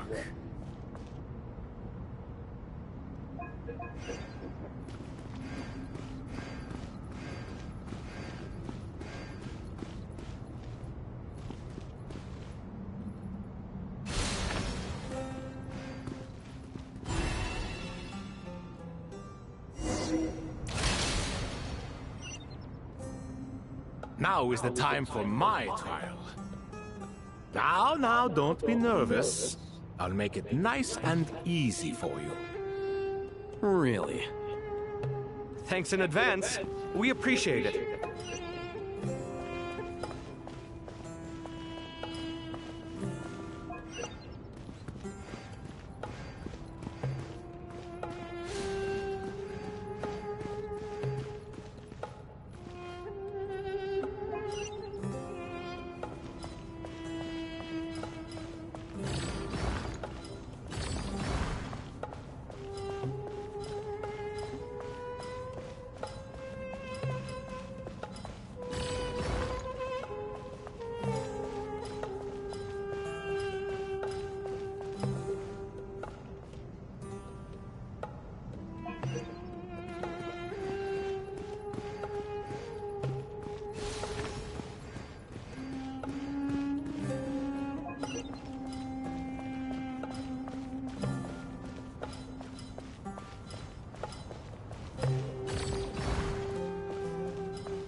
Ibis King, don't you think this all rather inappropriate?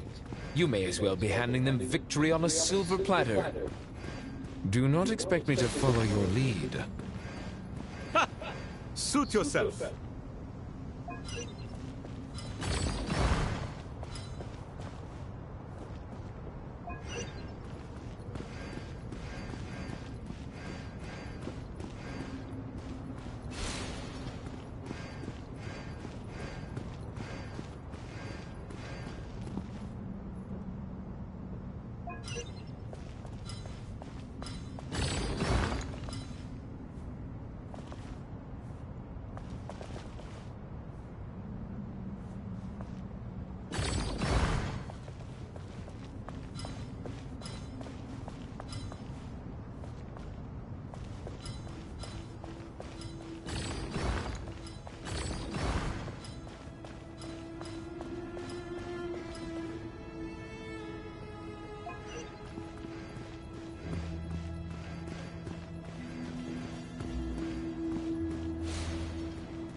Strange time to catch up on sleep.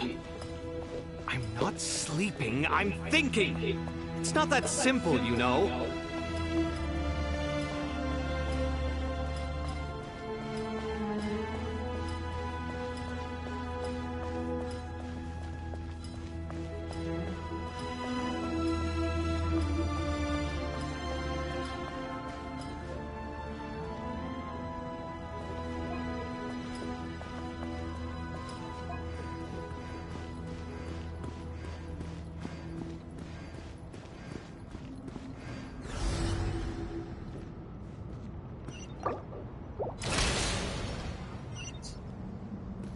Ibis King, don't you think this all rather inappropriate? You may as well be handing them victory on a silver platter. Do not expect me to follow your lead. Ha! Suit yourself.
Done.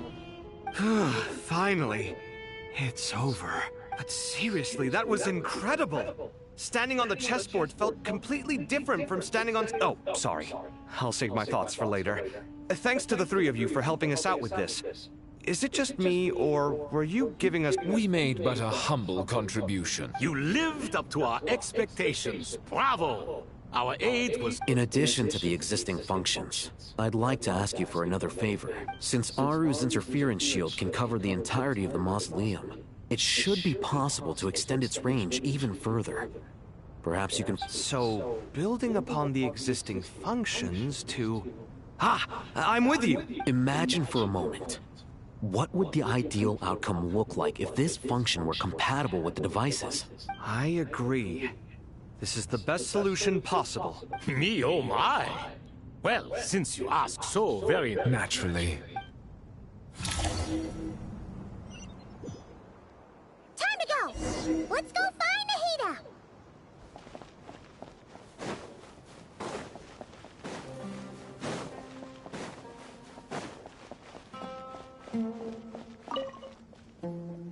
There you are. Miss Nicole truly is an angel. She shows great wisdom in guiding others, and she has already sent word to Natlan on our behalf. She said that while the other members of the Hexen Circle are busy with important work, she is quite free, and she's more than willing to accompany the people of Sumeru for the entire journey. Oh, there's Nicole, all right. Always super patient and loves to help everyone out. She's the best. She is. So kind and enthusiastic. Well, time for us to get going. Let's head out.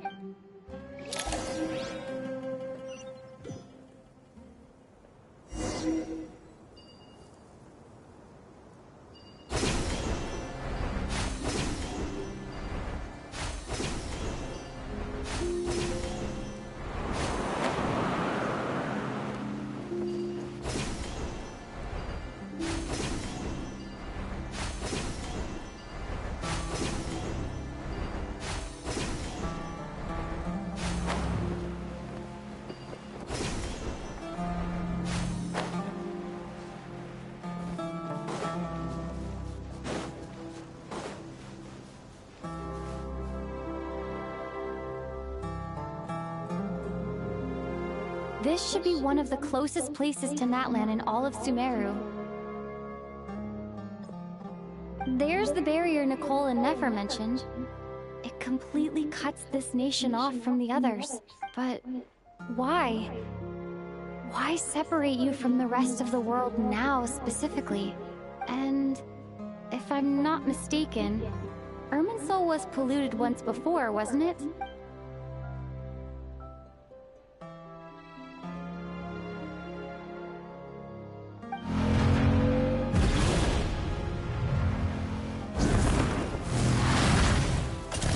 question. I'm wondering the same thing myself. That voice. Moika, you got here pretty quickly. Hello, Traveler. It's been a while. Hello there. Hello, Dendro Archon. Moika, I apologize for asking you to meet at the border on such short notice. I also apologize for not being able to greet you in person. The form in which you see me now is one carried by the Traveler. The real me is inside the mausoleum of King Deshret, and I am reaching out to you with my mind from here. Irminsul has been infiltrated by the Doctor. We must be on our guard, as he can spy on information in the world from within the tree. Fortunately, there is no record of the Traveler in Irminsul, and you are still within Natlan's borders. My records will be preserved in the Night Kingdom, rather than the ley lines. As long as the Night Kingdom remains disconnected from the ley line cycle, the Doctor has no way of knowing my movements. Exactly. So by meeting each other in this way, the meeting essentially never happened. No wonder Paimon didn't come. You were concerned that her activity would be recorded by Irminsul. The Natlanese have heard about the situation in Sumeru. With the borders sealed off, merchants have been forced to stop their shipments. It's pretty serious. And you're the ones bearing the brunt of it. I'd like to address the question you raised at the beginning. I can offer a... I don't reach this conclusion gladly, but... Irminsul predates the Heavenly Principles.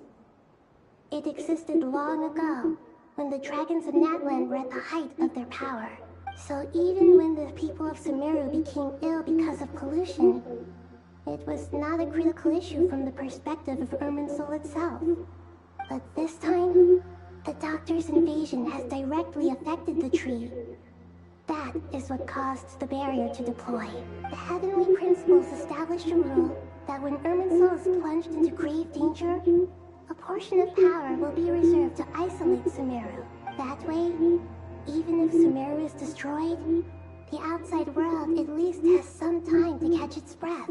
We'd certainly need it. The Heavenly Principles created almost everything that exists in Teyvat today. To them, preserving the existence of the world and its inhabitants takes priority over protecting Sumeru. Meaning, protecting Sumeru now falls to you. Yes. My own power may be limited, especially compared to yours. But that doesn't mean that we're just gonna sit around and wait for the... Nicole of the Hexen Circle didn't say exactly what this meeting was about. But after hearing everything you've said so far... That's right. Nahida and I discussed it at length. We both know how presumptuous this is. You need the Pyronosis, don't you? Yes. You guessed correctly. Originally, I only intended to borrow it, but...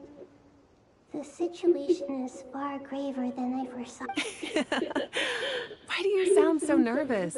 There's no need to be shy. Surely a gnosis is pretty important to a god. I guess, but it's not as if losing it would suddenly render us powerless. But I'm sure you don't need me to tell you that. With all the nations you've traveled to, and all the gods you've met, you must have, as far as I'm concerned, a gnosis is basically an elemental energy enhancer. But I don't usually use it. You know me. I like to think I'm pretty strong without it. Yeah. Not about to dispute that. So you see, you don't need to sweat it. Here, take the Pyronosis. Uh-huh. Just like that? Uh-huh. Just like that. To tell the truth, I've always toyed with the idea of giving it to someone who needs it more than I do. I know you accompanied Nahida here to try and increase the chance of success. It's a good thing you did, because your involvement is one of the... Are you sure about this? Handing over your gnosis... I won't try to quantify it, but trust me. Handing over the gnosis to Tumaini is far from the craziest idea I could think of. Besides, even if you hadn't come here personally, I think I still would have agreed to Nahida's request. Irminsul doesn't just affect Sumeru. It impacts all of Teyvat.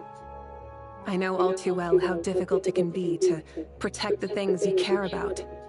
So logically, morally, or however you want to cut it, helping you is the right thing to do. You don't need to tell me the specifics of your plan. Where the Gnosis is involved, the tighter the secrecy, the higher your chances of success. Moeka, my heartfelt thanks go to you and the people of Natlan. Don't mention it. But now, for the hard part. How do I actually give it to you? The Irminsul barrier is right in the way. I have an idea.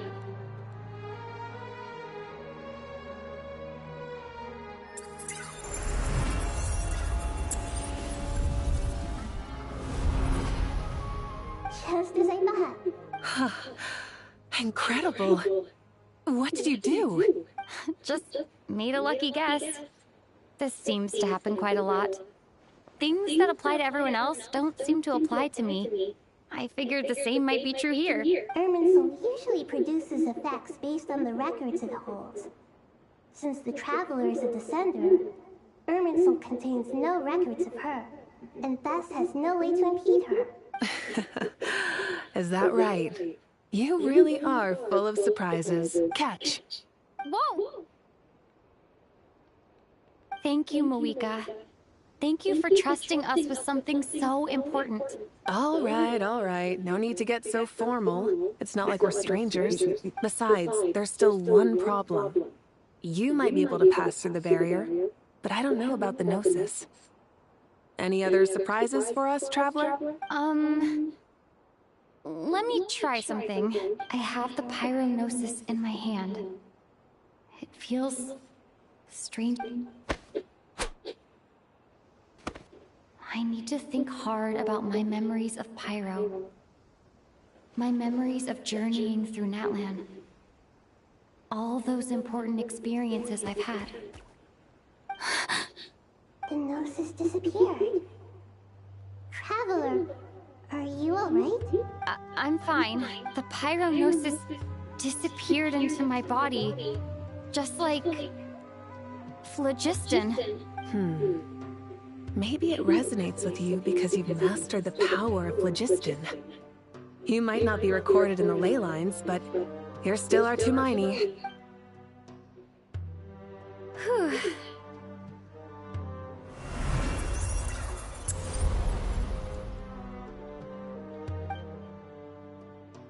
Please allow me to express my gratitude once again, Moeka.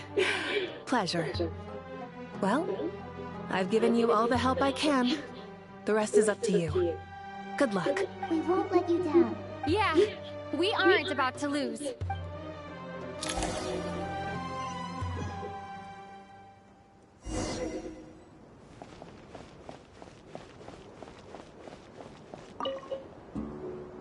Traveler, Paimon, how are you feeling? Paimon's a teensy bit nervous, but only a teeny tiny bit. Seems like she's got... Of course. After all the adventures you've had with the Traveler, I'm sure you've gained a lot of experience and grown as a person. I'm doing all right. What about you, Nahida? How are you holding up? With the negative effects of Irminsul, I'm a bit like a piece of fruit that's been burrowed into by hungry insects and left to rot.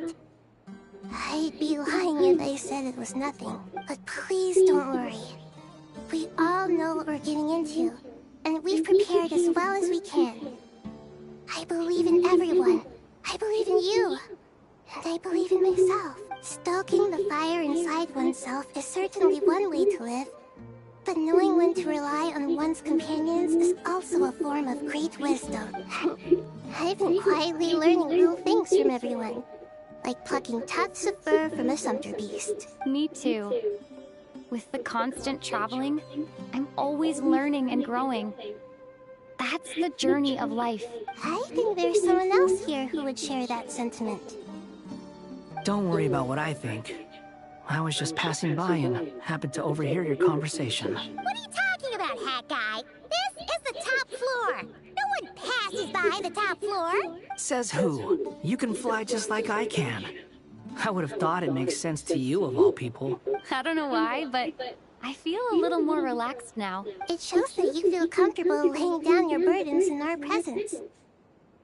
It means that Sumeru is a place you can trust, where you know we have your back. And we feel exactly the same way around you. That's what it means to be friends.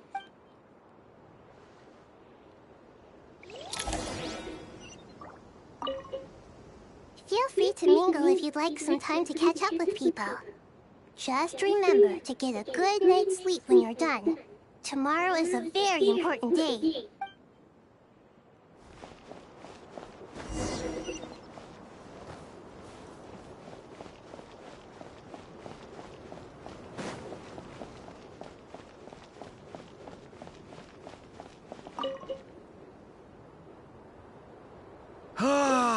It's finally done. Ugh, but I have a nagging feeling that there's something I've forgotten. Oh, there you are. Okay, fair enough. That was a pointless question. You must really be exhausted. Well, it's been a busy day for both of us. When work ends, you clock out. No looking back. Yeah, we're definitely due a break. Probably a little late to start drinking now, though. I'll stick with water. Here, this one's for you. Thanks. You want a bite to eat? I can grab us something. Or wait, I think there's a stove nearby. Let me... Are you nervous? A little, yeah. Unlike you, it seems. Because everything that happens next is beyond my individual control. I don't worry about things I cannot influence. What do you mean, cannot influence? You're the one who came up with half of the strategies we ended up using. There's only so much I can do. I was only doing my duty. Was it like this last time, too? You mean with Azar and his accomplices? Yes and no. The situation back then was easier to control, but we weren't as prepared as we are this time. So the enemy is stronger, but so are we. I still vividly remember the way you interrogated me in the library after the fact.